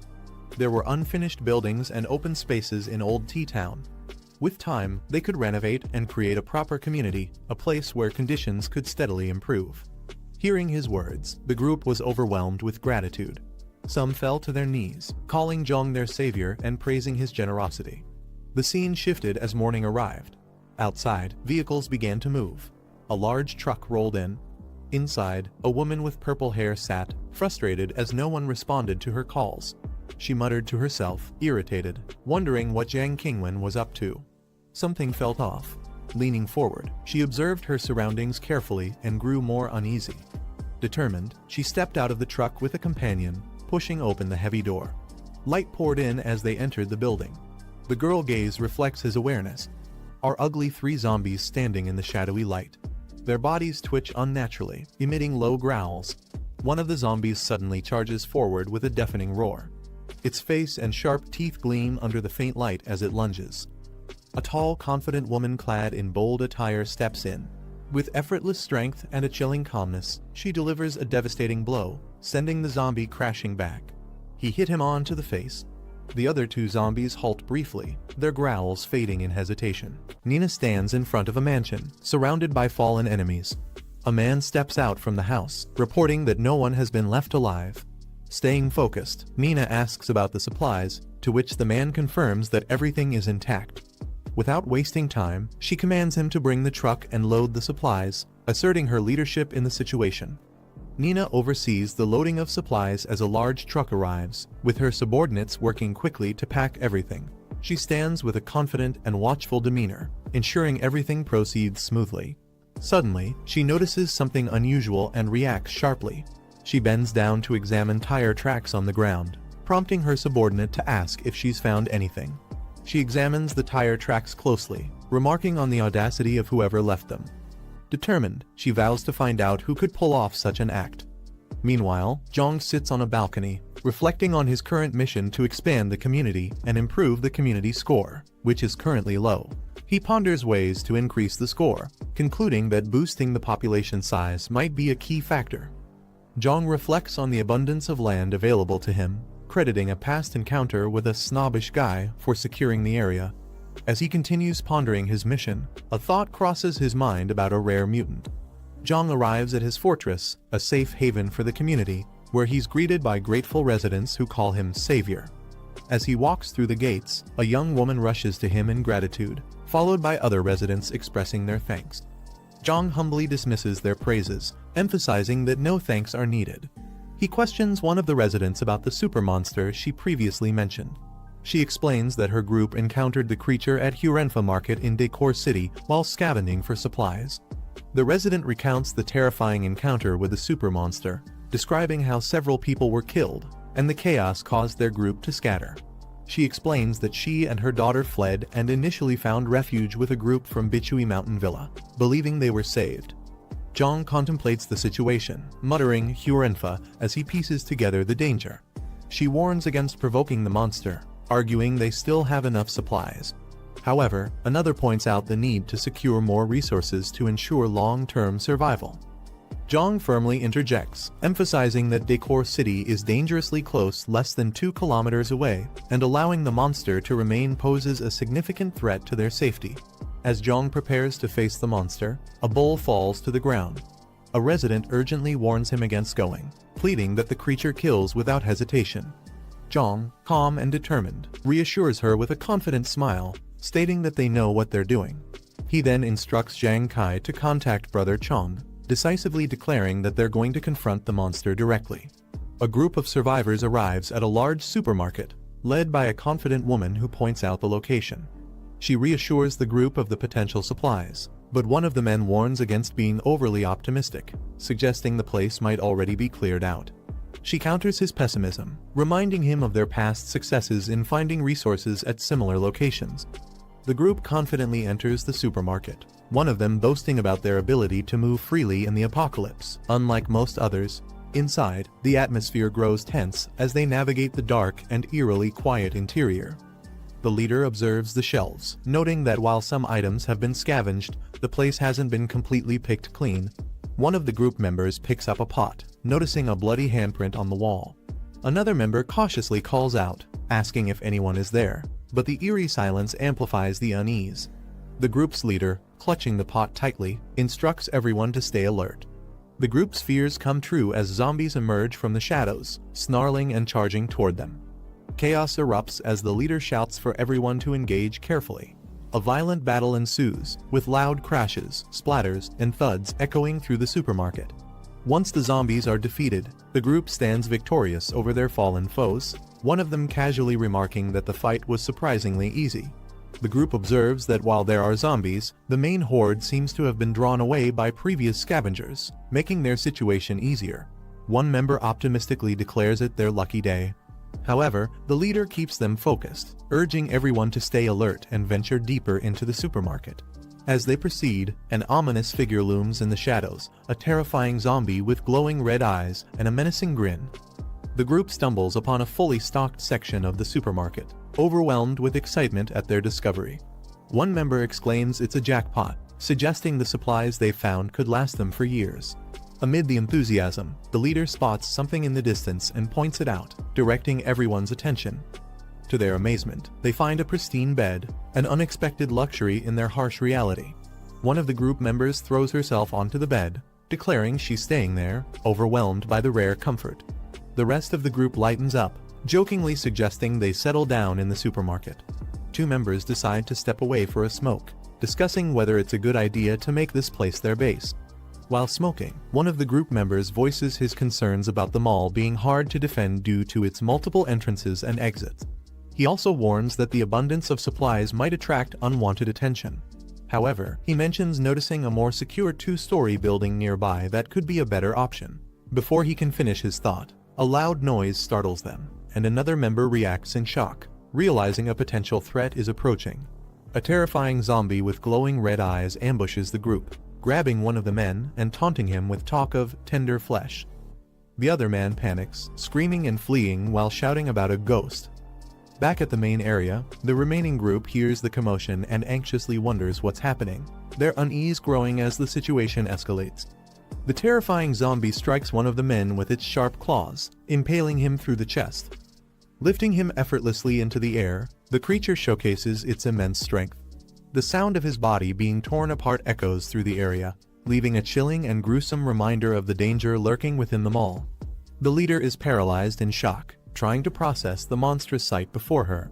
She quickly commands the group to retreat, but panic sets in as someone screams that escape is impossible. The group frantically starts running, with the monstrous zombie chasing after them, taunting them with sinister laughter, and declaring that no one can escape. The monstrous zombie slashes through one of the fleeing members, leaving them screaming in agony. The rest of the group sprints away in panic, one yelling, "He don't want to die," as fear overtakes them. The leader pushes forward desperately, leading the escape, while chaos unfolds behind her. Every step is a race against death as the group struggles to outrun the relentless predator. The leader spots the exit in the distance, rallying the group with a shout of hope. The exit. We're almost there. She pushes forward with all her strength, but exhaustion catches up, and she collapses to the ground, struggling to catch her breath. As she glances back, fear floods her expression, realizing the relentless monster is still in pursuit, leaving her momentarily frozen in terror. The woman's sweat running down her face, startled and in shock as she looks ahead, raising her arms defensively. She shouts in fear. Chen Chong stands before her, his imposing presence filling the frame. He coldly states that he doesn't want to die. Later, he walks away, his back turned to her, as she watches him with a mix of confusion and caution. She softly questions his actions, unsure of his intent. the woman composes herself, her expression showing fear. She speaks to herself, calming her nerves and trying to regain focus. The woman looks at Jiang and Chen Chong beside him, surprised. She hesitantly asks who he is. Jiang steps forward with a calm demeanor and smirks slightly. He gestures toward her, mentioning something about a person who bought the land. Recognizing Jiang, the woman extends her hand. She confirms his identity as the man who was involved in the property deal, showing surprise. Jiang recalls her name, piecing together his memory of meeting her during the deal. As his thoughts align, the woman panics, holding her head as she screams about a monster inside the mall and urges everyone to run. Jiang reassures her with a calm voice, stating the monster has already been dealt with. She looks up, visibly shaken, her face showing confusion. Jiang stands close. Suddenly, her eyes widen in shock as she catches sight of something terrifying. The grotesque muscular creature emerges, towering over Chen Chong. The creature snarls menacingly, accusing Chen Chong of trying to take something for himself. Jiang communicates with Chen Chong, asking if he can handle the situation alone. He responds calmly, deciding to give it a try. The next moment, the grotesque creature is sent flying through the air with immense force, crashing to the ground. Recovering quickly, the monster crouches low, grinning menacingly and muttering excitedly about encountering its kind for the first time. Without hesitation, the creature charges forward with blinding speed, its feral instincts guiding its movements as it heads straight toward Chen Chong in the distance. He braces himself as the creature attacks with overwhelming force, causing a massive impact that shakes the surroundings. The creature grins wickedly, taunting its opponent and speculating about whether its kind could consume each other. It growls, urging its opponent to evolve quickly, seemingly eager for a greater challenge. As the creature moves in for another attack, a powerful punch approaches its face, leaving it momentarily shocked as the blow seems to distort the space around it. Chen Chong counters the creature's charge, delivering a powerful blow that sends it crashing to the ground. The impact is explosive, leaving the creature momentarily stunned. The creature snarls in frustration, acknowledging Chen Chong's strength but clearly enraged. Its glowing red eyes show its burning desire for vengeance. As the creature tries to recover, he takes the upper hand, delivering a devastating kick from above, striking with precision and overwhelming force. The resulting explosion of energy and debris shakes the surroundings, emphasizing the sheer power of the man's attack as the creature struggles to respond. Chen Chong remains silent, his sharp gaze fixed on the situation. His eyes reflect his readiness to act. Suddenly, the creature leaps high into the air, preparing to launch a powerful attack. He quickly notices and reacts with focus. The creature smirks mid-air, tauntingly boasting about how it had been storing energy during its earlier hunts and is now ready to unleash its full power. His eyes widen as he braces himself. The monstrous creature looms over Chen Chong, its red eyes glowing menacingly as it lets out a bone-chilling laugh. Suddenly, a barrage of blue energy attacks erupts, lighting up the area with intense flashes of power. Observing the fight, Zhang's companion expresses shock at how powerful the creature is, urging Jiang to intervene. Jiang calmly replies, noting that leaving the creature unchecked for too long might make it even harder to defeat. With a confident smirk, Jiang materializes a glowing rifle out of thin air, stunning everyone around him. The woman nearby exclaims in disbelief, questioning how he conjured a weapon out of nowhere. Fixing his gaze on the battlefield, Jiang commands the man in the gas mask to hold the creature down for just 1 second, promising to finish it off. Chen Chong charges at the creature, grabbing it with both arms and shouting for it to let go. The creature resists, its claws gleaming dangerously. Jiang's rifle fires a powerful, blazing shot, the recoil reverberating as the bullet tears through the air. The bullet hits its mark, piercing the creature's head with deadly precision, leaving it stunned and reeling from the impact. The creature staggers back, its body trembling from the impact of the shot. Sparks fly as its feet slam into the ground, steadying its stance. With a sinister grin, it mocks the pain, laughing maniacally. It's enraged that the man dared to wound it, vowing to tear him apart. Jiang's companion stares in disbelief, exclaiming that even a direct hit to the creature's head couldn't kill it, leaving him shocked and concerned about what it will take to defeat the monster. Jiang fires a relentless barrage of bullets at the creature, his eyes focused and unyielding as the rifle glows with power. The creature laughs maniacally, mocking Jiang's efforts. However, its expression shifts as its body is riddled with bullets, leaving it visibly weakened. As the smoke clears, the group watches cautiously. The creature sways and collapses to the ground, its body emitting dark smoke. One of them hesitantly asks if it's finally dead. Jiang suggests that Chen Chong eat the creature to potentially boost his strength. Jiang checks system mission panel that appears in front of him, showing points and task updates. Surprised, he comments on the system's intricacy. Turning to the others, Jiang suggests not leaving empty-handed and proposes trying to clear out the supermarket. The woman looks puzzled, questioning what he means by clearing out. Jiang raises his hand, creating a magical swirl of energy that gathers items into the air. The others watch in amazement, with one of them exclaiming in awe at the seemingly magical display.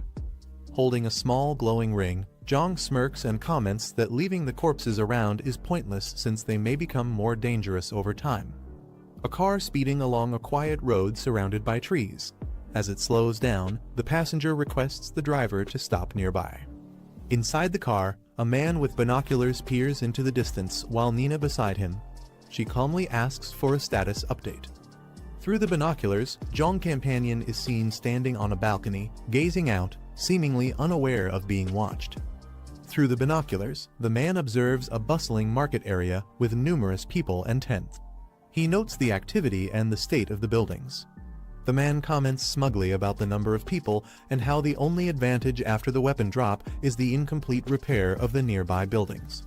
Nina asks how certain groups, like Zhang Qingwen and Lin Guangkai, were able to disrupt their plans. The man explains that it was obvious they caused chaos by smuggling and letting zombies in, creating instability. The two laugh, with Nina mocking how the situation played in their favor, calling it a blessing. The man grins and remarks sarcastically that even he feels a little guilty for how things turned out. The man in the car discusses their next move, suggesting that they head back first to regroup and gather more weapons and people before returning. The car speeds off with a screech, leaving a cloud of dust behind as it races down the road, heading toward their base. On the Jiang car, inside the car, the woman enthusiastically asks if what the man said about the base is true. He responds confidently, assuring her that the base not only has beds but also hot water for showers. Jiang's attention sharpens as he hears an alert from someone in the car. His expression turns serious. The woman warns everyone to stay alert, mentioning that there are people ahead and urges them to prepare their weapons. The man in the backseat calmly readies his rifle. Two cars speed along the road, one overtaking the other at high speed. Jiang's gaze shifts to the side, his expression calm yet focused, hinting at a plan forming in his mind.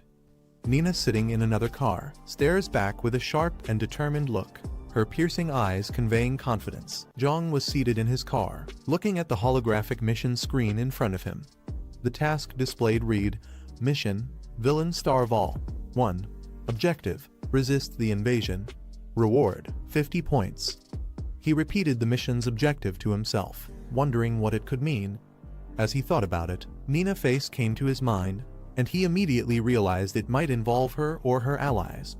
In his warehouse where Jiang had parked his car, he stepped out and carefully observed the surroundings, noting the secluded and quiet environment. As he entered, he found Lady waiting, armed with a weapon. Without wasting time, she asked him if any strangers had been seen around the area. She pointed out towards the horizon, mentioning that she had noticed a vehicle passing by earlier. However, it didn't approach their location, and she initially assumed it was Jiang and his group returning. She turned to Jiang, seeking clarification and asking if there was any issue at hand. Jiang told her to gather everyone, including Sheng Bo and Old Lai, as he had an important matter to discuss. In the Southern District coal plant, a remote and industrial location surrounded by mountains, suddenly, a communication device crackled to life with static sounds that an incoming message or signal was attempting to break through. A group of survivors was seen walking together, holding a communication device that emitted a static-filled broadcast.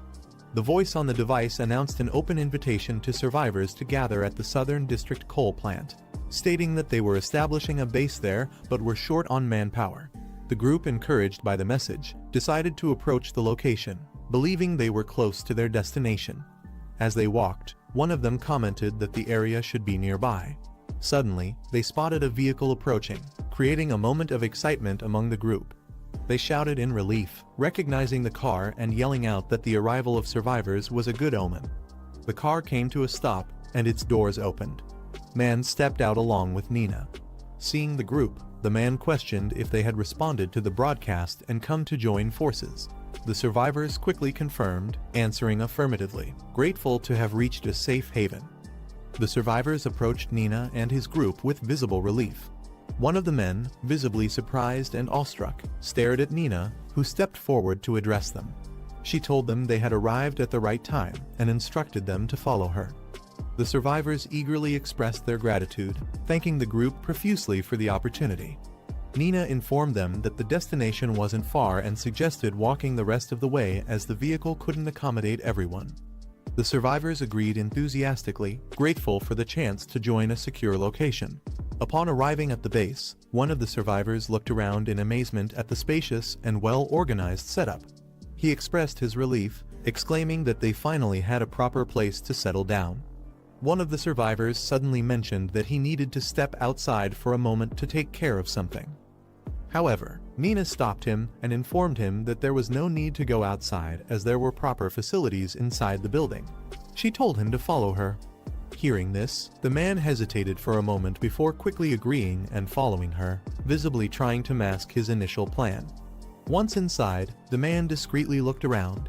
He had a sly smirk on his face, suggesting he was up to something while pretending to follow Lady's instructions. Nina crossed her arms and leaned against the wall, watching the man closely as he tried to act casually.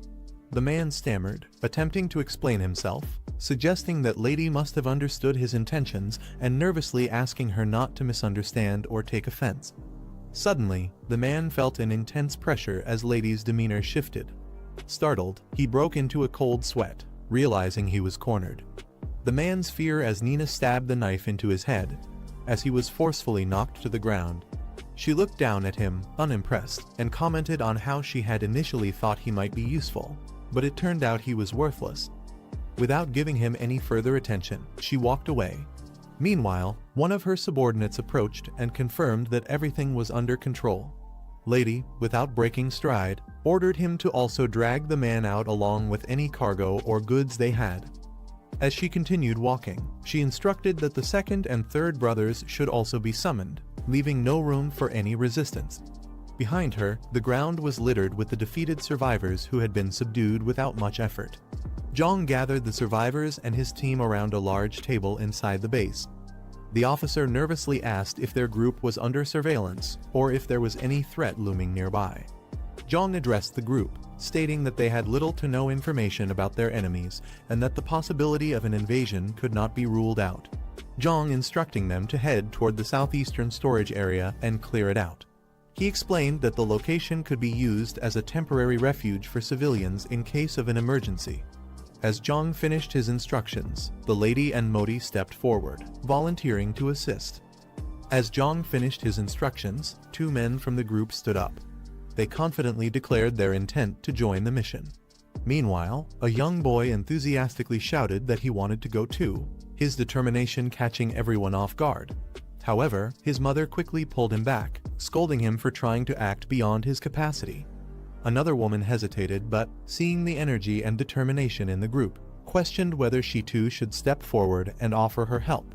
Jiang addressed the situation calmly, turning to an elder and explaining that the southeastern area likely didn't pose much danger. He suggested leaving Shangbo and Old Lai behind to guard the base, while allowing the others to join the effort. Jiang led the group as they prepared for their mission, each member equipped with weapons. Behind him, Lady, his allies, and other survivors followed closely, ready to face any challenges. They arrived at a towering, heavily secured building, which appeared to be their target. As they entered, the group was ambushed by a wave of zombies. Jiang immediately took the lead, using his rifle to take down the attackers with precise shots. His team members joined the fight. Jiang stood amidst the aftermath, surveying the area to ensure no further threats remained. He calmly asked his team to check if anyone was injured, prioritizing their safety. The group confirmed that there were no casualties. Jiang stood by the window, looking out at the landscape while addressing the group. He warned them that an attack could happen any day, instructing everyone to stay at the base for now and remain prepared. One of the women in the group stepped forward, volunteering to join the fight, followed by another man who offered his support as well.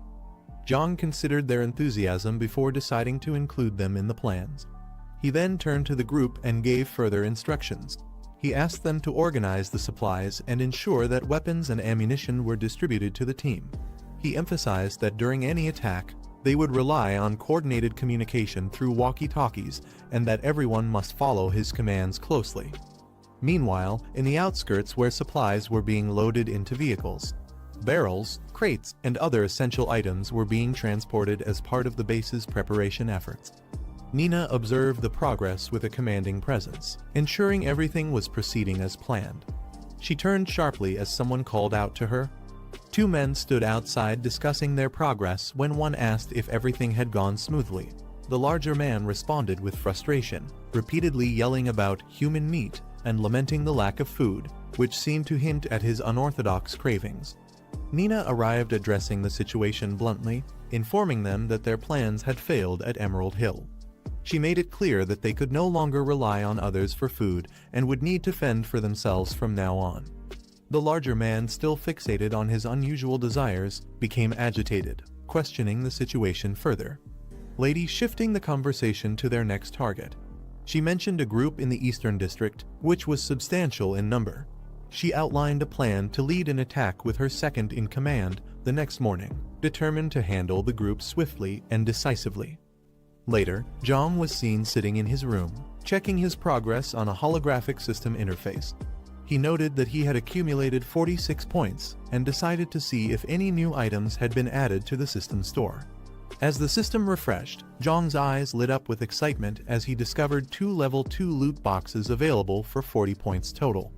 Intrigued, he quickly began exploring their contents to see what rewards they might offer. Jiang stares at the floating interface in front of him. It displays his newly unlocked ability, Physical Overload LV1, which increases his stats by 25%. However, the downside is clear: it puts him in a weakened state once the effect ends. Looking excited, Jiang calculates the benefit.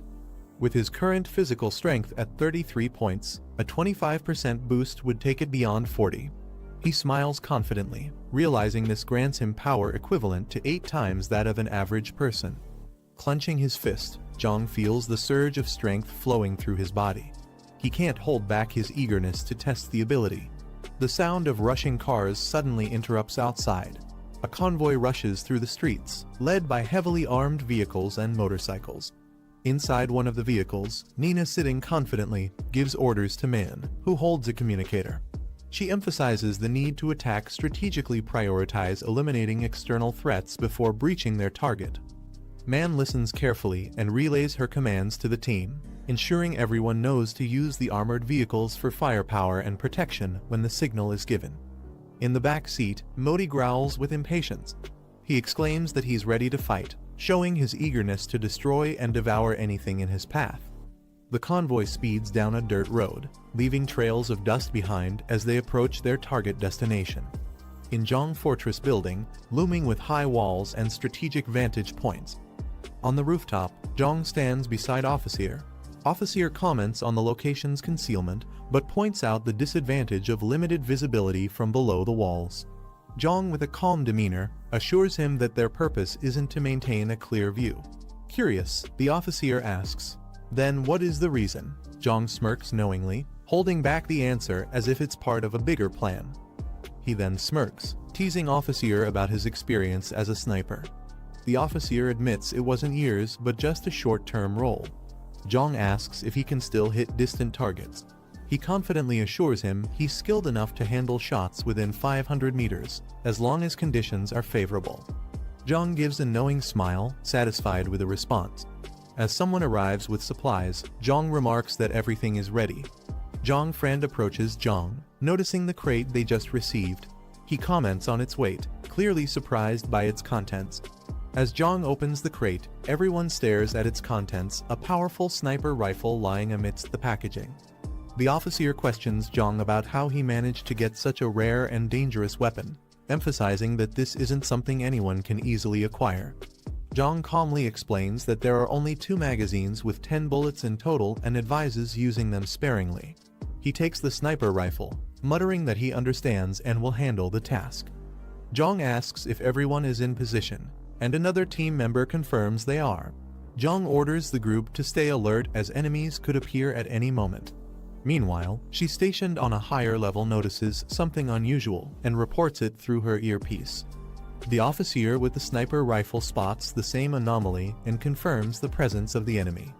The team in the car discusses the situation, noting the lack of refugees outside the walls and speculating that something unusual might have happened. One of them suggests stopping to check the area, but Nina immediately dismisses the idea. She orders the team to charge forward, emphasizing that hesitation would risk detection and ruin their chances of success. The vehicles accelerate, heading straight for the wall. She commands the team to prepare for cover upon arrival. The enemy's defenses quickly spot them, and an alert goes out.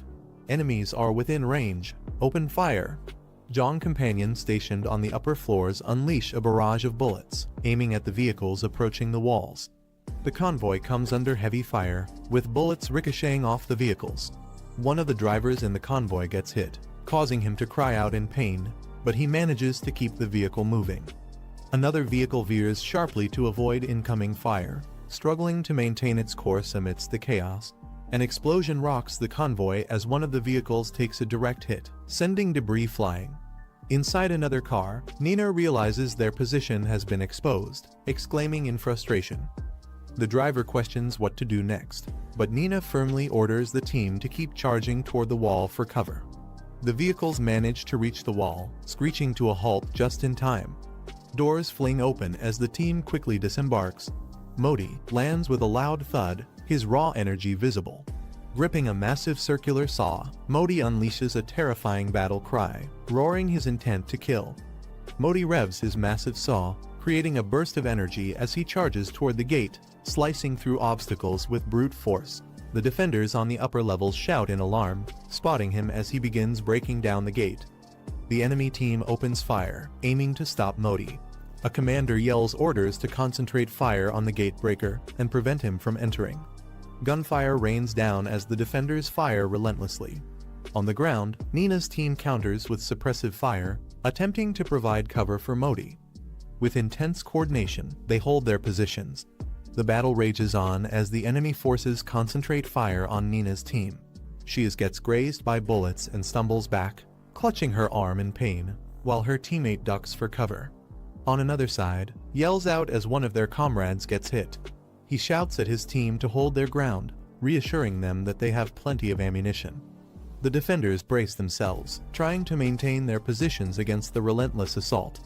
The enemy team notices that the gate is being cut open, realizing that if it falls, they'll be overwhelmed. They prepare to respond, but Jiang calmly reassures his team that he has a plan. With determination, Jiang slips through a side entrance unnoticed and begins moving swiftly towards the interior. His footsteps echo as he sprints across the open yard, heading directly for his objective. Nina shouts in frustration, informing the team that they've already used up half of their ammunition. She demands a status update from Modi, urging him to finish quickly. Modi growls in determination, shouting that he's almost done. With a final push, the saw cuts through, and the gate bursts open with a loud explosion. From the upper levels, one of the defenders yells in alarm that the main gate has been breached. She commander immediately orders her team to reinforce the gate and prevent the attackers from entering at all costs. Nina, with a menacing grin, declares that it's time to show their enemies the terror of true power. She rallies her team, instructing them to follow closely behind Modi as he breaks through the gate. Modi pushes the gate open with brute force, creating an opening for the team. Meanwhile, Jiang, positioned on higher ground, communicates with another operative, instructing them to stand by and await his signal. From a strategic position, Officer carefully takes aim through the scope, targeting the largest and most intimidating man among the attackers, Modi. Through the crosshairs, Modi's imposing frame comes into focus as he stands ready, exuding sheer power and determination. Modi lets out a fierce roar, his sheer size and power making everyone around him uneasy. One of the men, visibly shaken, questions if Modi is even human, while the others look on in stunned silence. Modi charges forward, leaping into action as guards open fire in a desperate attempt to stop him.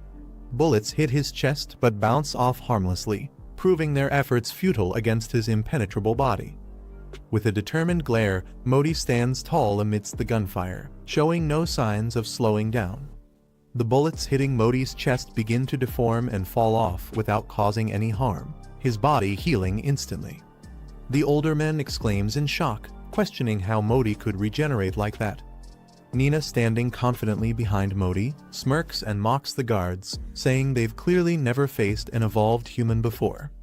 The officer stationed nearby tries to explain Modi's ability, stating that their small-caliber bullets are useless against someone with his kind of power. He calls for better measures, realizing their weapons are ineffective. A powerful sniper fires, unleashing a massive blast aimed directly at Modi. The impact strikes him with overwhelming force, creating a shockwave. Modi's body is momentarily shaken, and he collapses onto the ground with a loud thud. The sheer force of the attack leaves a visible dent in the ground. Nina and the others rush toward, shocked by what just happened. One of the men exclaims in disbelief, questioning how someone as powerful as Modi could be taken down like this. Nina, though visibly concerned, stays silent, her eyes fixed on Modi's fallen. Nina looks shocked, realizing that their opponents have access to a weapon of such devastating power. She struggles to believe how this could even be possible. Jiang, standing at a distance, fires his weapon with precision. Suddenly, the group finds themselves surrounded as enemies appear from behind. Nina quickly warns everyone about the ambush, shouting that they are now completely encircled. Frustrated, Nina acknowledges their miscalculation, admitting that they underestimated the sheer strength of their opponents. The group fires back at the enemies as they retreat. Nina shouts out instructions, ordering everyone to fall back and regroup at the vehicle. Determined and furious, Nina's eyes narrow as she spots something or someone that catches her attention in the midst of the chaos. Jiang steps into view, holding his weapon with confidence. Nina quickly recognizes him as the boy from their earlier encounter. One of the team members feels a sudden jolt on his shoulder, reacting in shock.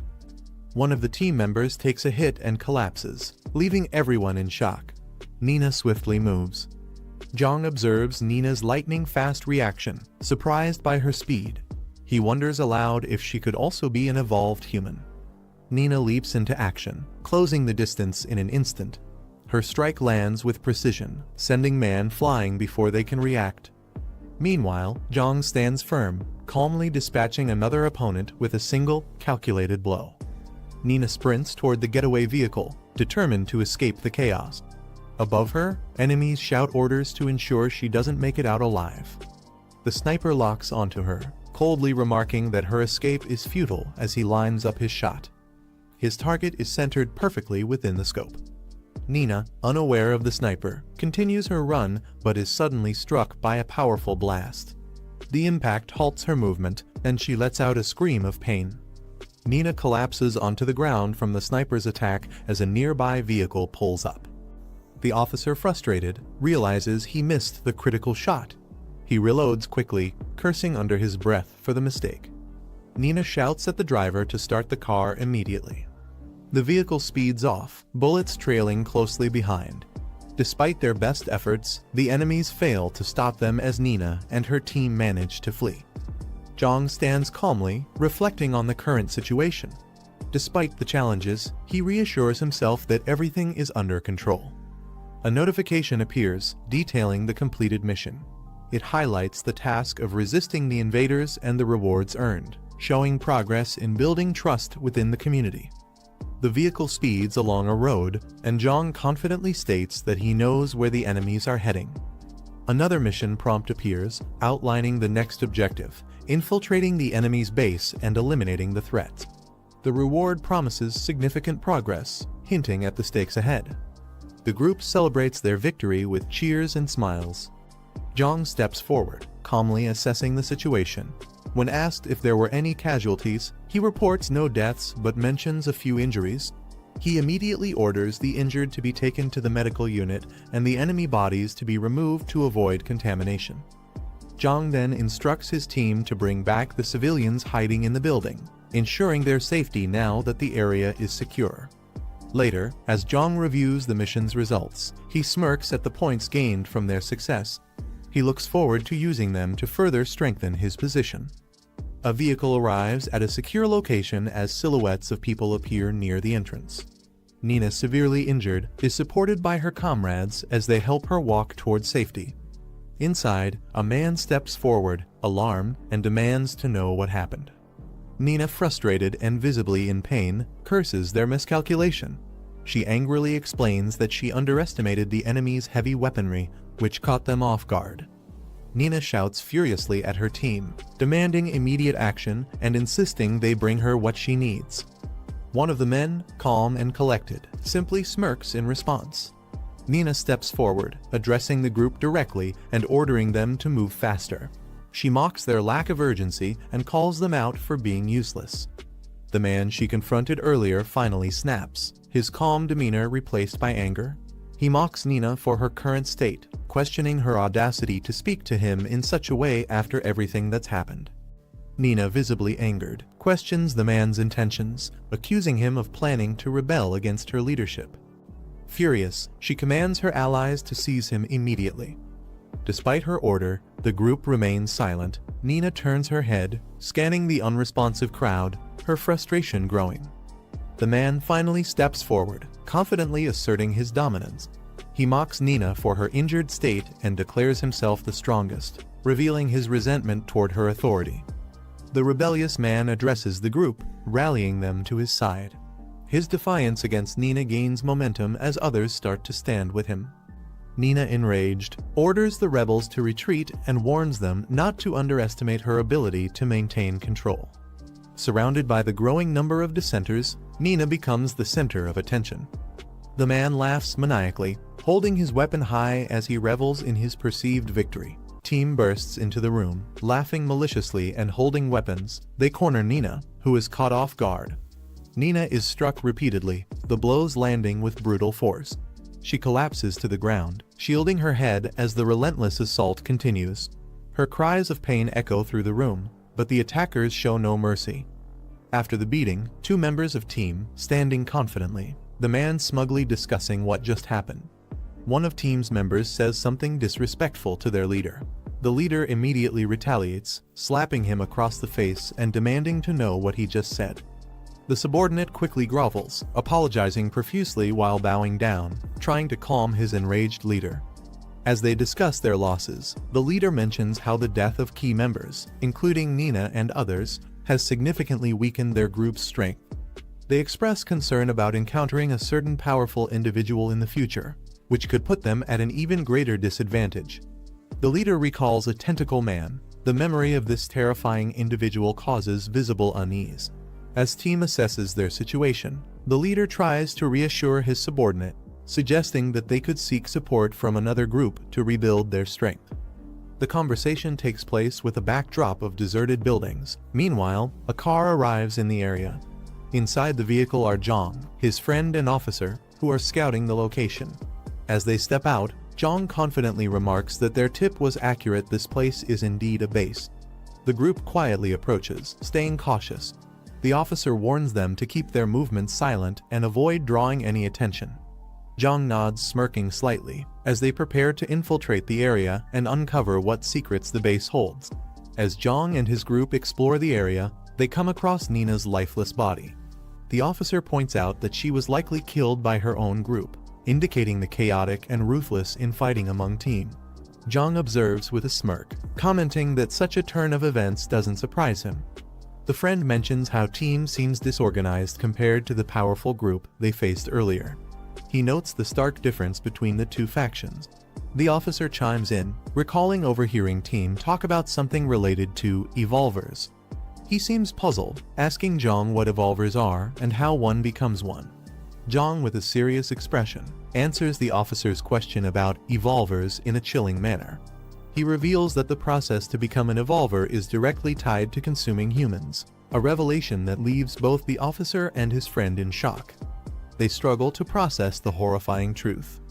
Jiang elaborates further, explaining that consuming humans is the most straightforward way to gain the abilities and power of an evolver. The officer and the friend hesitate, visibly disturbed. One of them nervously questions if they too would have to resort to such actions to survive in this post-apocalyptic environment. Jiang reassures his companions, explaining that while consuming humans is the most direct way to evolve, it is not the only method. To clarify, Jiang produces a glowing red orb, which immediately grabs the attention of the others. They are shocked and ask what it is. Jiang explains that it is a condensed energy core, formed from the abnormal energy present in evolved beings, including evolvers and zombies. Jiang elaborates further, describing how all mutated entities, whether zombies or evolvers, are essentially variations of the same phenomenon. He reveals that to evolve, one must absorb this kind of unique energy. The energy core, formed from creatures who have undergone significant transformation or destruction, is a rare and powerful artifact. As he speaks, Jiang paints a vivid picture of how stronger creatures, even among zombies, have a higher chance of forming these energy cores due to the intense accumulation of abnormal energy within them. The officer, intrigued by the concept of abnormal energy, asks if zombie flesh contains this energy as well. He wonders aloud if consuming zombies directly would work, though the idea makes his friend gag in disgust, firmly rejecting the notion. Jiang clarifies that normal humans cannot consume zombie flesh, it would only result in infection. However, mutated entities like advanced evolvers or powerful zombies can consume other zombies to grow stronger, using the absorbed energy to evolve further. As Jiang explains, his mission interface pops up, showing that the current task of clearing the enemy base is complete. With his accumulated points displayed, Jiang notes that someone else had already handled part of the job, making his task easier. Suddenly, Jiang's sharp instincts kick in, his gaze narrowing. Before Jiang can react further, a zombie silently lunges at him from behind. With swift precision, he spins around and lands a crushing blow, knocking the creature to the ground. He remarks on the zombie's ability to get so close undetected. As the group looks down at the defeated zombie, Jiang notices something unusual. Embedded in the zombie's body is another energy core. He carefully retrieves it, observing its radiant glow. He smirks, noting that it's time to start hunting seriously. Jiang holds up 2 energy cores, offering them to his companions. His friend immediately backs away, waving his hands and nervously refusing, suggesting the officer should take them instead. The officer hesitantly accepts the cores, holding them with uncertainty. He stares at them. A bead of sweat forms on his face as he contemplates the implications of consuming the cores. Suddenly, the officer's gaze sharpens, and he makes a firm decision. In one swift motion, he consumes the cores. A powerful surge of energy courses through his body, causing him to tremble as his transformation begins. His eyes glow with a fiery intensity. The transformation leaves him exhilarated, and he exclaims how incredible the sensation is. However, Jiang warns him not to get carried away. He reminds the officer that while he has taken the first step toward becoming an evolver, he is far from being invincible and must tread carefully. The officer nods in understanding, assuring Jiang that he will remain cautious. With the immediate danger cleared, Jiang suggests that they head back. The 3 of them walk away together, their silhouettes framed against the bright sky, in a heavily fortified steel factory known as the West Wind Steel Plant. As they approach the entrance, a guard notices them and immediately demands to know who they are. Stepping forward confidently, one of team's members introduces himself as the 3rd boss of the smelting factory. The guard, slightly skeptical, confirms the man's claim but decides to proceed cautiously. He tells the 3rd boss to wait while he reports to his superior, ensuring proper protocol is followed before allowing them inside. The group is escorted into the factory, a bustling facility filled with guards. Inside, a man accompanied by a woman greets them. He recognizes the 3rd boss and humorously comments on his unexpected arrival, asking why he came instead of the others.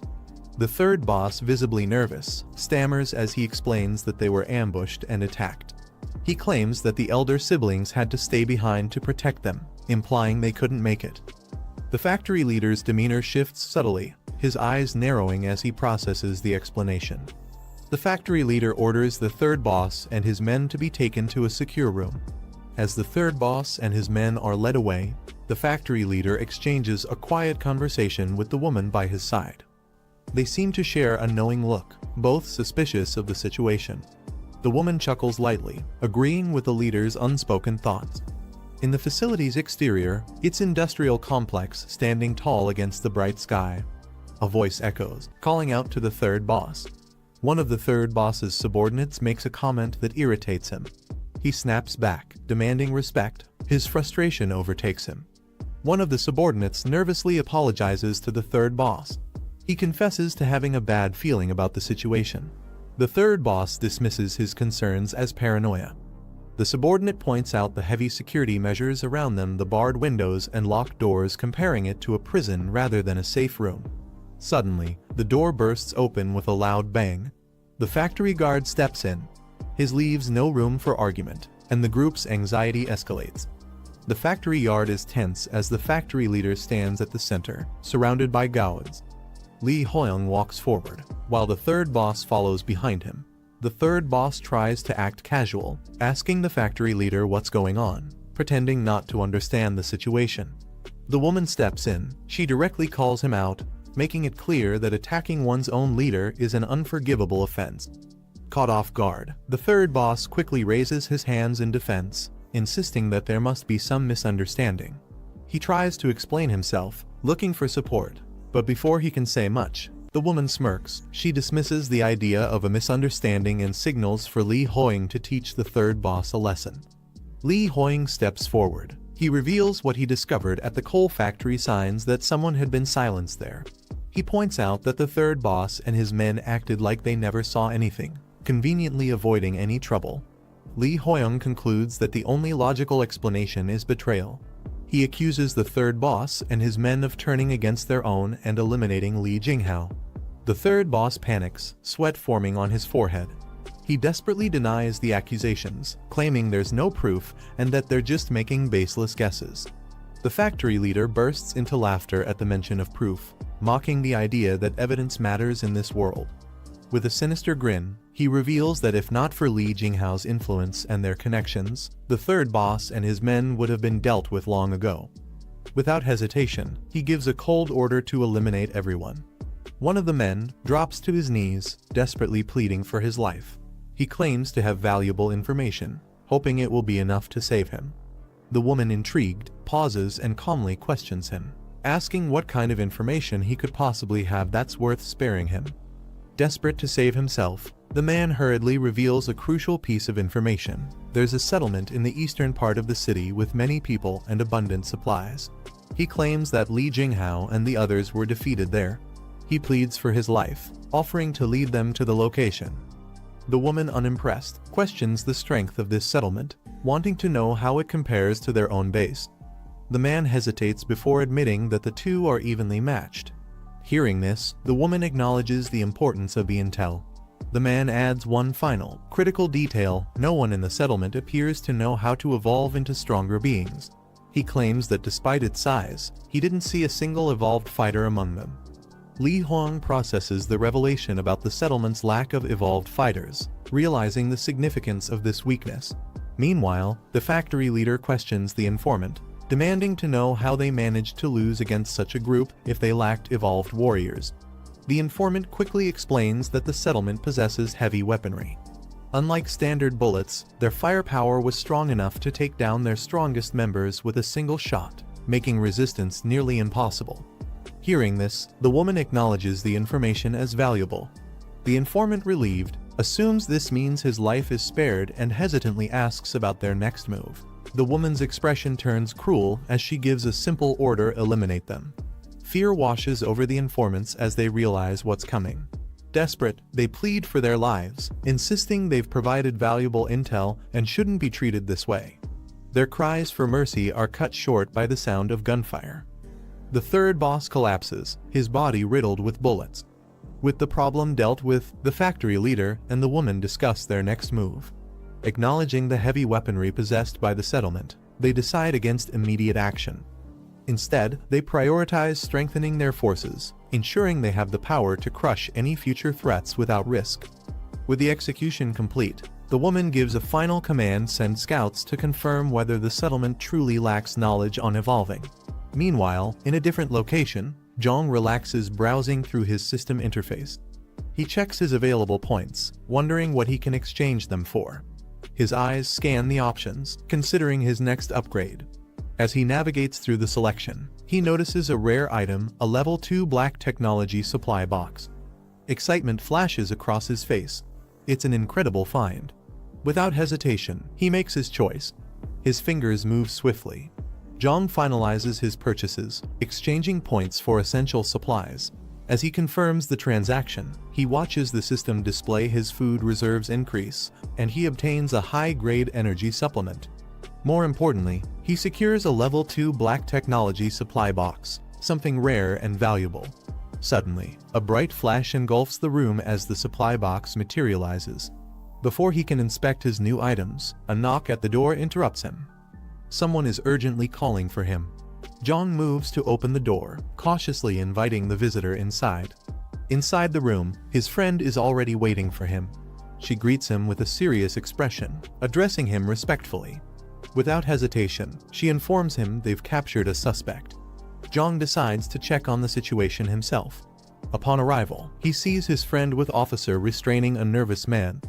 The suspect, clearly frightened, insists he's not an enemy and demands to speak with the person in charge. Jiang steps forward, observing the man closely. The suspect's eyes widen as he realizes Jiang is the one in charge. Jiang acknowledges the man's request and asks him to state his business. The suspect hesitates for a moment before carefully asking for Jiang's name, trying to gauge who he's dealing with. Jiang introduces himself, stating his name.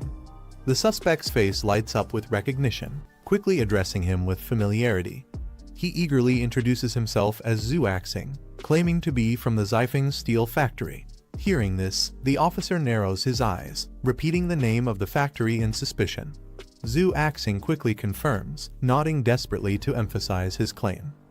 Jiang remains cautious and questions how he ended up here. Zhu Axing explains that Zifeng is located southwest, one of the largest steel factories in the area. Like the coal mines, it has also become a settlement. Curious about its location, Jiang asks how far it is. Zhu Axing responds that it's even farther than the southern coal factory, by about 3 more kilometers. Jiang questions why Zhu Axing traveled such a long distance to reach them. Zhu Axing explains that in these chaotic times, survivors must seek alliances to stay alive. He insists that his group is trying to locate other survivors and settlements, hoping to bring them back or form connections. Before he can respond, another man steps forward, warning him not to believe Zhu Axing so easily. He reveals that Zhu Axing had been circling suspiciously around cultist territory for a long time, even drawing a map of the area. As he presents the map, Jiang now has to decide whether this man is a genuine survivor or someone with hidden motives. Jiang examines the map closely. Zhu Axing watches him nervously, hoping to gain his trust. Without warning, Jiang activates his mind's eye, a skill that allows him to perceive hidden truths. A dark smirk creeps onto Zhu Axing's face, unaware that his deception has been exposed. Jiang doesn't hesitate. In a split second, he raises his gun and aims directly at Zhu Axing's head. Jiang's expression turns cold as he questions Zhu Axing's real motives. If the man doesn't start telling the truth, he'll end things right here.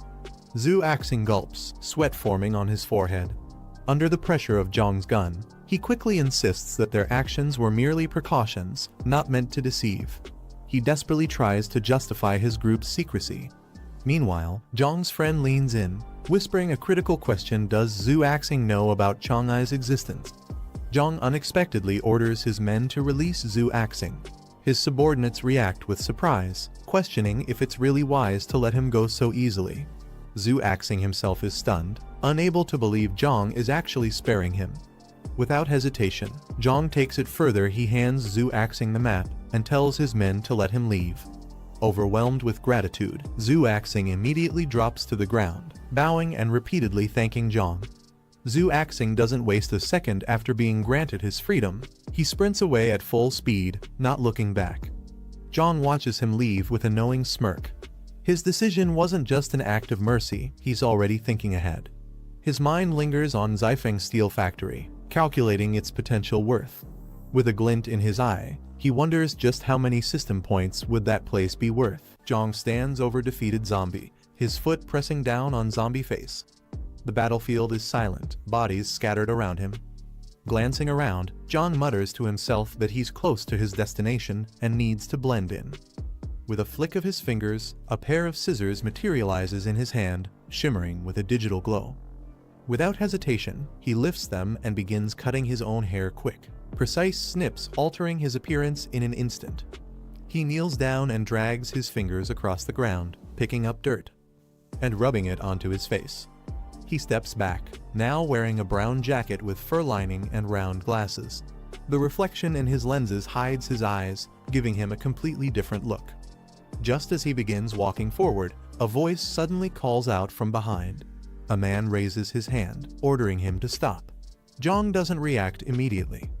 A man steps forward. He glares at Jiang, he demanding to know who Jiang is. Jiang, now fully in disguise, puts on a wide smile, pretending to be relieved. He excitedly exclaims that he had been searching for survivors and is glad to finally find someone. The man narrows his eyes, his suspicion not fading. He smirks, repeating Jiang's words mockingly, a wandering survivor. He studies Jiang carefully, still unconvinced. Taking a step closer, he points directly at Jiang, demanding to know how he has survived this long. Jiang lowers his head and explains that he was part of a group of 10 people, but they were ambushed by zombies. Everyone else was killed, and he barely managed to escape. The man in front of him smirks. He questions whether Jiang even has any real strength, doubting his survival skills. Jiang quickly tries to defend himself, saying he has gained experience from multiple zombie encounters. He insists that he has learned how to fight and adapt to survive. He raises his hands, as if trying to prove his point. The man, still amused, gives him a knowing look. Jiang misunderstood his question but doesn't press further, as if testing him. The man gestures for Jiang to follow, stating that if he wants to join, he must prove himself first. Jiang remains calm but cautious as he walks behind him. He already suspects that this place isn't as welcoming as it appears. As they near the entrance, the man warns Jiang that he must pass a test. Jiang doesn't react outwardly, but his mind sharpens. He expected this much. Looking around, Jiang observes the facility. His suspicions grow, realizing that this isn't a place for the weak. Before he can think further, an unexpected situation unfolds. Both he and the man turn in surprise, sweat forming on their brows as they sense something is wrong. A tall man steps forward. He questions who the newcomer is. The man who brought Jiang quickly explains that he found him wandering and was about to take him somewhere secluded to check him. The tall man raises an eyebrow at the mention of taking Jiang to an isolated place, dismissing the need for secrecy. He orders the search to be done immediately, right there. Jiang realizes that the man who led him here likely had other intentions. Stepping closer, the tall man instructs Jiang to surrender his weapons if he wants to enter. Jiang hesitates. He knows that giving up his weapons could leave him defenseless, and there's no guarantee they won't just get rid of him after. The tall man acknowledges Jiang's hesitation, stating that in times like these, distrust is natural. However, if Jiang refuses to surrender his weapons, he won't be forced to stay. He can simply leave. Jiang pauses, weighing his options. He knows leaving isn't an option right now, so he reluctantly hands over his knife. As soon as he does, the man steps forward and begins searching him, patting him down for any hidden weapons. The other man watches from the side, a smug expression on his face. Jiang remains still but takes note of the situation. Despite their rough demeanor, it seems this place has some level of order compared to other survivor groups he has encountered. The tall man examines Jiang's knife, finding it unusual that he has survived with just this weapon. His suspicion grows as he questions whether Jiang is an evolver. Jiang hesitates before responding, acting as if he has noticed a significant change in his strength. Hearing this, the man immediately decides to take Jiang to report to the higher-ups, stating that there are rules for evolved individuals. Jiang is led to a dimly lit room and told to wait inside. As the door closes behind him, he glances around. The place feels more like a holding cell than a waiting area. His suspicion deepens. He might not be welcomed here after all. After a while, the door opens and FC Tory leader in a suit enters the room. He greets Jiang, apologizing for the wait. Without hesitation, he asks for Jiang's name. Jiang stiffens for a brief moment before quickly responding with a fake name, then introduces himself as Jiang Yi. The factory leader mentions that his men believe Jiang is an evolver and asks if it's true.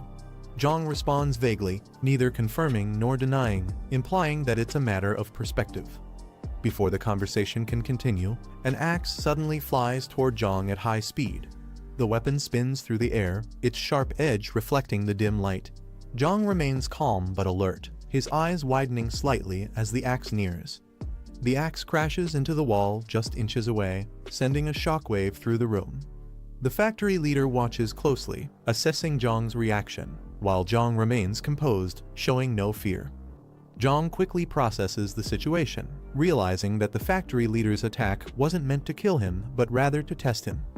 Frustrated, Jiang reacts, questioning the reckless move. He points at the axe embedded in the ground, exclaiming that it was incredibly dangerous. The factory leader, however, smirks in amusement. His suspicions are now confirmed. Jiang is indeed an evolver. Jiang, still irritated, counters with a sharp remark, pointing out that if he weren't actually an evolver, he would have been killed just now. His frustration is evident as he questions the logic behind such a dangerous test. The factory leader remains unfazed, responding coldly that if Jiang had died, then it would have simply meant he wasn't worth keeping alive in the first place. The factory leader, now confident that Jiang is an evolver, brings up the method of becoming one.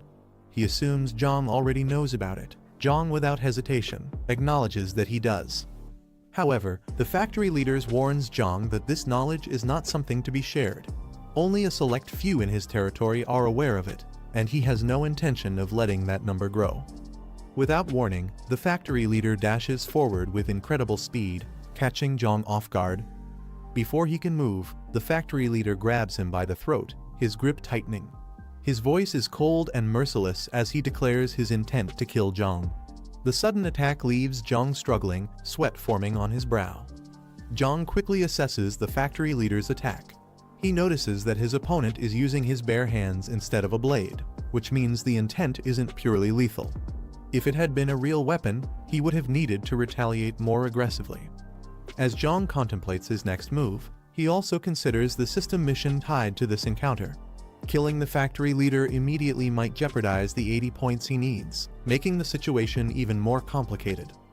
The factory leader, noticing Jiang's swift reaction, smirks. He acknowledges that Jiang isn't slow, even managing to draw a weapon in response. Amused but still in control, he warns Jiang not to challenge him recklessly. Jiang acknowledges the warning, understanding that pushing further right now isn't in his best interest. Seeing Jiang's compliance, the factory leader decides to let the issue slide, saying he won't pursue the matter of the weapon any further. The factory leader gives an order to his subordinates. He instructs them to take Jiang to clean up and change into fresh clothes before bringing him to the meeting room.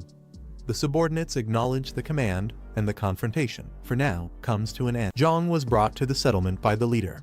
Commander acknowledged his arrival and introduced him to the others, including Woman, one of the leaders, and the two settlement officers, Lai Cheng and Huang Bin. Woman then assigned Huang Bin to oversee Jiang, asking if he had any issues with it, to which Huang Bin agreed without hesitation. Turning to Jiang, Woman informed him that he was lucky to have found the strongest settlement in the area, ensuring his survival. However, she made it clear that if he wanted to secure his place and earn his food, he had to prove his worth. Jiang acknowledged the settlement's conditions, agreeing to follow orders without hesitation. Huang Bin took advantage of the timing, informing Jiang that it was their turn to patrol and ordering him to come along. As they set out, Huang Bin called out to their fellow patrollers, a Kang and a Xing, who responded affirmatively. However, one of them was surprised upon recognizing Jiang. Another member questioned Huang Bin about Jiang being assigned to him. Huang Bin, clearly annoyed, explained that since Jiang already knew too much, they had no choice but to keep him within their group.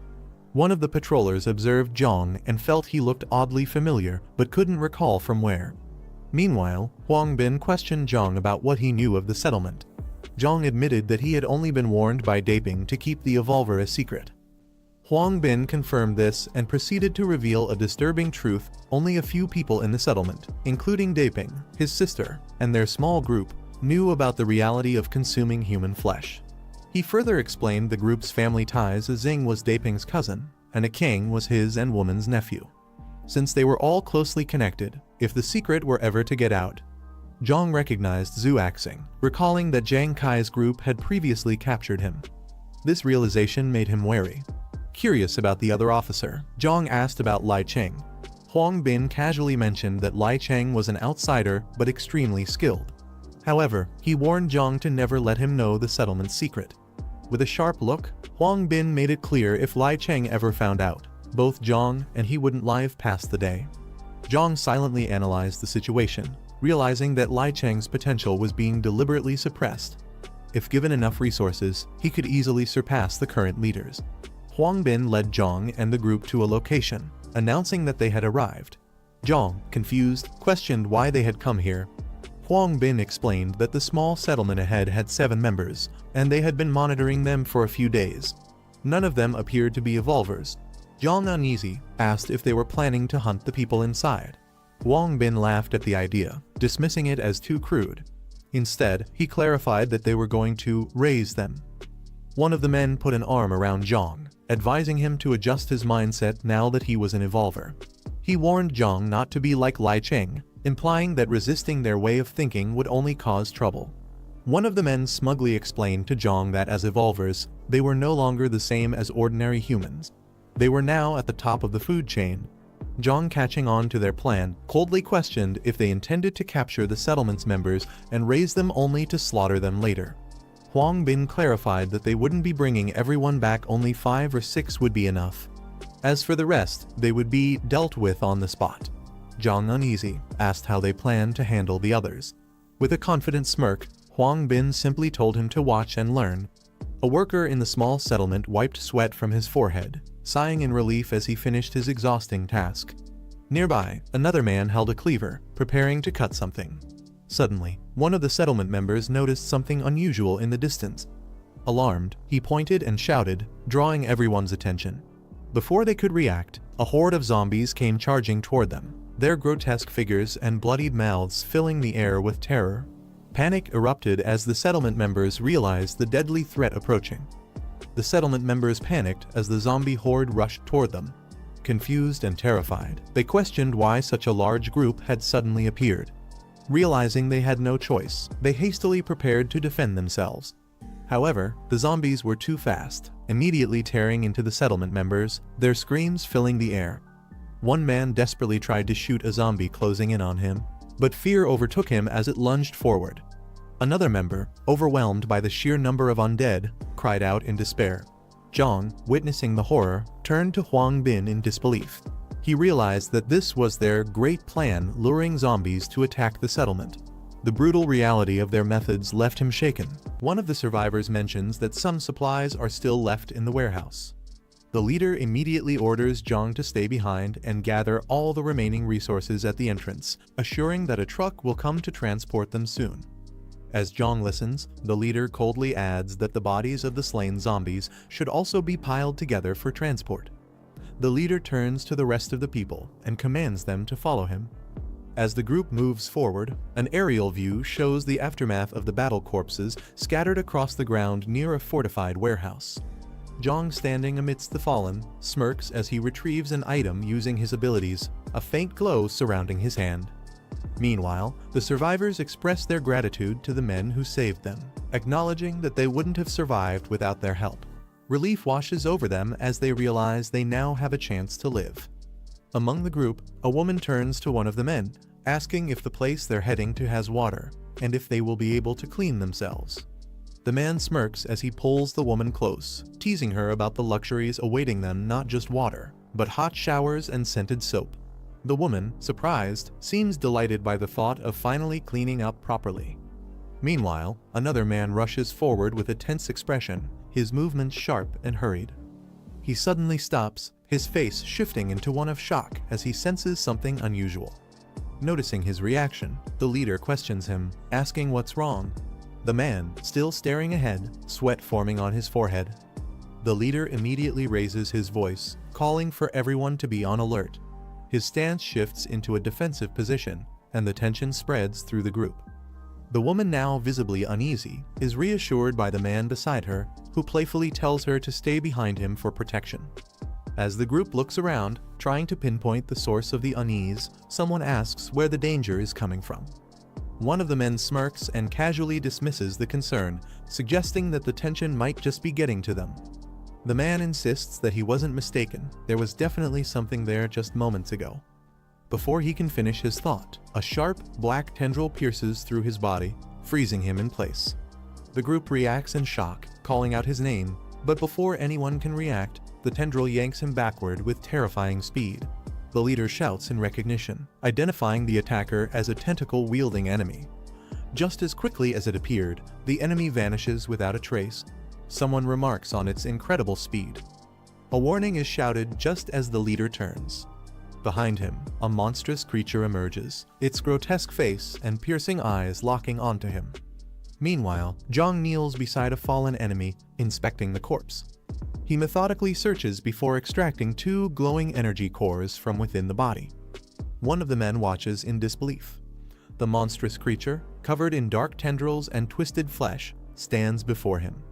His voice trembles as he struggles to accept the horrifying reality. Just as panic begins to set in, a sudden motion interrupts him. A firm grip seizes his wrist. The woman lets out a terrified scream as dark tendrils lash out, yanking her violently into the air. The man beside her desperately tries to hold on, but the force is too strong, tearing her from his grasp. Suspended above the monstrous creature, she struggles against the tightening grip of the tendrils. Her breath grows shaky, and as the pressure constricts further, her vision begins to blur. A sharp slash cuts through the air, followed by a splatter of blood. The woman drops to the ground with a thud. As she looks up, the detached tendrils writhe on the ground, their lifeless forms curling. Jiang stands there, gripping a serrated blade, his usual calm expression unwavering.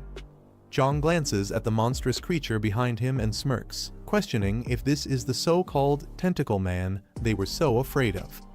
One of the men stammers, correcting Jiang. This isn't just a tentacle man, but something worse, a mutated form known as Tentacle Son. Jiang raises an eyebrow at the odd name, but they quickly explain that these creatures evolve by absorbing zombie traits and gaining more dangerous abilities.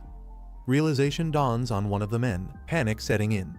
He acknowledges that even their strongest fighters would struggle against such a monster, and Jiang is no match for it. One of the men shouts for Jiang to hold off the creature while he runs to get reinforcements.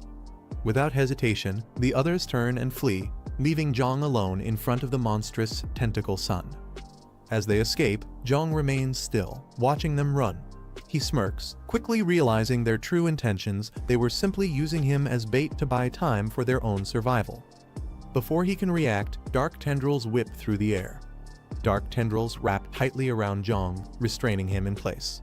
Yet, instead of panic, he simply smirks, analyzing the creature before him. He finds its evolutionary traits intriguing, as if amused by its existence. Without warning, he forcefully breaks free, his movements swift as he dodges an incoming attack. The monstrous entity reacts in surprise, its tendrils slamming against the ground with immense force, missing their target. As the monstrous creature lunged forward, its claws scraping against the ground with tremendous force. But before it could close the distance, black tendrils shot out from Jiang's hand, wrapping tightly around the beast, stopping it in its tracks. The monster struggled, its body jerking violently, but the bindings held strong. With a confident smirk, Jiang adjusted his glasses. He had awakened this ability before but never had the chance to fully test it. Now, he was going to see its true potential against a worthy opponent. In the next instant, he planted his feet into the ground, cracking the surface beneath. Jiang's body surged with power as electricity crackled around him. His ability Physical Overload activated, amplifying his strength beyond normal limits. Without hesitation, he launched forward, his tendrils whipping around as he clenched his fist. The monster barely had time to react before Jiang's enhanced strength sent it flying through the air. The force of the blow was devastating, and the creature tumbled across the ground, dragged along by the black tendrils that restrained it. Jiang didn't stop there. He dashed forward, grabbing the monster by the face mid-air. With a powerful downward motion, he slammed it into the ground. Jiang stood over the defeated monster, his foot pressing down as the creature let out weak roars, struggling in vain. A girl frozen in shock, eyes wide with disbelief. She covered her mouth, unable to process what she was witnessing. Without hesitation, Jiang raised his arm, tendrils lashing down with ruthless precision. the monstrous being was torn apart, its body reduced to a pile of mangled flesh. As the dust settled, only remnants of the beast remained. Jiang, covered in battle scars and remnants of the fight, approached the girl who had witnessed everything. He asked if she was all right. Instead of answering, she took a step back, eyes filled with fear. The brutal display of power she had just seen made her doubt if the person in front of her was even human. Sensing her fear, Jiang awkwardly scratched his head and forced a smile. He reassured her he wasn't a monster, just someone who fought them. Meanwhile, in the distance, the group sprinted toward an open gate, their voices filled with relief. They had finally made it to safety. Leader stormed into the area, his axe gripped tightly as he demanded answers. He gazed darted around, searching for his missing men. One of the survivors, trembling, he explained that Xiao Bin and Axing had been killed, taken down by the offspring of the tentacle monster. Another man hesitated before asking about Zhang Yi, the newcomer. His answer came swiftly. If even three of them couldn't handle the creature, Zhang Yi was as good as dead. Leader's expression darkened, his rage barely contained. His clenched jaw and burning eyes made it clear this wasn't over yet. Leader stood silently, his piercing glare making the survivors tremble. The weight of their failure hung in the air as the two men before him hesitated. But Leader's patience had run out. With a furious roar, he swung his axe down, his rage exploding like a storm. One of the men didn't even have time to react before being struck, his body crushed instantly under the overwhelming power. One of the men shouted for Daping to calm down, but it was too late. Then, a severed monster's head rolled across the ground, landing right in front of Leader. Everyone turned toward the approaching footsteps. Their expressions changed from shock to disbelief as they looked at the Jiang standing before them. Jiang had arrived, standing tall with the girl by his side. His clothes were torn, his body marked with signs of battle. One of the men stepped forward in shock. Zhang Yi was alive? They had all assumed he was dead. The woman's eyes widened as she spotted the severed head on the ground. She hesitated before speaking. Jiang casually raised his hand. That tentacle monster's son, he killed it. With a smirk, he added that he had avenged their fallen comrades. Leader remained silent, his gaze locked onto Jiang. Meanwhile, the woman adjusted her glasses, doubt creeping into her mind. Was this kid really that strong? Jiang stood at the center of attention, giving orders as if he had been in charge all along. He instructed the leaders to arrange a vehicle and gather people to clean up the battlefield. Later, inside the base, Leader sat at the table as he questioned the claim. Was that tentacle monster's son really stronger than Lai Cheng? One of the men clenched his fists, frustration evident. He reminded them that the creature had instantly killed his uncle and Axing. Could Lai Cheng have done the same? He doubted it. His eyes burned with intensity as he stared at Leader and the woman beside him. He didn't hold back. Even they might have struggled against that thing, right? The woman adjusted her glasses, deep in thought. She recalled how Jiang had reacted when she first threatened him. His response had been sluggish, almost unrefined. He hadn't even taken a proper stance. Yet, somehow, he had displayed overwhelming strength in battle. Leader frowned. He speculated that the tentacle monster's son had relied on an ambush, making its threat seem greater than it actually was. Maybe Jiang's victory wasn't as impressive as it appeared. However, the woman wasn't convinced. Even if that were true, Jiang was a dangerous variable. If he ever teamed up with Lai Cheng, it could be a problem. Before Leader could respond, she silenced him with a simple gesture. Their conversation was interrupted as someone knocked on the door. Leader turned toward the entrance. "Come in." A man entered, addressing Leader as chief. Something important was about to be discussed. The discussion turned serious as one of the men suggested making Zhang Yi an officer, claiming his strength was on par with his own. He believed that having someone this powerful on their side would be beneficial. However, Leader immediately rejected the idea. He was wary of Zhang Yi's unknown background and wasn't willing to take the risk. Before tensions could rise further, Ling raised her hand, signaling for them to stop. She acknowledged that Zhang Yi had the power to be an officer, but pointed out that he still needed to prove himself to gain the trust of the others. His strength alone wasn't enough, he had to earn his place. The man was frustrated. Defeating the tentacle monster's son wasn't proof enough. What more did Zhang Yi need to do? Ling's expression turned sharp as she proposed an idea. If Jiang Yi was truly as strong as they claimed, why not have him eliminate the tentacle monster itself? That way, both their doubts and their problems would be solved.